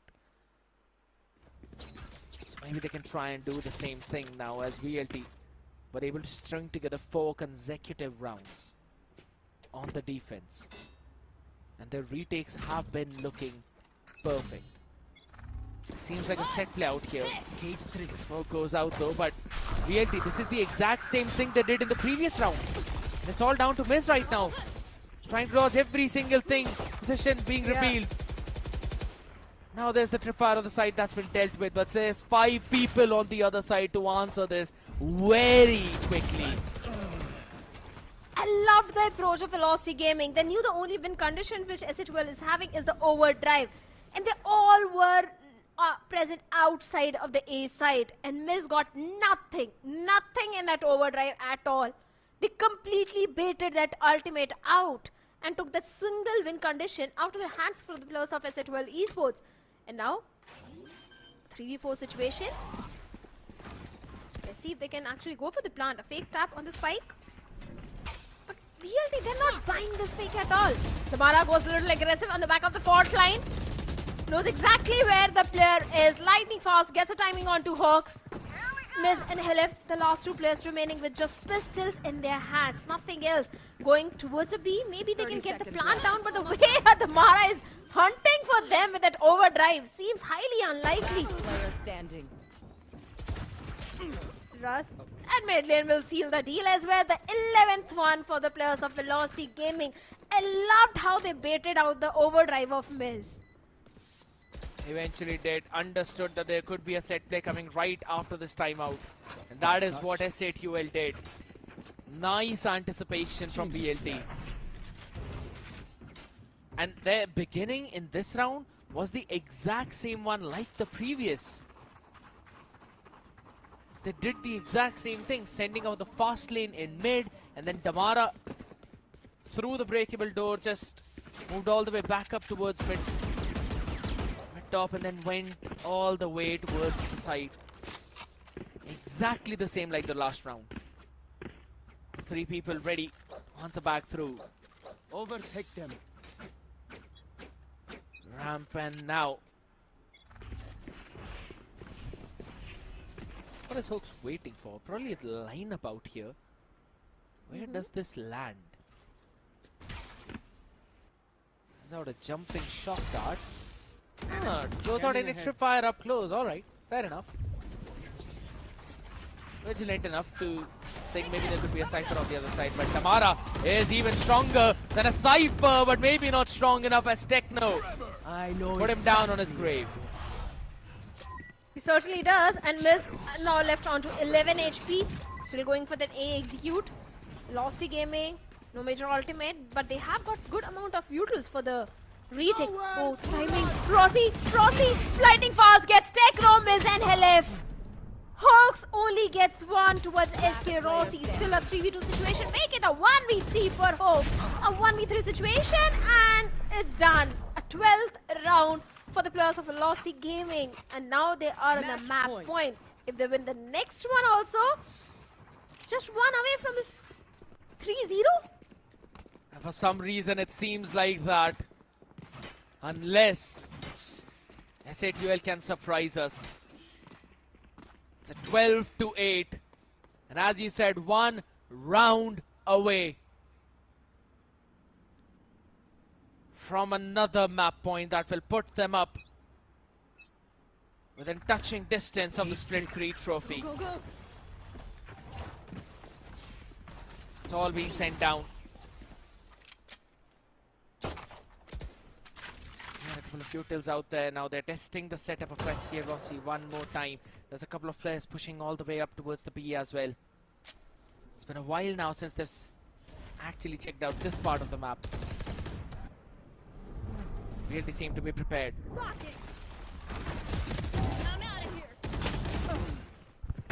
They are, and so is the Mara in lightning fast. Gets those opening frags, but Hawks and Hellef, they're answering back in style, getting 3 onto the players of Velocity Gaming. Now a 3-2 situation. Lightning fast gets 1 onto Hawks. For a second it looked like Hawks is going to get down lightning fast. But it seems like that's not the case.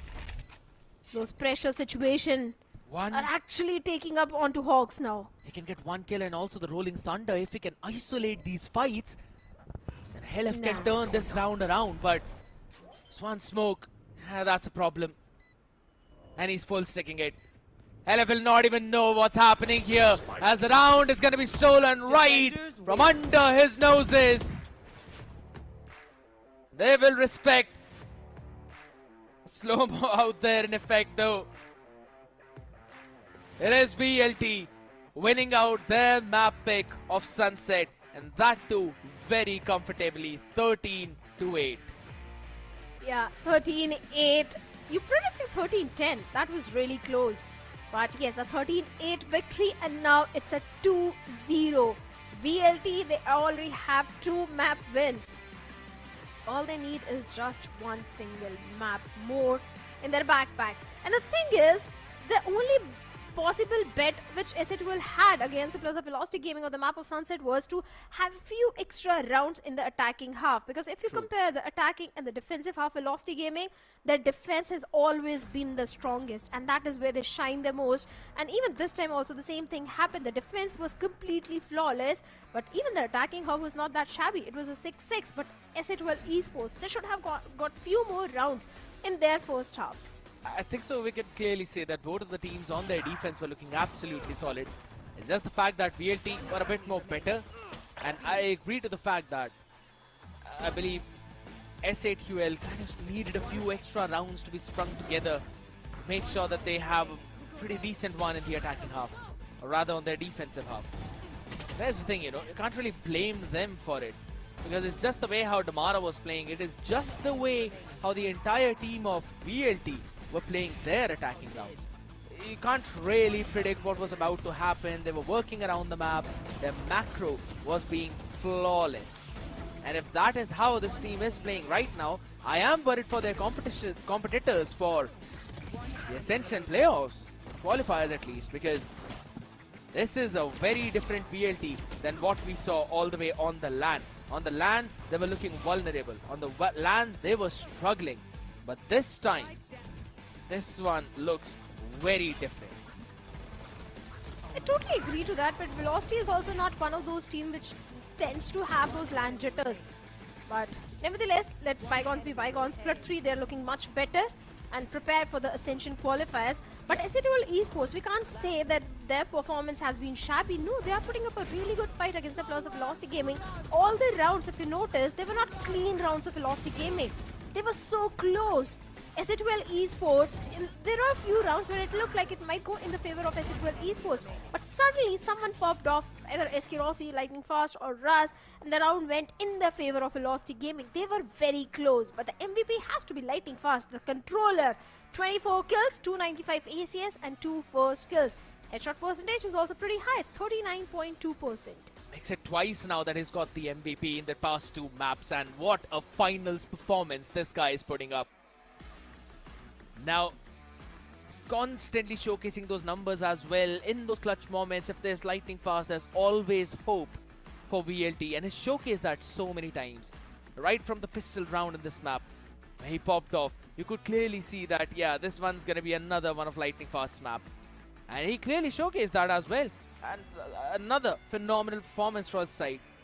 You want to have a look at the rest of the stats as well for the teams now, because pretty sure, even though on that first map, or rather in the first half, they were struggling a bit on the attacking side, after the timeout of Hellranger, SATUL were able to string together a few rounds. But VLT then called their own timeout, and the half that was slipping away from their side was eventually brought back in their own hands now. But it's not just about the half, Shadow, it's about a full-fledged series, a best-of-5 series, which is now slipping away. And it is not the first time that we have seen LF and Techno in the position like this. We have seen that all the way from last year. They have been on the receiving end in a best-of-5 series. They have yet to register a win. And I have no clue how they're going to manage that now, since it's a scenario where they're down 2 maps. The next map is their pick, but then the one after that has been the map where they've looked shabby. It just seems a bit more difficult for them to string everything together through. It's a miracle if they come out on top in this series. I don't know. If I look at the stats, Icebox, the next map, Exe Esports, they played against the players of Revenant XSpark and they did get a victory. So yes, they can also win against the players of Velocity Gaming. But looking at the performance of this one, 12 first kills for the players of Velocity Gaming and 9 for the players of Exe Esports. The post plant is looking much better for Velocity Gaming, but the post plant conversions are not there for the players of Exe Esports. They got the site 6 times and were able to convert only twice. 2 clutch moments were also there from BLT, but the player stats, MVP has to be the Omen from both the sides, Lightning Fast and Techno. Lightning Fast with 24 in 11 and 11 assists. Techno with 19 and 15 with 11 assists. And Neon, the Mara has always been fantastic, but Miz also having really good stats. 14 and 17 is where he is. Pretty solid job out there, but on the other side though, Techno and both the Omens showcasing a pretty flawless performance out there, and this has been really, the storyline for this series. And it's not just about that. I'll have to be honest, if Techno wants to be the best controller out here, he has to dethrone Lightning Fast now. If you really want to push out forward, you need to better than your counterpart. But ladies and gentlemen, will Techno be able to get better of Lightning Fast on the next one? That's going to be a storyline for Icebox, as we'll move on to that one after this short break. Don't go anywhere. Here we go! What's this?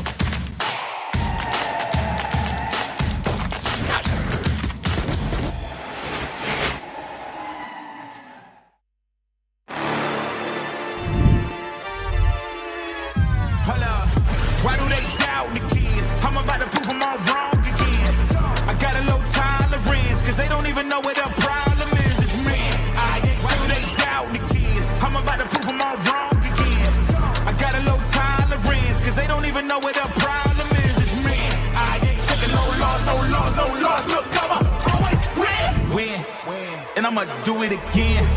Watch me win, then watch me do it again. I'ma always win.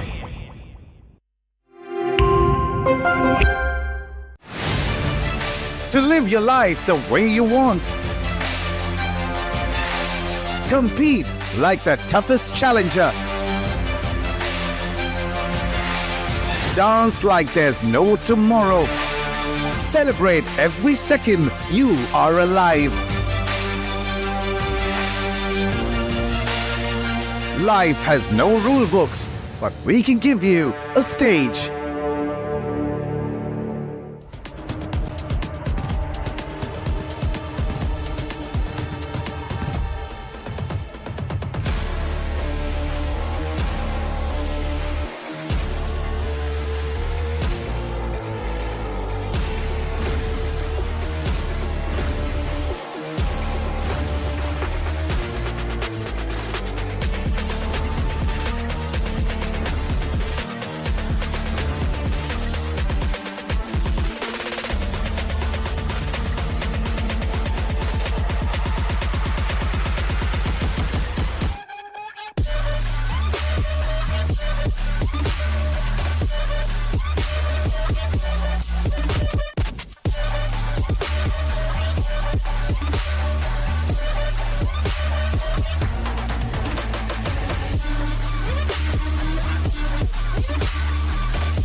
On the brink of success stands Velocity Gaming to lift their potential second trophy of this split.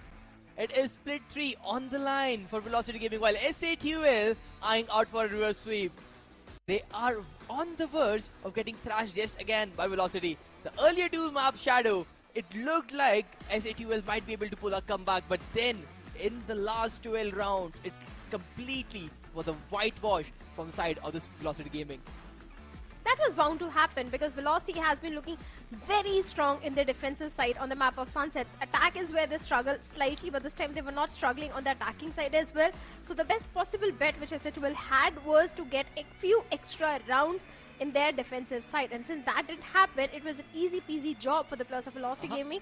But I think the main thing here is even VLT did win against SATUL Esports. They were not those clean rounds, they were not one-sided rounds. They were very close rounds, which Velocity converted in their favor. So yes, SATUL Esports was putting a tough competition to the players of VLT. I highly doubt that, because the last 12 rounds, the defender side of Sunset was a easy structure from the side of Velocity. Does not matter what SATUL was doing on the attack. The Velocity always had their number. They were always shutting them down round after round. Because overall, it was lightning fast and SK Rossi running the show, paired up with Damara taking all those frags, and then Ruz with a perfect supporting utility. SATUL, they were getting onto the side but could not do much from there. And if that story remains on the map of Icebox, which is a pick set by SATUL, they had the opportunity to take split earlier, but they chose to go for the map of Icebox, keeping in mind that Velocity Gaming has not played Icebox in the entire 2025 season. Yeah, but looking at the map of Icebox, SATUL Esports, like you said, they have played Icebox thrice in the entire VCSA and they have won every single time. VLT, they haven't played on the map of Icebox, and looking at the agent composition, they are going for the double duelist. Vanilla comp, SK Rossi onto Jet and Reina, but whereas SATUL Esports, they are going for the double initiator composition, Sova and Gecko. Well, Sova Gecko, pretty much staple from this side. They have used it in the past and it had worked out pretty well. With Miz doing the wonders, Techno being the lurker, King Kappa anchoring the side and everything. But Velocity Gaming, I love it from them. This is something which Asterisk have used in the past to be on the fair side of things. A Rena Jet composition, a composition you take out from your ranked book. Because generally, no pro team actually picks up a Rena and a Jet. But this time around, they have decided to do that. Damara, the main duelist of the team, has moved to the Reina role. But SK Rossi, he is back onto the Jet. He certainly is, and so is the technical pause. Soon all the technical issues will be fixed. But since Velocity haven't played on the map of Icebox at all, this also brings up the fact that SATUL, they have got nothing to read on to prepare counters against. They don't know how Velocity likes to play on the map of Icebox. So they are going completely blind. This can actually work in the favor of SATUL Esports as well. Well, to be honest, this thing would have been like a soothing thing for SATUL at this point. Because prior the map veto, or rather prior the agent select, SATUL must be in the dilemma of what Velocity is gonna bring, but if they have prepped this up or not, if it's a map which Velocity is completely declined. But since the agent select is in their faces now, they can exactly see that Velocity is not prepared for this map. Velocity has picked up a composition that is used in ranked games every other day. A Rena Jet with a Viper, Killjoy and Sova. You see that composition every day and you know it is the basic of Valorant. So SATUL, all they need to do is figure out what their plus points are, because they have prepped a composition while Velocity is just going with the flow.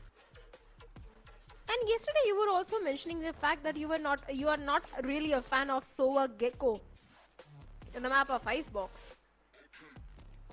Well, to be honest, yes. I always prefer a double controller on the map of Icebox. There are so many avenues to cover. With a double initiator, this is a map where you cannot just take off a sentinel role. You have to keep a sentinel, which has to be a Killjoy for sure. But hey, those things will continue. We will continue our story building theories right here, but all that right after a very short break. Here we go! What's this?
Welcome back everyone, right after a very short break to Omen Valorant Challenges South Asia Split 3, the grand finale where Velocity Gaming is on the verge of lifting yet another title of this year's split.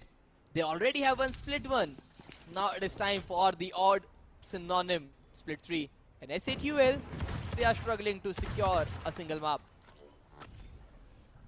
This can be the map for the players of SATUL Esports considering their history in VCSA.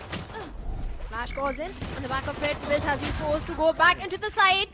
And Gecko's flash, and behind that, Miz and Helef gets 2 onto the players of Velocity Gaming. A good head start already, but Lightning Fast, the hero of the pistol round, gets 1 onto Miz, trying to equalize the numbers, but he needs to get 1 more. Gets 1 onto Helef, mid lane. Velocity Gaming, they still don't have the side control. The Viper wall goes down, and the back of it, back and forth trades are there. Hawks in a 1v2 situation, and will clutch it out. And the pistol round goes in the favor of SATUL Esports. SATUL just turning things around right at the very last second. There were trades, it was a 3v3, but again SATUL stood their ground. And Velocity, they were too stubborn to look somewhere else. They wanted to just brute force into the side, and Hoax, the last player standing there, clutched the round all by himself. This is something he needed to deliver, and he surely did. Good trades though, but then Hoax maybe Madeline didn't expect at the very right movement. But now Crystal has been lost, so the second round, the anti-eco is nothing to worry about until Damara has a different thought process. They are seeing the players, but Helef with their double outlaw shots, anchoring down the B side, take 2 players down with him. Now Damara is already tagged up. They are stuck on the yellow, and there is nothing for Velocity to do from here. The all-round gives all the information of the yellow. And now SATUL is aware about the position of the players of Velocity Gaming. Maybe we can see a pivot coming in at this point, since VLT do realize it's a stacked up site. It's not going to be easy to execute towards a B. But still holding on to the grounds. Helef just ready and prepared with that outlaw. The Viper wall goes back again. The recon goes in.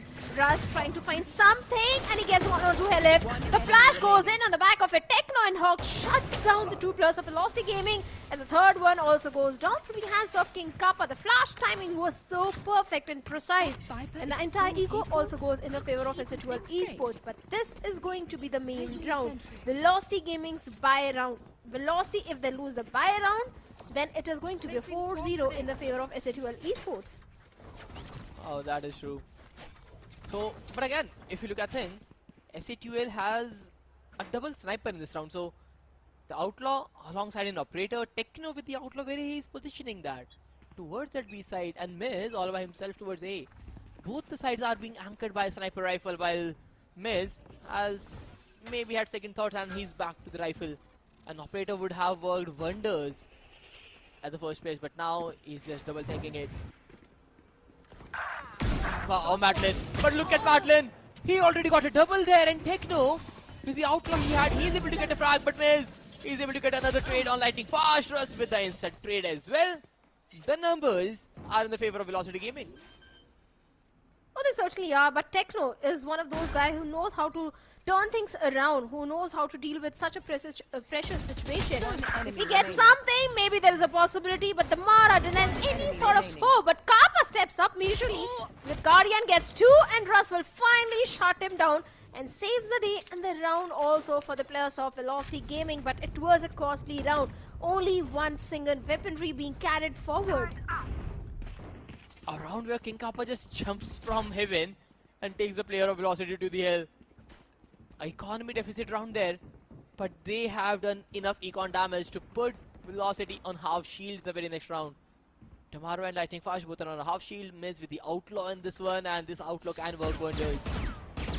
2 players out of 5 can be one shot. And the way he's playing, he's going aggressive on that belt peak, or rather he's just tucking into the nest. And this outlaw is completely unmarked. The timing can be everything, and Miz, he has the best timing in the world right now. All he needs to do is just wait and hold. The outlaw will give him the side he needs, and the outlaw swings does not work out. Miz is on the verge of getting eliminated, and Damara, he does not miss the shot. Well, he didn't, but King Kappa also gets one onto Esports. Damara with the second one onto towards Helep. Those utilities are actually stopping the plus of Velocity Gaming, but King Kappa also gets Damara. It's only Maiden and Lightning Fast remaining. Lightning Fast down to 6 HP. There should be a third one for the players of SHL Esports. Enemy remaining. And Hawks gets Lightning Fast. Maiden is the last man standing with just a Bulldog and a 1v3 situation, and Dream to clutch it out and go for the plant. Can he do so? Seems highly unlikely. Kappa with a 3k. Even the Snake Bite lineup was also there, and third round goes in the favor of SHL Esports. Back-to-back rounds. This is what they need from here on.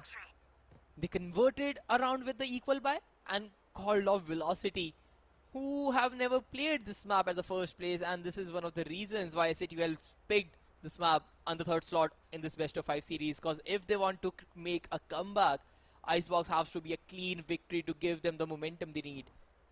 Velocity, they are having a hard time despite the fact they are able to get some opening duels, but the mid-rounding is where they are being shut off. Yeah, those mid-round conversions are a little problematic for the players of Velocity Gaming, because even if they do manage to get the first kill onto the players of SHL Esports, mid-round is where they start fizzling out. But yes, also keeping the fact in mind that it is a strong map for the players of SHL Esports. VLT, they really need to discuss with the coach in this time out that how actually they can actually breach into the defense of the players of SHL Esports. Maybe a mid exploration could be the key, because SHL Esports, they're also sticking to the sides. It's not much defense towards the mid. At least Velocity can try to get few rounds by going towards a mid. That is true. They need some mid splits. They need to take basically map control. They need to lurk around the areas, but right now what they're doing is just hard hitting and diving onto the majority of the sides.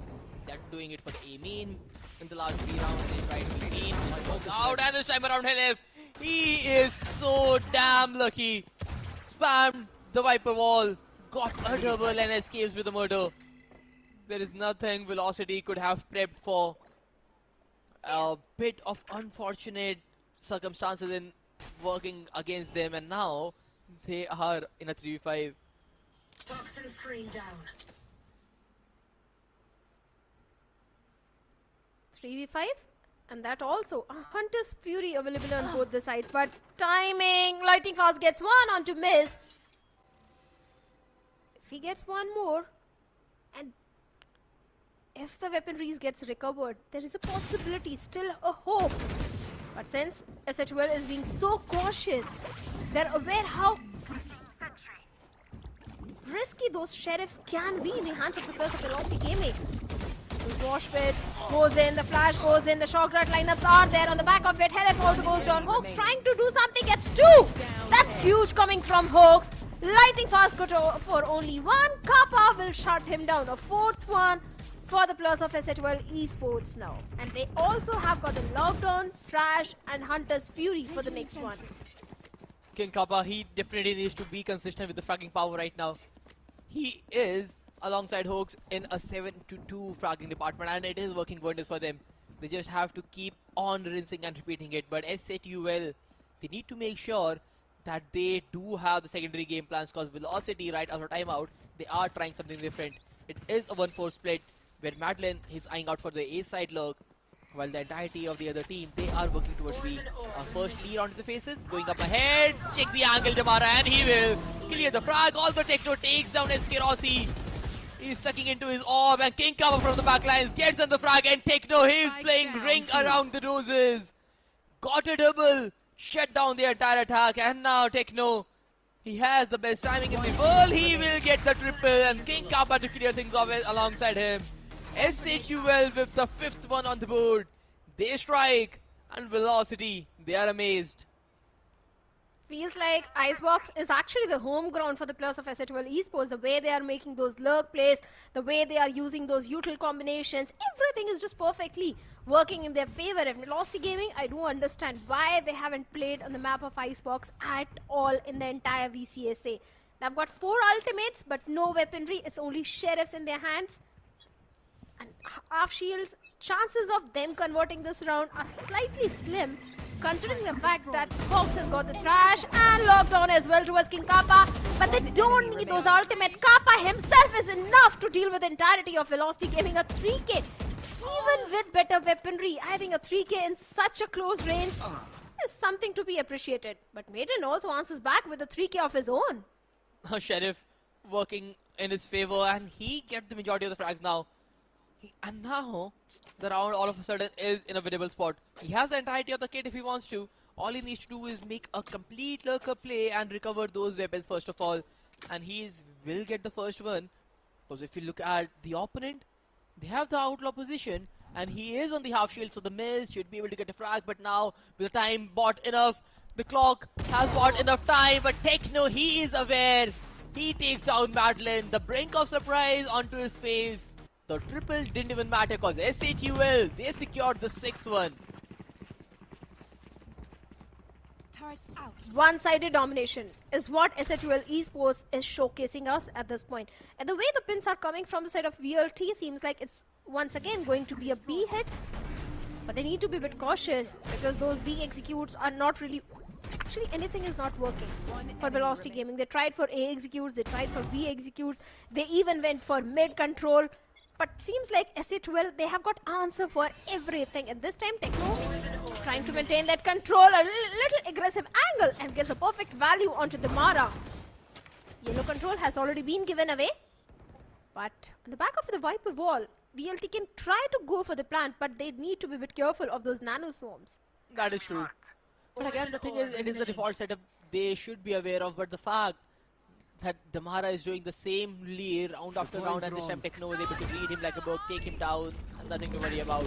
Now Host retain 2 people, and he will retain SK Rossi, who is yet to open the killing department. And now the Mosh Pit to pair things up, and a double frag for Hoax yet again. Mosh Pit combined with the gun barrel. A triple for the Gecko. Madeline survives in a 1v4. Not for long. Techno shuts him off. Another round for SATUL. They are running away with the map of Icebox. Oh, they most certainly are. One-sided domination is what they are showcasing us. And Velocity Gaming, now they have got all the 5 ultimates online. But are they enough? In the previous one, they also had few good ultimates, but the way they are getting annihilated by the players of SATUL Esports, there is no time to use those ultimates. One more timeout being called by the players of Velocity Gaming. Only 4 rounds left in the first half. And the only best possible bet for Velocity Gaming is they convert at least 3 rounds, if not all 4 out of these. Well, the thing is, I don't know what even Velocity can change from here, because this composition they tried to bring, they wanted to face just duels all across, and keeping in mind that Damara is on Arena, which is an agent which thrives just on aim duels. He's not able to get that. Escarossi is yet to open his frags.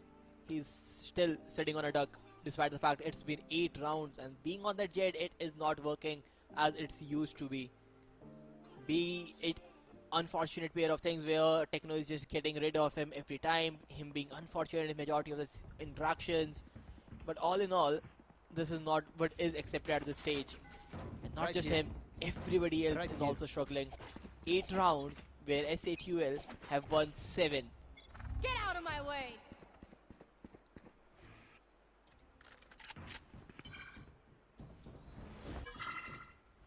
A slow round from the side of Velocity Gaming. Escarossi on the Blade Storm trying to get something. He needs to be cautious from the side of King Kappa, as Kappa has got the entire kitchen control. Slowly moving towards the tubes. Even Helif having that boiler's control. It's all about the timing. The turret is also there, which is going to give the position away. Rossi in such a peculiar spot at this point.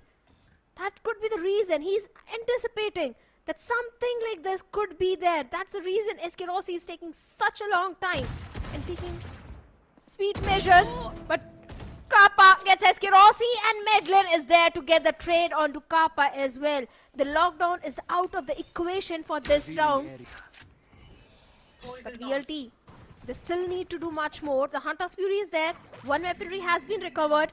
but they need to drop few more weapons of SA12. Only then they stand a chance to convert this one. But now they're going for the plant. But for the retake, look at the amount of util with the players of SA12 are having. And Techno also deals with Medlin. So lockdown is not there towards the side of Losty as well. That was a win condition for them. Maybe not, because they don't have the weaponry at all right now. All the lurk potential was in the hands. Techno takes him down, and now Helef is just shutting everybody else as well. But Ruz on the other side with the Bulldog, he's trying to convert things off, and Ruz! A classic onto the face of Miz to convert the second. A round where Velocity had no chance whatsoever. The late lurker was shut down by Techno, and then everybody else was just dying to the shock darts and the barrel of Helef. But Ruz, the counters over, steps up at the very right time. A double to his name with the Bulldog, and then the classic onto the face of Miz. A very well played round from him. A round which Velocity needed desperately. They will clinch it out. And here you said VLT don't stand a chance. They don't have the weaponries. But now 4 major ultimates are there towards the side of VLT. Lockdown, Viper's Pit, and this time they do have the weaponries, but they need to be cautious from those Blade Storms and the Operator as well. Too many win conditions for the players of SA12 to go for the 8th one. VLT, they have to counter every single of them. Let's see how they're going to do so. Once again, Rossi, a very slow approach, and Techno gets a timing onto the Mara outside B. The Mara was trying to create few question marks, but seems like that's not gonna happen as Miz with the Operator gets Rossi and Helef gets lightning fast. Seems like a done and dusted case, a 2v4 situation for VLT, and nothing to win. No major win condition for them at all, unless and until Maitland or Russ pulls off some heroic moment. Not sure what Velocity is trying to do from here. The attacking sequence is completely lackluster. The utility is not on point, but Ruz, his frag is, he gets one more. There is a alarm bot up close, but didn't even flinch. King Kappa standing on the face, gets a pick. 28 seconds remaining on the clock, and Ruz, he has to be the hero one more time, and he'll get one. But Techno, a perfect cover fire, takes Ruz down. Another good frag, another good round. And the defender side of Icebox, it is paying its way. 8th round for SA12. Seems like we are moving for an 2-1. Icebox is completely going in the favor of the players of SA12 Esports by the looks of it. This time once again the Operator became an ugly thorn for the players of VLT. Before that, the Mara getting shut down outside B main was a big blow to the players of Velocity Gaming. Whatever they wanted to pull off in that particular round didn't go in their favor, but the aggressive play this time coming from Miz. The back of it, the Hunter's Fury also being invested, which is going to push the entire team of SA12 back into the side. Miz tagged a little bit, nothing much, and finally the lockdown investment is also there from the side of Maiden, which is going to push the entire team of SA12 out of this side. The Viper Spirit is also there from the side of SA12 Esports. Welcome to my world. One of the players has actually been detained also. Here. Now, the spike will go down, and how do you start a retake? Lockdown deployed. Hunter's Fury not found. Any other thing to hold down that lockdown? Nothing. A lightning fast, he has to just respect it, fall back, and now go back to the Viper's Pit. But the smoke integrity is a little too low, and it will fall off. Now the retake commences, but Tamara and Ruz, they get one frag each. Helef is able to get the trades, but he is the solo survivor in a 1v2. He knows where the players are. He gets a spam headshot. The recon bolt is there to the rescue. He knows where the player could be. A Hunter's Fury if he wants to use that, but he will not need it. But does he have enough time? He surely will. SA12 loads up the 9. The captain strikes, and Helef making sure his heroics does not stop at all on this map. Last round before the switch. It was so close. Could have gone in the favor of VLT, but Helef clutching at the right nick of time, getting the right frag. Landed SA12 Esports in 9th one. From here on, either it is going to be a 9-3 or a 10-2. Whatever the scoreline is, the chances of VLT coming on strong in the second half are very slim. The chances are very slim. The odds are in the favor of SHL Esports, especially after that quadra of Helef. And now the Hunter's Fury is also there, the Blaze Storms is there. And in fact, Outline Operator is going to be a 10-2 swap. Well, let's see if that's the case.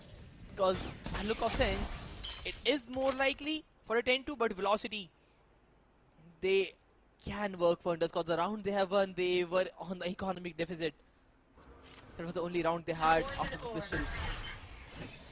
But now, they are still holding up for so long, and that is just perfect. Blinding everybody out, and SK Rossi is still not able to find his footing. Hoax, find lightning fast. Miz still anchoring down. Another good frag required, but Tamara is able to take down one more frag as they need. Tamara, he has even down the numbers, but SK Rossi is barely breathing on 11 HP. Yet to get the frag, and the first half is about to commence. One on the range, but Hoax taking over one frag each, and this is all over. They were so rigid to hit A, and so is SATUL to leave that side. Maze to the hell, to the heaven of 410.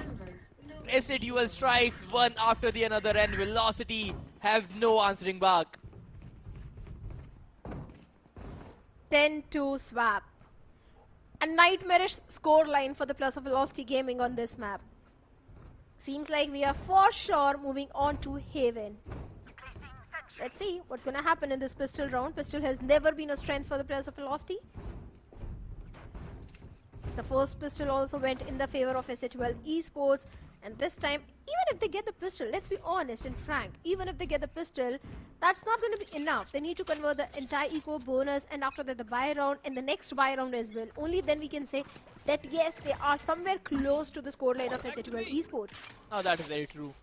You need multiple rounds in a row to at least give yourself a ray of hope. But on the positive side of things, Velocity is 2 maps up already. For SATUL, this might be the first map. And by looks of things, it is 90% decided that SATUL is going to win this. They are running down B side. They have the map control. Miz dashing onto his scout first. Up wing ban and the dizzy combination. Just perfect. They got the triple. Lightning fast and Escrossi, the brother in arms. Can they pull off a miracle? Escrossi with the sheriff in his hand, still eyeing out for his first frag of Icebox. It's the perfect opportunity for him to step up, but I highly doubt if he gets the timing because his angle is being washed by Miz, takes him down.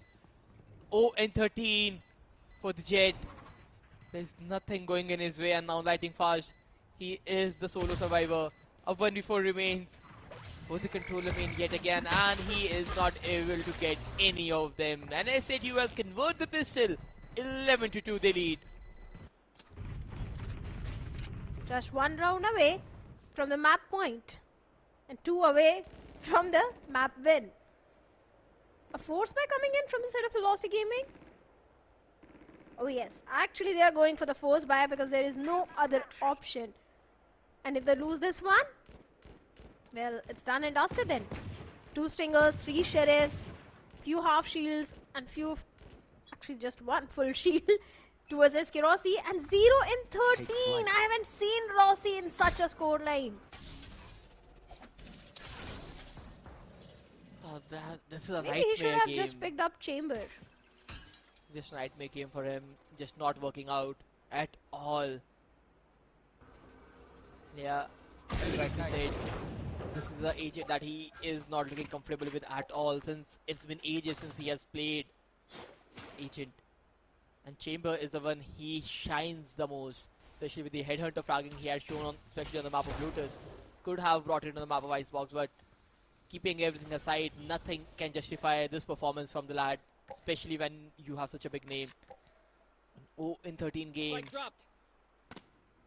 Oh, he surely needs at least a double just to give himself the confidence.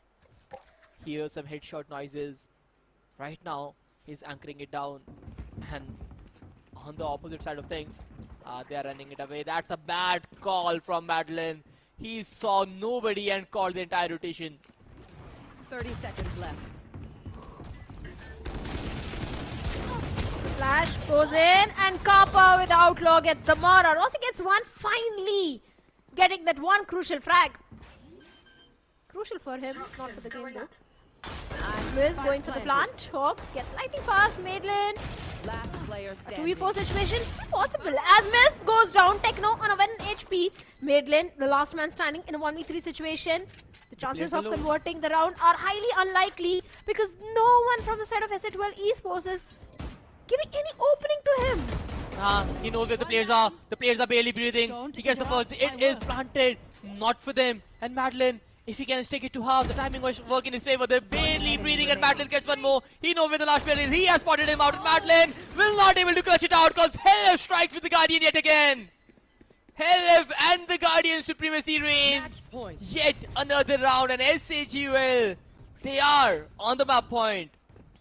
Oh, they certainly are. And a buy round coming for the players of Velocity. Not really a buy round because they went for the force buy in the previous month, but still a scrappy buy from VLT in this one. But on the positive side of the note, if you notice Spardas, yes, Velocity is getting thrashed by the players of SA12 Esports on the map of Icebox, but they're also getting a reality check before moving into the Ascension qualifiers, which they for sure are moving, that they need to work on the map of Icebox. That SK Rossi might not really pick Jet when it comes to Ascension qualifier games. So this is just a reality check for the players of Velocity Gaming, and maybe when we see them next time on this particular map, if at all it comes in the map pool, there's a possibility of a different agent composition coming from VLT. But for now, Hawks and Techno getting 2 onto the players of Velocity Gaming. The wingman goes for the plant, and Rossi gets a second as well, and Techno gets a trade onto the Mara. A 2v4 situation. Seems highly unlikely that it can go in the favor of Velocity Gaming. But lightning fast, if he clutches it out, but now it's a 1v4 situation. This should be the last round now. It has to be. Closing things off is SA12 Miz with the frag and 13 to do with the scoreline they created after a sheer bit of domination on the Velocities and in the previous 2 maps. It is SA12 turn to strike them back. A 13 to 2 big score on the map of Icebox.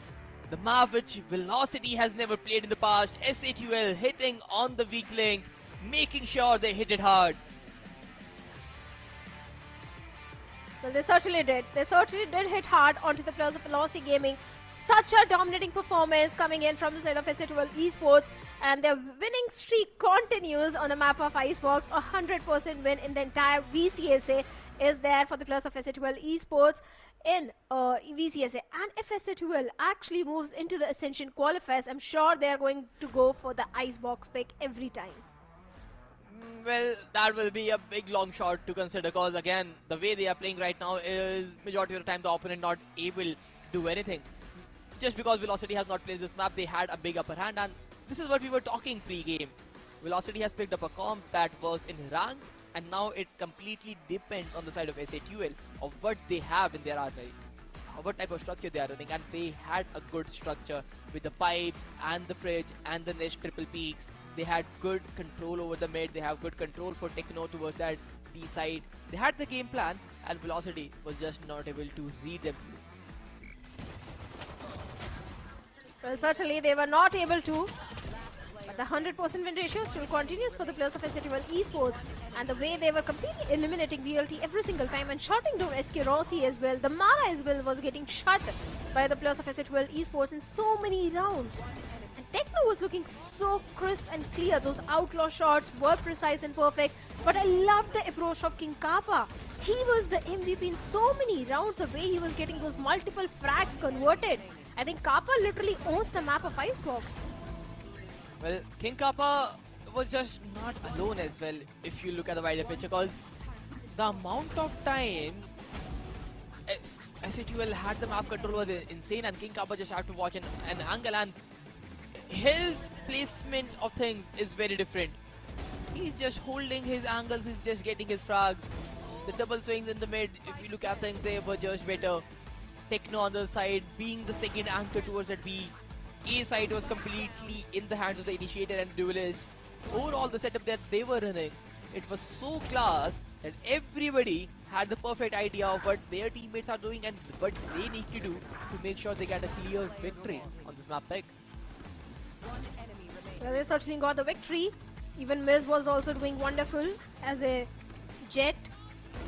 But those aggressive plays from the side of Miz were not really working in his favor because Velocity was able to push him back into the side with those utilities, but after that they were not able to convert their round. The mid-round conversions were also a problem for the players of Velocity Gaming, like Hugh also pointed out in the cast. But let's have a look at the MVP. Who is going to be the MVP from the side of Exe Esports? I believe it's going to be King Kappa, if I'm not wrong. Yes, it is. Like I said, King Kappa literally owns the map of Icebox. 20 kills, 357 ACS, 4 first kills, and headshot percentage, if I'm not wrong, this is the highest of the entire VCSA, 50% headshot percentage. It is just phenomenal numbers from King Kappa. 357 on that ACS is bonkers, and 4 first bloods as well to pair things up. Controlling that kitchen, controlling that B side was his forte. Nobody was able to take him down, and everybody on the side of SCTUL is definitely loving this. Because King Kappa is the guy who needs to step up if they wants to create a reverse sweep. But if you look at the number of statistic first blood is what I am more interested in. Because 4 first bloods of King Kappa makes a lot more for SCTUL. 11 first frags in the 15 round plays. Crazy statistics. Well, certainly, and only 4 first kills for the players of Velocity Gaming, out of which 3 are just by the Mara, and that is it. And Madeline got 1. The post plant, not that great for Velocity Gaming because they were denied side so many times. Exe Esports, a perfect post plant 3 times. They got the site, were able to convert all the 3 times. A clutch also coming in from the side of Exe Esports. No clutch, no thrifty from Velocity Gaming. And Madeline was definitely performing really good. Seems like the KJ map is what Icebox is, because both their sides, KJ is becoming the MVP. Madeline from Velocity Gaming at 12 and 15, 256 ACS and 1 first kill. But SK Rossi 2 and 15. That's something problematic. And not to forget, even Damara is on 7 and 15. Even Lightning Fast is in 7 and 15. So it is one of those games where all the 3 players who were fragging every freaking round in the last 2 maps had a completely off game. Lightning Fast, match MVP from the last 2 matches, 7 and 15. Damara being the second player to top frag, 7 and 15. SK Rossi, the best sentinel right there, 2 and 15. All 3 players didn't have a chance whatsoever because SATUL, Techno and the Killjoy, King Kappa, both these players were anchoring down the half of the map so well, they had no opportunity to go wherever they wanted, and A side was completely in a crossfire setup. The entirety of the Icebox was a jail for Velocity Gaming and they could not escape it. Well, they certainly couldn't, and even if when they tried for the mid exploration also, that also didn't work in their favor. Exe Esports was just ready for the mid control as well. When they tried to execute the B side, the yellow control also was denied multiple times to the players of Velocity Gaming. So yes, the attacking half is a big problem for VLT Gaming on the map of Icebox. That is very true. But hey, Icebox is now out of the picture. The 2 maps that remain is one of the map of Haven and the map of Split. But how those maps will go, will we ever see the map of Split, or Velocity will close things off on the very next map because it is one of their finest? We'll find it out, but right after the very short break. Here we go! What's this?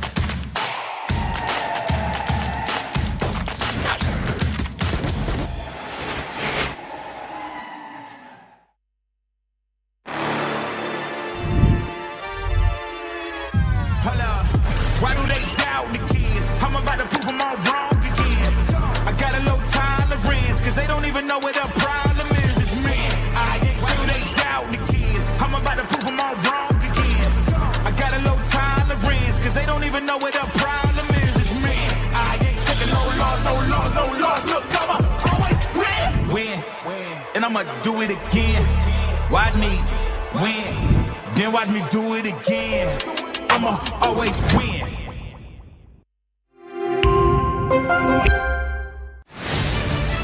To live your life the way you want. Compete like the toughest challenger. Dance like there's no tomorrow. Celebrate every second you are alive. Life has no rule books, but we can give you a stage.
Portal closed.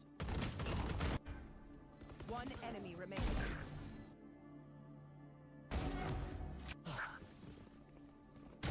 Who's traveling? One. Last player standing.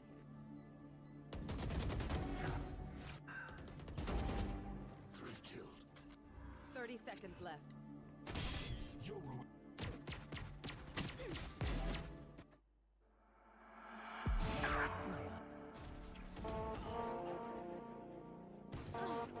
30 seconds left.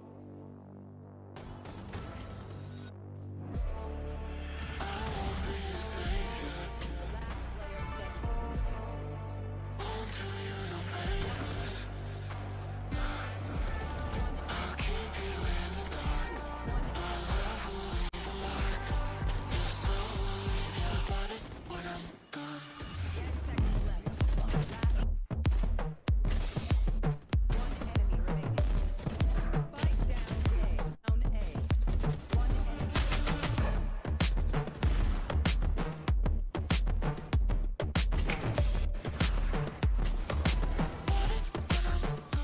Here we go!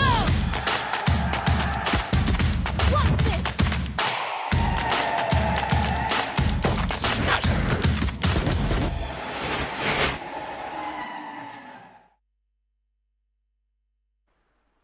With a ray of hope now ignited and it's shining brighter than ever, SA12 now will be walking into the fourth map of the series, ladies and gentlemen. Welcome back to the Omen Valorant Challenger South Asia 2025 Split 3. It's the grand finals. VLT just one map away from claiming their second title of 2025. But will SA12 allow that? Will they still push through this fourth map? All of these questions will be answered right now, Shadow, because this is another map that I'm pretty sure we have seen SA12 play all the way back on, and they have been looking pretty decent. I agree, they have been looking decent, but let's be honest, Scared, they both haven't played the map of Haven in the entire Split 3.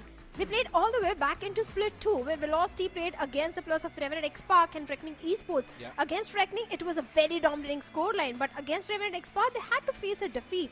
But for SA12 Esports, it's not one of their strongest map as well. They also played back in Split 2 against Revenant and Global Esports Academy, and both times SA12 Esports had to face a defeat. So yes, the map of Haven can go either ways. It can also go in the favor of the players of SA12 Esports. I mean, I remember whenever we used to talk about the map of Haven, we always would talk how Tamara and his Bucky is basically owning everything. And I personally think that that is also going to be one of the biggest reasons that we will witness this entire series go either on one or the side, right? Specifically, in a case where VLT, they're already having an advantage, and right now picking up a map where you know that your main duelist is very comfortable, yeah, that reeks the story of a 3-1. It certainly does. It certainly does look like a 3-1 happening on the map of Haven, because it's their own map pick. It's a map pick of the players of Haven. But how prepared SA12 Esports is, that's the main question, because they went for the Lotus ban and they knew that Haven is going to come into the map pool. And SA12 Esports, they have played 4 times and have lost every single time. So I do agree, the chances of 3-1 happening are very high. That's what the stats say, Shadow, and we talk about what the stats say. But at the same time, we have got the free will right here, right? So we already can also talk about the fact how maybe SA12 can pull things through, maybe how they can bring certain things back, right? I still really am hopeful for this entire scenario to work out in their favor, but looking at that attack win rate, yeah, they really need to change the gears and step things up massively. Let's see if they're going to stick to the same agent composition, or are we going to see something different coming in, something out of the box? Because we didn't expect Rossi to be on the jet in the map of Icebox, but he was there and he was quite underperforming. So I'm sure this is also a wake-up call before the Ascension qualifiers, that what sort of changes they need to make on the map of Icebox, if at all it comes in the map pool. But looking at the agent composition, a double initiator composition from the side of Velocity Gaming. Sova, Breach, and in fact, it's a not really a mirror comp, barring the duelist. Almost the all the agents are same. Damara onto Neon and Techno onto Jet. Certain new things now out here up in the mix as well. So It's going to be absolutely new experience for both of these teams. Apart from the fact that S8UL had used up this composition itself in the past on the map of Haven, except Miz was on that Neon, which you rightly mentioned too. That means now they really want him to be on the comfort agent. They don't really want to go in for that full-fledged proper meta of what the map is working like. They're like, it's absolutely fine. And now going to focus down on the agents that we like to play, that we are comfortable on, and maybe try to push things through. Things have never looked so bleak for S8UL, ladies and gentlemen. But in the hardships, in the fire, is forged the brightest and the shiniest gold. Now, will the players of S8UL shine brighter like that, or will it be VLT breaking them apart by being the diamonds in the sky? We will witness that on the map of Haven, as S8UL are now trailing one map behind, and VLT on that series point. Yeah, the pressure is definitely mounting on the shoulders of the players of S8UL Esports, but this time on the attacking half, going for an A execute, but let's just stacked up side. They're just ready for that fault line coming from the Rust, and it all. They go for the A shot control. This can be huge from the side of Velocity Gaming, but Techno gets an opening towards mid lane. Towards the side, should be an easy plant. Damara gets one onto Techno. Lightning Fast also finds Kappa. Miz gets a trade onto Rust, but seems like VLT, this pistol might go in the favor, but numbers have been equalized. Hawks, the last man standing, can't do much. Lightning Fast once again becoming the hero of the pistol round. A 3k for him, and the pistol goes in the favor of Velocity Gaming. Along with SK Rossi's support as well. And how many times have we seen this duo ruin and sour the water of S8UL? Time and time again, things have been falling. It's like we're repeating a broken record. But S8UL have been on the struggling end. This time around with just one Sheriff on board. 4 classics. Can this team push through? Do they have what it takes to be the champion? As they are yet again ready to go in for a C split this time around, with a couple of players ready to answer that. Oh, that outlaw, Damara gets perfect timing onto Hawks. Hawks was not even aware. Kappa gets a trade onto SK Rossi. Found the spy. One enemy remaining. It's a Damara round of 4k, a quadra already for him. Can he go for the ace? And yes, the big ace is also there, and that too with a frenzy in the last. Remember, Already the overdrive is on, like Damara, you beauty, stealing the entire round. Yes, I do understand the opponents were on the eco round. It should have been easy job for Damara, but yet converting it is something I am very impressed. What a storyline would it be for VLT Shadow as they started this evening off with an ace of Lightning Fast in map 1. And what if they close this entire series out with an ace of their duelist, Damara? Just look at how every single player of his team left the trigger. It seemed like they left their mouse entirely just for him to complete that ace. That is a beauty of this entire team working together, playing side by side with each other for such a long time now. It's been over half a year now. And that has been showing in their games and how they play together. Cage trigger. I must wait a moment. Look at this bold maneuver of SK Rossi, still holding down the part of Garage. Really pushing himself back up there, and all of this boldness has given so much space to VLT that now they can put more bodies onto this A side, which was weaker earlier on, but there we go. Cage Lands at the first shot on the face now and are absolutely ready to answer this form and push towards the A side. Overrace still can be a big win condition for the players of Velocity Gaming. But let's see if they're actually going to 30 use that seconds one left. in this particular round, since they already have the numbers advantage. And without the ultimate, also things can go in their favor. And this time, is it well? Going for a B execute should be an easy one. Since B is left completely open, all the 4 players are towards A. Rossi. Only one single player towards Garage. And yes, Rossi can do so much damage, but all he has is just a pistol. But despite that, he gets the timing onto Helef. The Mara also gets one, and the overdrive comes in. should be a complete mow down. The Mara going for the defuse. A third one for Velocity Gaming. It's all falling down. It is all crumbling down.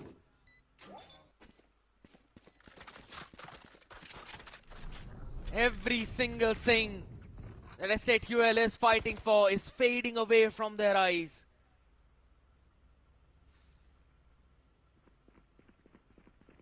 It is so difficult right now, Shadow. How do you come back from such a scenario? Losing onto their bonus round on this map of Haven. And every single round that goes to VLT's side, SATUL's heart and their fans' heart will shatter.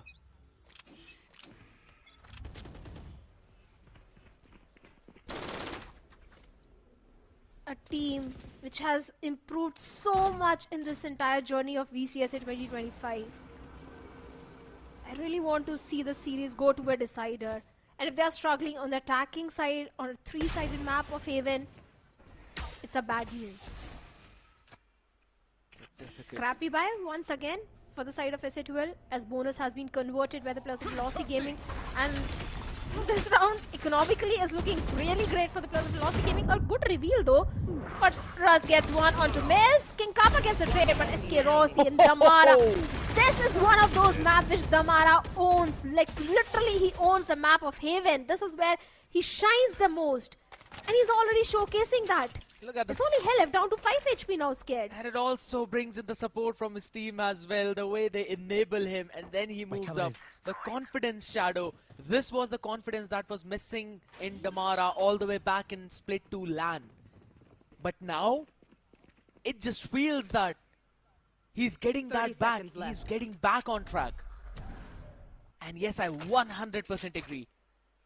It just feels like this map of Haven is his. And Lightning Fast is just reading it so very well. 4-0 start. VLT. And now making everyone in the audience feel the velocity. They're here for the redemption. They're here for the trophy. And the performance itself is speaking of it. They missed it in the split 2. But this time, they really want it. Fingers crossed still for the players of SATUL.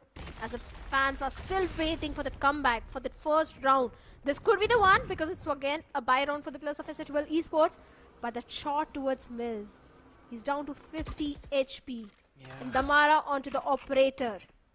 Not looking that great for the players of SATUL Esports, especially the way they are moving all the way towards E, a completely stacked up site. Shadow, look at where Damara is opping.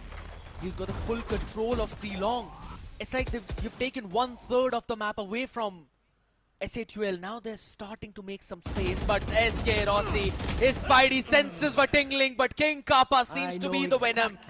Answers him back, and Techno with the trigger. Discipline is able to take one, but Lightning Fast turns around. Support of Hoax is there at the right possible second. And they're still able to hold it down, Damara. 1v2, oh my goodness, the time he twists away is the time King Kappa picks up. And this man is the monster that his name says he is. 30 seconds left. And that monstrous performance is needed for a big comeback. Still a 1v3. And it's still a possibility for us. Helef denies anything to Russ. The first round goes in the favor of the players of SATUL Esports. A much needed round, Scared, in fact. They really needed this one. And finally, they have managed to break the momentum for the players of Velocity Gaming. Let's see if they can convert few extra rounds also, because attacking half is where they have to have the lead. It's not a defense-sided map. One enemy remains. And this time King Kappa also stepping up majorly along with Helef getting the final last trade. Kappa has been performing really good if you notice today in every single map. Icebox he completely owned. This time also he stopped fragging. I really want to see those sort of shenanigans from the remaining players as well. But this time, the aggression of Damara has been shot by Techno. Spike down. And even A. Hawks gets the timing onto lightning fast. Phenomenal shot being landed right now. And they've got the advantage on the back of that flash. Miz still jumping out of the harm's way. VLT not able to catch that equalizer. Shock dart has dealt a decent amount of damage to Miz now. He quickly walks in rather slowly and is eventually shut down. He was just pinned up in that one corner. Could not have survived. It's down to a 3v3 scenario. And SATUL have taken control of that C side. Will be going in for the plant as two of them now wrap around through window. They've got a timing on Rossi. Russ with the util in hand is eventually caught by surprise. Madeline as well could not provide the cover. Now it's all down to a 2v3. Techno could be caught. He's absolutely out on an island. There was a tag though by Hawks. He still answers back and it's down to a 1v2. Hunter's Fury baited out right now. Another tab, another check. There's no one sticking there and he jumps peak to get that info. Madeline, you have your own Hunter's Fury, but you've got two of the Hunters on the other side to take you down. You can try and turn away, but you cannot run away from Monster. King Kappa closes out another round now and SATUL halfway there. Good recovery is what I'll say. SATUL Esports, finally that Hunter's Fury also coming into play. That also speaks volumes at how much pressure SATUL Esports is feeling at this point, that in a 2v1 scenario they had to use that ultimate because they didn't want to take any sort of risk. They needed that round. And now Helef is also having that rolling thunder, but on the other end, we have got 3 ultimates to the side of Velocity Gaming. Tag onto the Hunter's Fury Techno. already being utilized. Lightning fast gets Techno. Absolutely gets taken down though. Flushed out in that one awkward angle eventually. Bang through the wall was just enough. Cage triggered. As he tried to survive out there. Another opener this time for VLT. Big one as well now on the back of it. They can try and spread out a bit. Tamara is taking so much more space now. He tries to jump away. King Kappa is ready for the answer. On the side though is where Miz is left on a line alone out there as Rossi hunts him down. Sends him all the way back and the neural theft will give out the information. What 55 more seconds remaining, so there is a decent amount of time on clock, but King Kappa gets the space on the side way too quickly though. That fault line to eventually send him back as Lightning Fast will take the space on Heaven. Can eventually catch Brooks if he walks up. Unconnected out there though, not for long as Recon gets the information and the spam. Almost connecting down to 70. It's 2v4. Both of them need multi-frags. No util, no ult.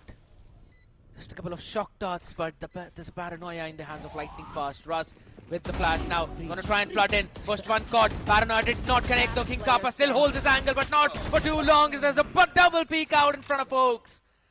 He will eventually crumble in front of another Russian Hunter from the other side, Madeline, and there's the defuse. Velocity once again maintaining that lead. A 5-2, 5 rounds already in the defensive side. Miz, what's happening to him, scared? 1 in 7.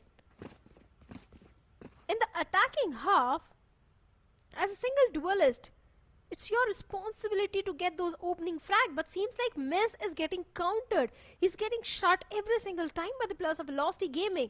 So the entire team of SATUL Esports in this timeout really needs to have a talk that how they can counter the defense of Velocity Gaming. It's kind of a do-or-die situation for SATUL now. Second last timeout potentially, Shadow. That's what they are now pulling. And I agree. This is literally a do or die for them.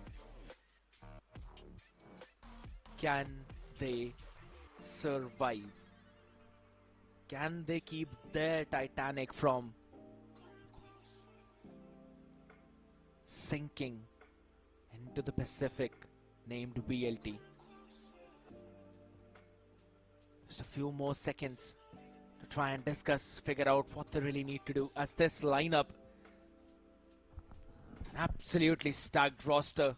3 of them have had the experience from Pacific. And now showcasing all of that. It's mine. And it seems like Helif and Techno Get out of my way. are still gonna remain at one arm's distance from that trophy unless their players finally start to pop off. Because Shadow, at this point, it's not even falling down to the strategy. It's now falling down to the mechanical difference in their aim. VLT are just better. Cage triggered. Looks like it. Totally agree with you. But the dark cover is denying any sort of vision, but the rolling thunder is also there from the side of SATL Esports. On the back of it, every trade is going in their favor. 2v1 trade. Lightning Fast gets only one. And Techno with the third one onto Damara. The fourth lane goes in towards the window. And everything to Russ, but finally Russ gets one onto King Kappa. The Aftershock also coming into play. The Cloudburst is there. And back of it, Maitland gets all miss. He gets Helif as well. HP. Only last player remaining. Yes, the HP advantage is there. But Techno on a 3 HP will clutch it out. A 3K for Techno. And the round win for the players of SATL Esports. What a timing to be picked up by this man. He was on a Bulldog. Had it been a proper 50-50, Madeline was winning it every single day. But he picked off a timing when Madeline was looking on the left-hand side of that Radiant box, and that's when Techno peeked in with the Bulldog. Madeline could not get the flick on time. A much-needed round for SATL because their economy would have been in shambles had that round not been for them though, but Miz now wants to continue on that flow. He wants to continue on the momentum of that Blade Storm which he picked up in the previous round. Now with the Outlaw. Finds the first one, and that's the Hunter's Fury of the other side out of the round, while King Kappa has figured out that it's a super solid mid push down, and the reaction of SATL. Picture perfect, pushing outside of the sea. Neural Theft already being invested. Escapa got the initial frag. On the back of it, Mills also finds the Mara. And now it's only Lightning Fast and SK Rossi. Just a single rifle in the hands of Lightning Fast. And he gets the perfect value onto Techno. But he needs to do more than that. Even SK Rossi also recovers one weaponry. The Ultron gives the information onto both the players of Velocity Gaming. Now they have to go for a save, seems like. That's the case. Yes, actually. Both the weaponries have been recovered. And now Velocity Gaming is just going to go for the save, and the fourth round goes in the favor of SATL Esports.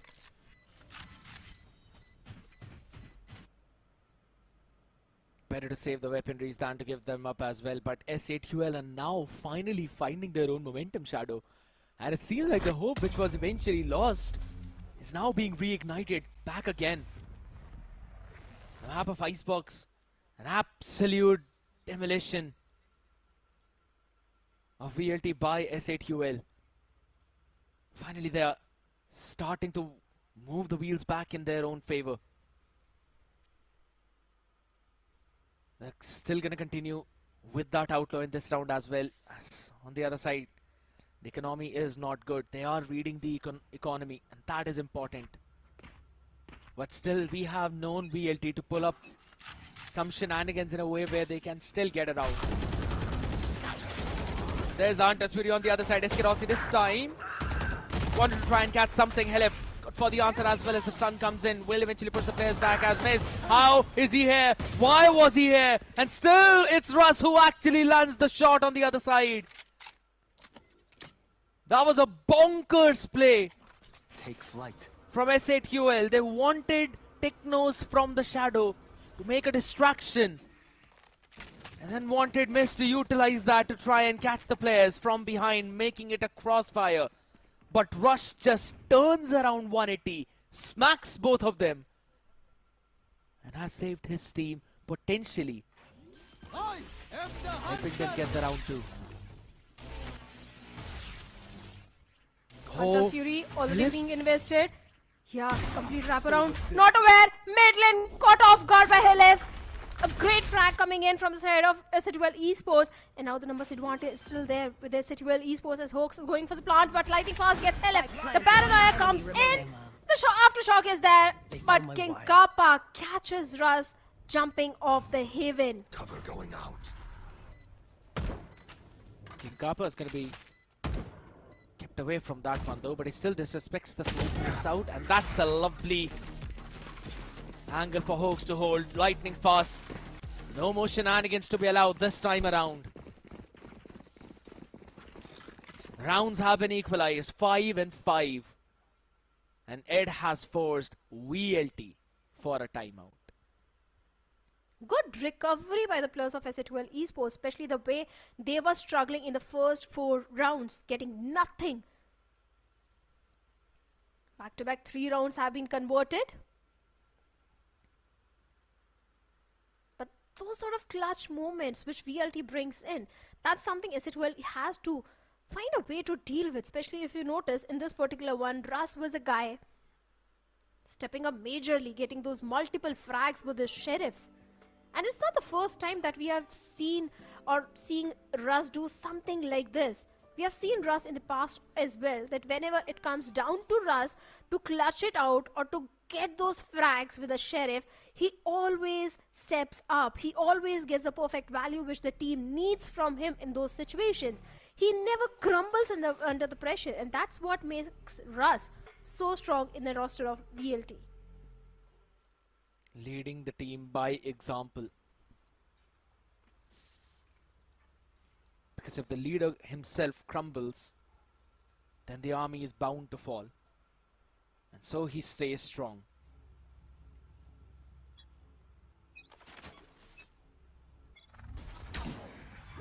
Maybe after this, he's gonna get a bit of a power boost as well, a surge.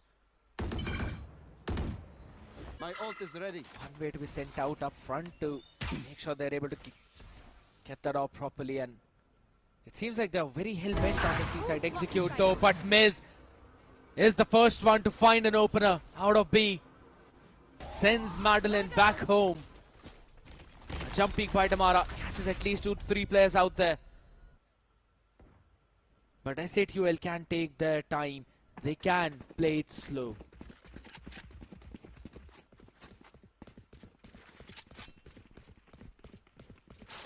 The bus advantage still maintained by the players of Exe Esports, and now there is a pivot coming in towards the A side where we have the entire setup of Rossi, especially those trip fires are something which Exe needs to be a bit cautious of, especially the way Rossi is holding on to the Haven. He gets King Kappa. And is it Tekno as well? Rossi, what are you doing, man? A 3K walks with Murder. Lightning Fast gets Hawks. 30 seconds left. LF is the last man standing in a 1v4 situation. This guy, SK Rossi, is built completely different, scared. This dude has got more frags in this round than he had in the entire previous map, but what a way to anchor down the A side. All the way up from heaven, catches the first one who's already lurked up. Or towards that close graffiti. And then just smacks Tekno in an instant. All the while being down to 14 HP. And then also lands in a third shot. It is just outrageous what he was allowed to pull off there. Go, go, go. I don't know if you'll agree. Sorry to cut you off. I don't know if you'll agree with me on this, Cad, or not. But I think SK Rossi is one of the best side tankers we have. As a chamber on Lotus, as a Cypher on this map, I think he's doing wonderful. If Rinsat did not perform like that on the map of Sunset, yes. I would have 100% agreed with you. Yes. You have a point. I do agree with you. Shadows traveling. Oh yes, one of the best, absolutely. And this is just the development of this one player, Shadow. He's still anchoring down the A side right now. The tripwires have been dealt with. Miz quickly hops in. They've taken the side control. And Russ still controls the graffiti. Rest of the players still are yet to rotate out there. They will all now rendezvous over towards the connector. Ready to try and launch themselves in on the side. The operator now going to be swapped into Madeline. And Russ gets ready with the flashes as well. There we go. Relay bolt comes in. Hunter's Fury to answer on the other side as Helef is there. Holds it down and supports his team while they themselves are able to pick apart this retake. And it ended before it even started as S8UL will equalize the half on Haven. The best possible swap for the players of SATL Esports, which they wanted. Especially the way they were struggling, but after round number 7, the way they recovered themselves, getting those crucial 4 rounds converted and allowing VLT to go for only one single round. And the pistol is now of prime importance for both these teams. Because let's be honest, VLT, they already have got 2 maps in the backpack. And if SA12 really wants to go to the decider of split, they need to convert the map of Haven, especially King Kappa, the way this guy has been performing. 11 and 7. As a Cypher, I think he's doing wonderful. Here. I really want to see him do even more right now, because that's what it's going to be required of the squad to try and make this dream comeback possible. Spike planted. Make this dream reverse sweep possible. Probably one of the best reverse sweep of South Asian Valorant. And we might potentially see right now VLT pushing it all the way towards the CT out here. Kappa alone on an island. And alone he will fall. His answers back on the other side though, but there's still Damara trying to re-wrap around them from the garage. This is turning into a nightmare for S8UL as they still try and wait, tap one of the short. Hoax Techno still hold it strong as Hoax ready with the connects onto one, but it's still Hoax with a 3K. The IGL leading this team with example and secures one of the most crucial pistol rounds for this team yet. I'm sure all the fans of SATL Esports are going to be really happy as the hope, and as you like to call it, the hopium is still alive. The pistol was really important, but what am I witnessing? Velocity Gaming is going for a force buy. Damara with a judge, lightning fast with a stinger. Last time when I saw Velocity Gaming going for a force buy, that didn't go in their favor, by the way, Scared. Have to wait and see how this one's gonna pan out, and if the result's gonna be exactly the same. Techno wants to change that though, but that flash was absolutely impeccable from Helef as they're able to just shut everyone down. But Madeline still here. He's still holding on. He's still got a chance. Trying to go out there shopping the best weapon out, and it's the Spectre though. It's still not equal to the Guardian in the hands of Miz. It almost went out of their hands, but they still bring it back. Seems like the force buy don't really work for the players of Velocity Gaming, and once again, their economy is in shambles and Damara sticking to that Bucky. This is the same play which VLT made against the players of Revenant XSpark.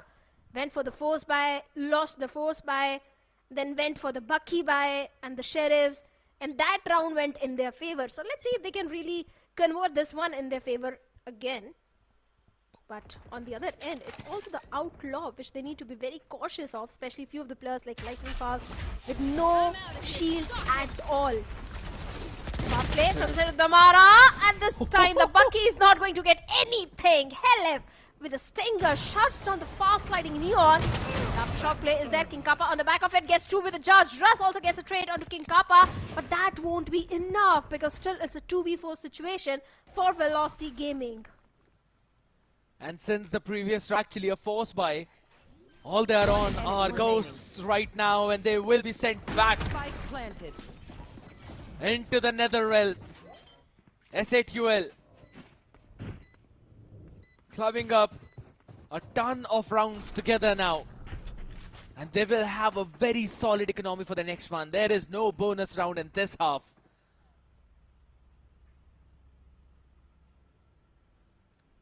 Another great read this time around, and Helef's last stand over towards the B backside. That was the crucial one. That too with just a stinger in the hand. Beautiful.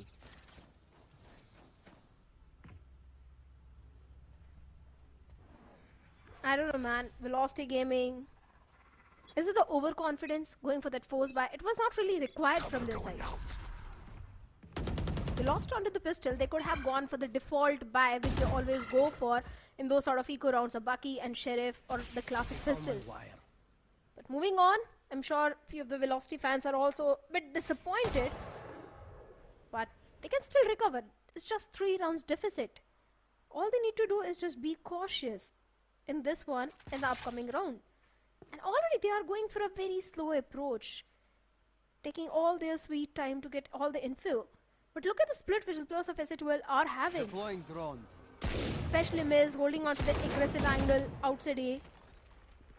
Okay, now he has been pushed back. And Tamara gets a great opening towards B. Deals with deck low. No smokes to work around with, and sliding Neon has been shot by Helif. But Lightning Fast was there to get the trade. Seems like a 7th one coming for the players of Velocity Gaming as Russ is going for the plot. Lightning Fast. This guy always impresses me. One of the best Omen out there. There's the last man standing in a 1v4 situation. Should be a 7th one for VLT now. He's also got the Outlaw in the hand, so not the best weapon you'd want to have in such a scenario.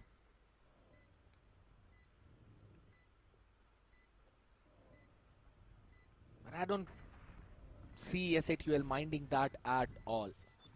They're absolutely fine with this. One round going on the other side again. Push out. And towards the B. Nothing that they can't really get just a bit and deal with.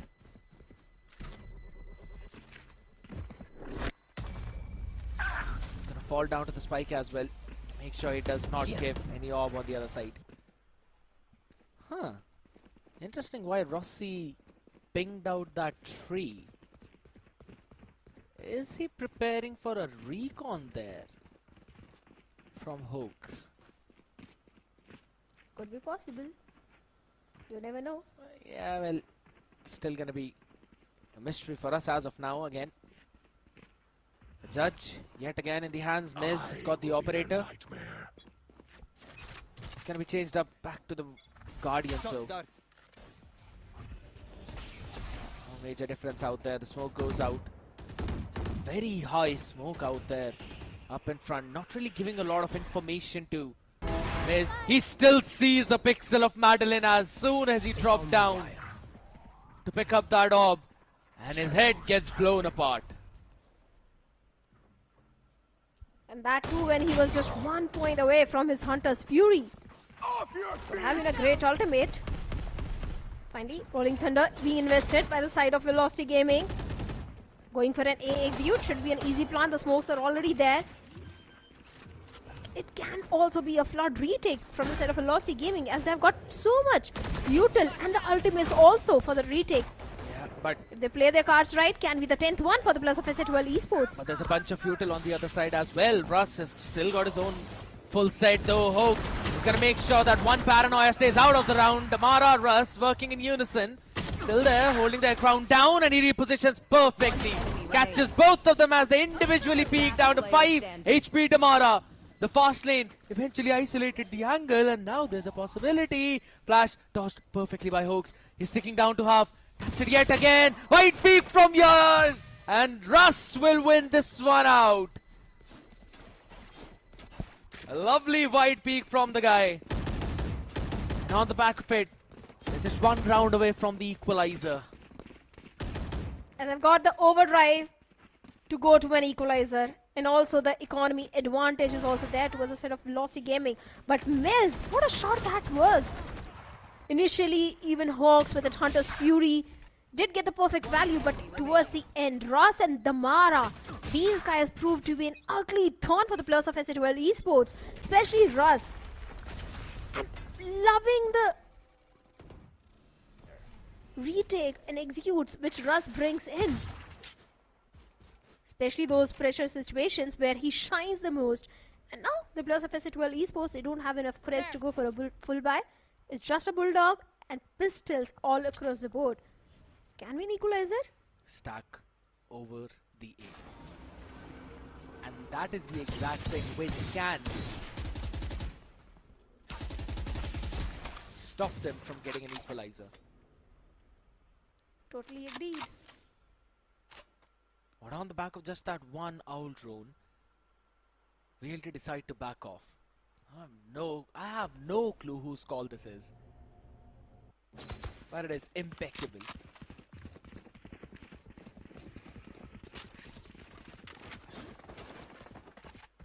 Rushing it down all the way, all the way towards the seaside.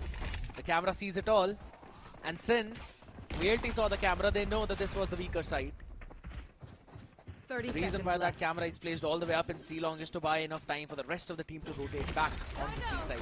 Nowhere to run. They can try and rotate out there though, but the Hunter's Fury is going to stop them in their tracks. Madeline able to answer back. Now, the opportunities Enemy are remaining. turning Flawless. into disasters as VLT have equalized the scoreline. Get ready. I go fast. Only on the back of it, that one single call to go all the way towards C. If VLT had gone for that A execute, things might not have gone in their favor. But now an equalizer has been established, and I think a timeout is on the way from the side of SA12 Esports. They really need to discuss, because back-to-back 3 rounds have been converted by the players of Velocity Gaming, and now they need to find a way to break the momentum and also to deal with the overdrive of Damara, especially when he's coming online and also top fragging the entire server. 17 and 14 is where he is. And Russ also stepping up majorly, especially in those crucial moments.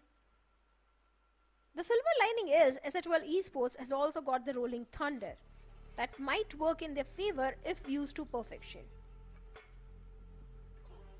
If used to perfection being the key statement there.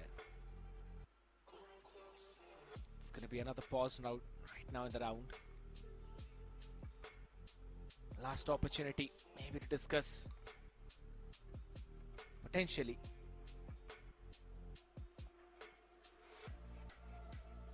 VLT have been going in for those sites where things have been looking bleak for SA12. Another operator brought into the mix. Last time this was able to find success with that. And gonna try and do that again, but that's such a pacey hit on the side. Rolling Thunder stopping everyone from supporting Damara out there in the open, and that is the spike down. Why was Damara having the spike? That was a big question though, and now lightning fast balls. So there is absolutely no from the shadows to help you out as well. Eskerosi now in the desperate time is trying to make some desperate plays. But it is not working out though, but look at this layer of Madeline shadow.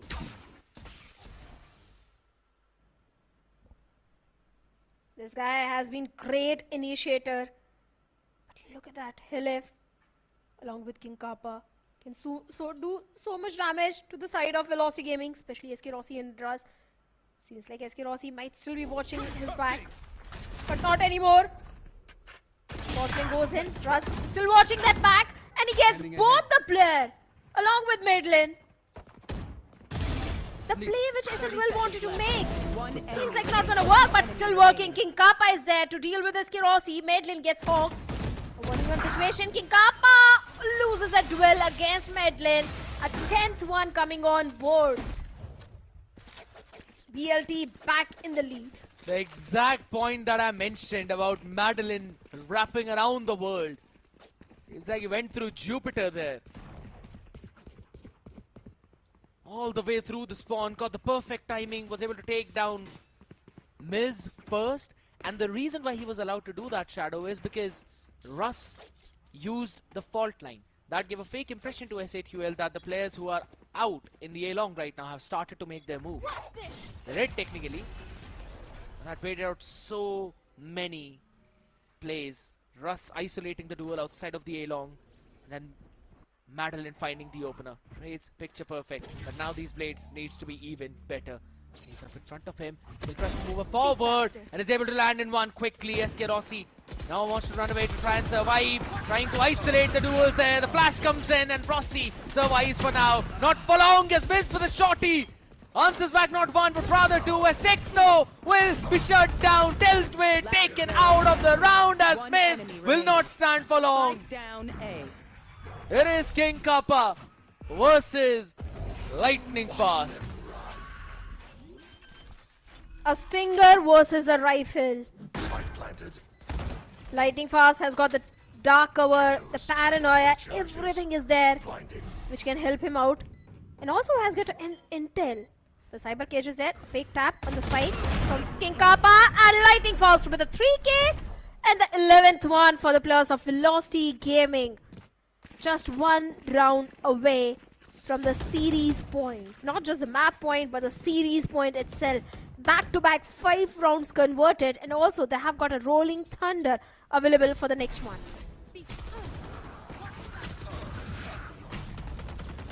They had such a solid chance, Shadow, but it was stolen away. King Kappa, it's happened twice now in a 1v1 against Madeline and then against Lightning Fast. Held down out of their hand now. There's the Rolling Thunder on the other side to try and catch someone, but they're gonna be stopped in for a few seconds. Russ takes out Helef with that aftershock. Still a couple of players out in A long trying to hold it down, but Hoax gets spammed through. And I have Spike got down no A. clue Last player as to what that standing. TP was for. Techno out there just struggling. King Kappa good for 2. But the targets are just too many. Match point. Not just match point, series point. 3 rounds deficit is where SA2L Esports is. Standing.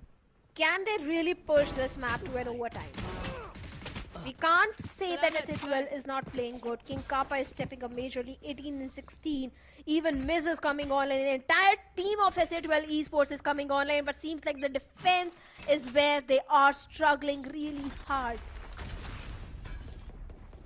It's all falling down, Shadow. Just one round needed to close out this entire series and lift up the second trophy of 2025. And again, be that one Thorn that has always denied that trophy to Helef and Techno. And even Hoax joining in the party on the other side now. Back onto a scrappy by Guardians with the half shields. Just 2 rifles to play around with. And now they hold down their angles. The re-clearance, double peek, and both of them taken down perfectly. There's still 2 more players as Helef answers back. Russ, the only man who found something, and he's still trying to hold it strong, will be able to. Full control of A-Long now as SK Rossi slowly pushes up through Sivers. Can be the 10th one for the players of SA2L Esports. A very high chance. If they convert this one, for the next one, they'll have the Neural Theft and the Hunter's Fury as well. 30 Russ seconds left. going for the plant. One enemy Hawks remaining. going for the shock dart lineup and the recon. And he gets Russ as well, who was down to a very low HP. Position reveal for SK Rossi. A 1v3. He has to go for the plant as well. Can he really go? Seems like no. Gets one, gets traded off. And 10th one for the players of SA2L Esports. Slowly, steadily, the Hopium is still alive. They're still breathing in the game, denying the 13th round to the players of Velocity Gaming, and seems like a timeout is there. One chance for VLT to try and close it out. 2 to be specific, but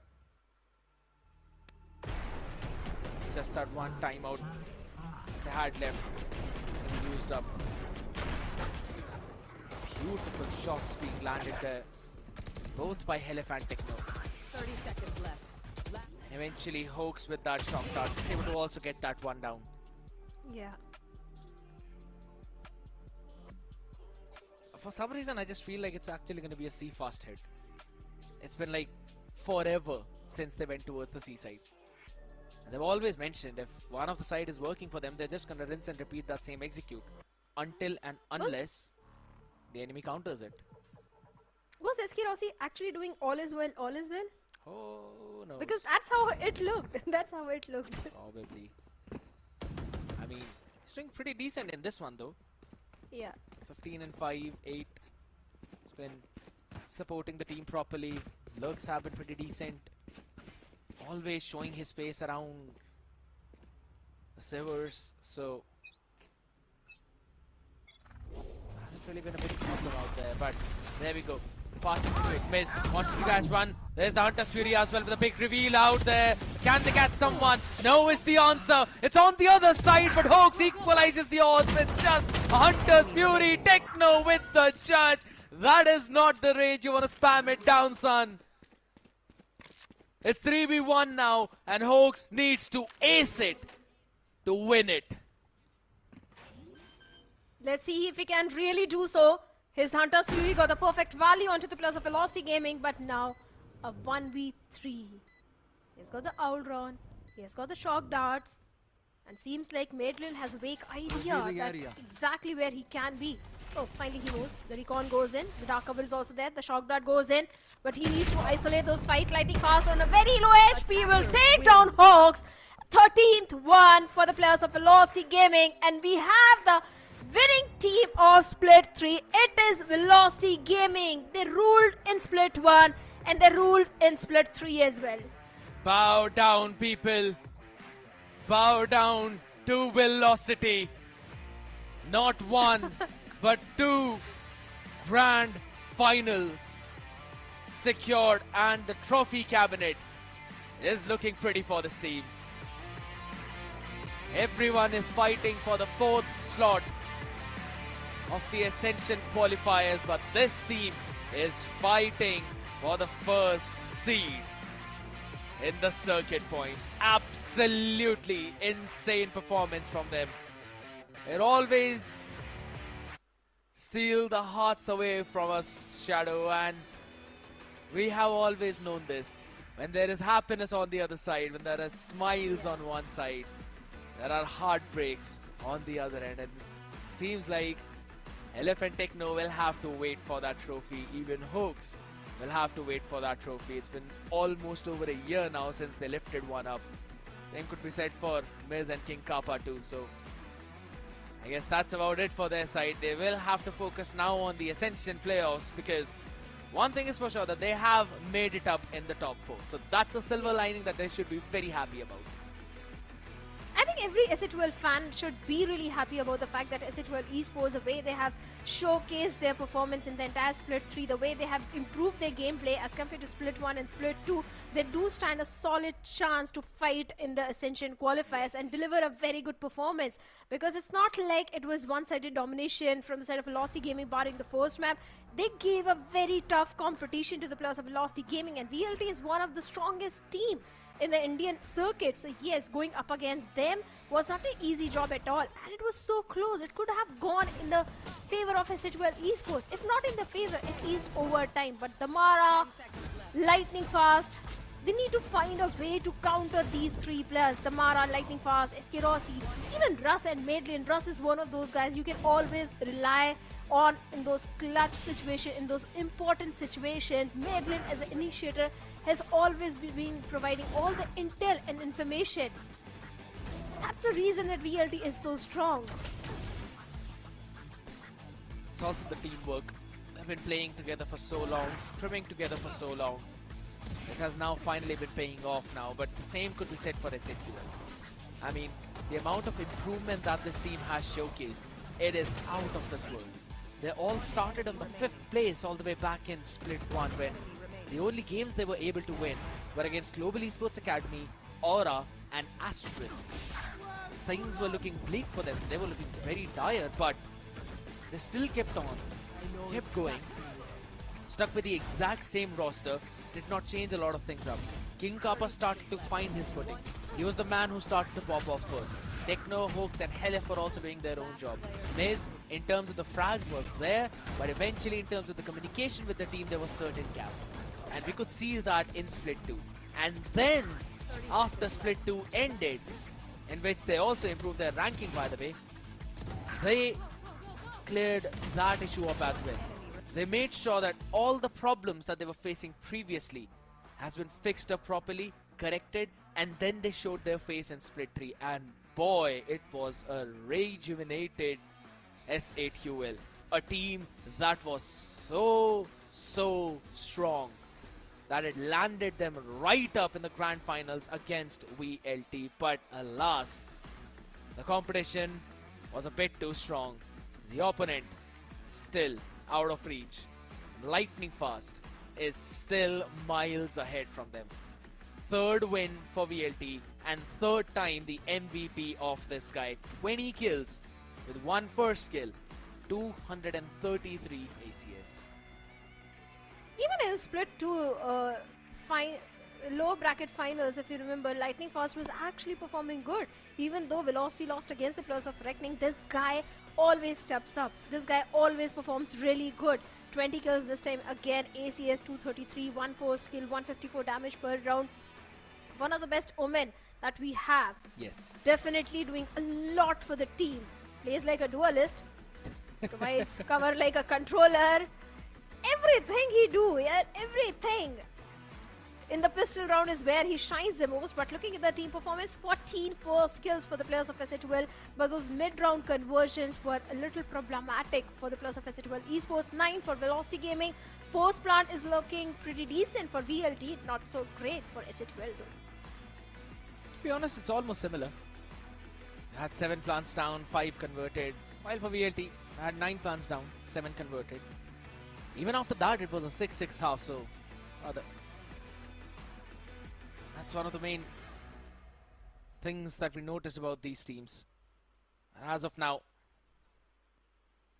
S8QL almost in the touching distance. Yet again, one step behind. But maybe that's going to be enough for them. And maybe they can show another new face, another evolution. Who knows that there's more forms past the Super Saiyan 3 that they've gone in this event. King Kappa yet again far ahead from everyone else. He would have been the series MVP had it not been for VLT's win. But it's going to be Damara. I mean, I still actually want to know how that calculation works, because Lightning Fast was the one who was MVP in all 3 games. But it's absolutely fine. Almost dropping a 60 bomber in this best of 5 series. Just one shot from that and an ACS of 200. Consistency is the name, or rather the middle name of this guy. 16 first kills overall. That clearly showcases that Damara is back. He certainly is. 59 total kills, like you said. Headshot percentage is also pretty high. 29.7% damage per round is 134. So Damara is one of the best player on the map of Haven. That is, I always say, as a Neon, he do wonderful on this particular map. If SK Rossi shines the most on Lotus, Damara shines the most on the map of Haven. So in Ascension qualifiers, all the teams going up against the players of Velocity Gaming, they need to find a way to shut down Damara on Haven and SK Rossi onto Lotus. There's the key points which you mentioned. You have to find a few ways to shut down these players though, but how can you when they're so mechanically gifted and when they work together so very well? That flows in super good for this entire lineup, and that is the reason why we always say that VLT is one of the strongest opponents that you can take on. But ladies and gentlemen, that's about it on English Desk. Let's throw it down to the Hindi one because they've got an interview lined up. Pretty good, man. Very happy with the performance. It's like we've been working really hard, you know. We've been fixing a lot of things, and we've been adding a lot of I don't know, like micro things to our game, and it's been working really well. And obviously with everyone playing really good as well. Like today wasn't the 100% from us, but it was still like, you know, we took it over anyways, so without doubt. So yeah, it was really good. I just want to know one thing. With the type of performance you had today, with the type of icebox you guys played, do you think that Velocity is 100% ready for Ascension qualifiers now? Oh yeah, nah, we're 100% ready. I think the icebox was unlucky, man. Yeah, I think Techno was having a game and King Cup. I think it just yeah, we just kind of through the initial rounds. Yeah, got overexcited. You know, it just icebox. That was not a icebox. That was not a Velocity you prepared for. Like this is not, guys, how you played. Yeah. All right. understandable. Sometimes you have bad games. But hey, like in the previous game itself, when SATL managed to get the 10th round, what were going through your mind? Because they were just 2 rounds away from an overtime, and at that time, Godspeed called for an overtime, for a tactical timeout, right? What type of discussion you guys were having? Yeah, the thing is, we already figured out what they were doing. Like Godspeed already told us the adjustment before that. It's just that we weren't getting a chance to show that in the round. You know, they were pushing us really far, like forward, and they were catching us a bit. So it was kind of unlucky. So I guess you can say. But yeah, I think well played to them as well. Okay, before you go, Russ, I just want to ask one thing about the Icebox. The composition that you guys ran, do you think in Ascension qualifiers the team will kind of pick the Icebox against you? So do you have something special prepped for that in the upcoming matches? The thing is, I hope they pick it. Like it's one of those things we've been wanting to play it throughout this tournament. It's just that no one picked it as like the first map. So I'm looking forward to it at the end of the day. You know, like it will be a different game. It can't be worse than the game we just had. You know. Okay, so this is the words from Velocity Gaming. Okay, before bidding you bye, I just want one statement from you to all the fans who are looking forward for Velocity in the Ascension qualifiers. Yeah, guys, keep supporting us. You guys are doing really well. Thank you so much for everything you guys have done for us. Day in, day out, we get so many messages from the fans, and so much interaction with them. So we're really happy, and hopefully we can show at LAN, at the Ascension qualifier LAN. So yeah, we'll see you there. All right, thanks a lot, Russ, and once again, congratulations to you and your whole team. Best of luck for future. Thank you. See ya.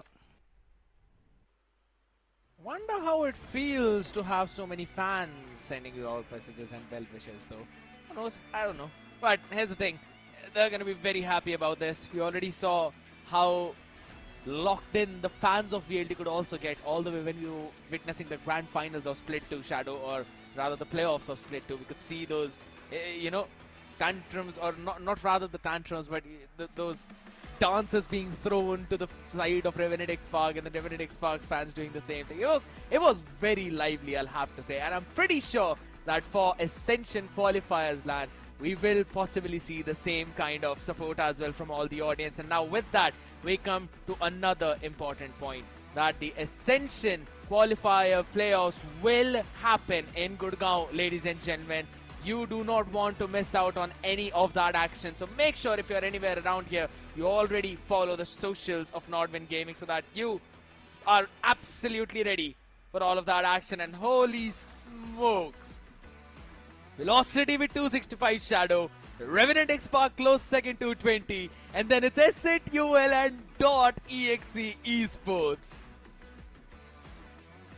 Reckoning Esports, they are not going to be happy at all. The Wolves are not making it into the Ascension qualifiers. Their Split 2 run was really good. They played the grand finals, came on the second spot, but in Split 3 they couldn't make it to the playoffs, and that's the reason they are sitting on the 6th spot. But congratulations to the top 4 teams. You guys are moving ahead for the Ascension qualifiers, and we want to witness the best of the best Valorant from your side, because we want the best of the best team to move into the Ascension. So yes, congratulations to Velocity Gaming, Revenant XSpark, SATUL Esports, and .exe Esports. But the way how it all started all the way in Split 1, the rankings were a little bit flipped. It was only that SATUL was all the way down in 5th spot, and Reckoning were the ones who were up in 4th. There were a lot of changes all the way through Split 2 itself, when we saw Reckoning Esports rising all the way up, reaching to that 2nd spot, only falling short by 1 by Revenant XSpark. But then Split 3 came, and came the surprises. This was an absolute insane event, full of upsets. So many out of there that we were never really expecting. SATUL winning against Revenant XSpark, then even Global Esports Academy moving up in top 4, but alas, they fell just 1 position short, ladies and gentlemen. But these are the teams who had their chance, and they hit their shot perfectly. VLT will be taking on .exe, and Revenant XSpark will be taking on SATUL. The rematch is going to be absolutely nightmaric. Of course, let's see if the players of Revenant XSpark are this time prepared for the players of Exe Esports or not, because it is a slot to the Ascension. That is what at the stake.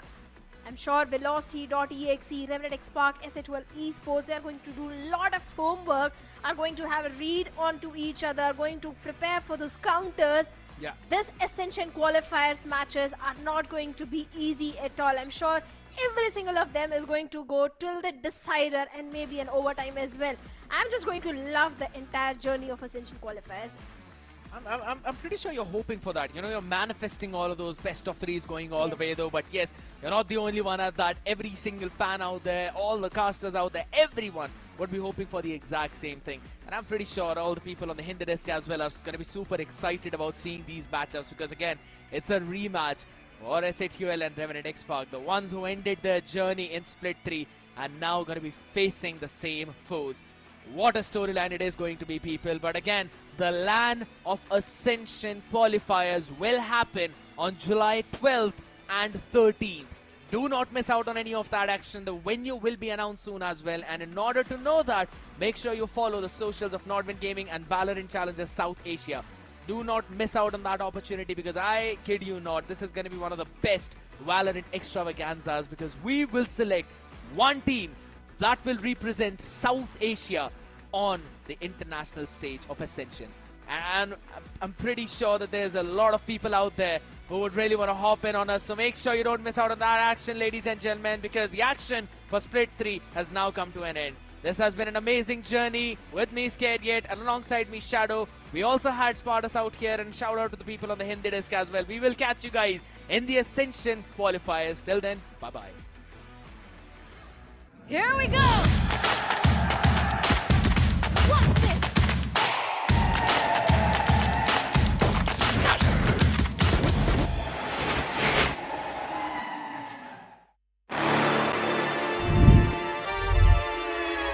Hold up. Why do they doubt the kid? I'm about to prove them all wrong again. I got a low tolerance, cause they don't even know what the problem is. It's me. Why do they doubt the kid? I'm about to prove them all wrong again. I got a low tolerance, cause they don't even know what the problem is. It's me. I ain't taking no loss, no loss, no loss. Look, I'ma always win. And I'ma do it again. Watch me win. Then watch me do it again. I'ma always win.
I'ma fight by the team. If it comes, I'ma die with it. Casualties, casually to any adversaries. If it's necessary, I'ma go and come and ride with it. Let me welcome you to my legion. If you mess with us, we gon' put you on a t-shirt. Never take a day off, what's a leisure? Squad's always up, this teamwork, stream work. Chalo fir aa jao sare, ek mare fir ek wale gare. Sare mere bantar bawe, registan mein bhi hum nadiyan baha de. Chalo sale de man bahane, walatna mat jab hum aa jaye samne.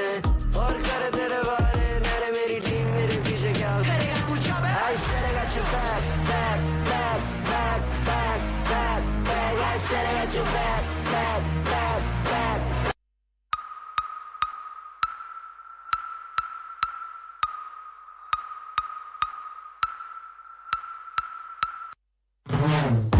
You know I'ma live by the team, I'ma fight by the team. If it comes, I'ma die with it. Casualties, casually to any adversaries. If it's necessary, I'ma go and come and ride with it. Let me welcome you to my legion. If you mess with us, we gon' put you on a t-shirt. Never take a day off, what's a leisure? Squad's always up, this teamwork, stream work. Chalo fir aa jao sare, ek mare fir ek wale gare. Sare mere bantar bawe, registan mein bhi hum nadiyan baha de. Chalo sale de man bahane, walatna mat jab hum aa jaye samne. Aur kare tere baare, mere meri team mere piche kya karega kuch ab. I said I got your back, back, back, back, back, back, back. I said I got your back, back, back, back, back, back. I said I got your back and my team, we adapt. We a family from around the world, we are back. You can never take us down, and that's a fact. All we do is improvise and adapt. I said I got your back. And I said I got your back. And I said I got your back.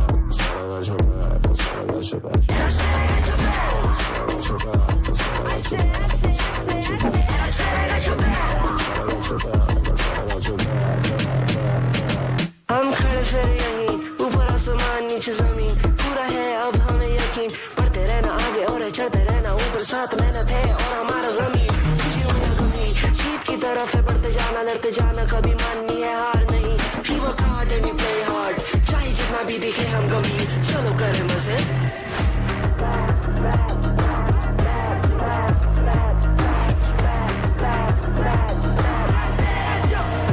I said I got your back and my team we adapt. We a family from around the world. We are back. You can never take us down, and that's a fact. All we do is improvise and adapt. I said I got your back. And I said I got your back. And I said I got your back. And I said I got your back. All we do is improvise and adapt.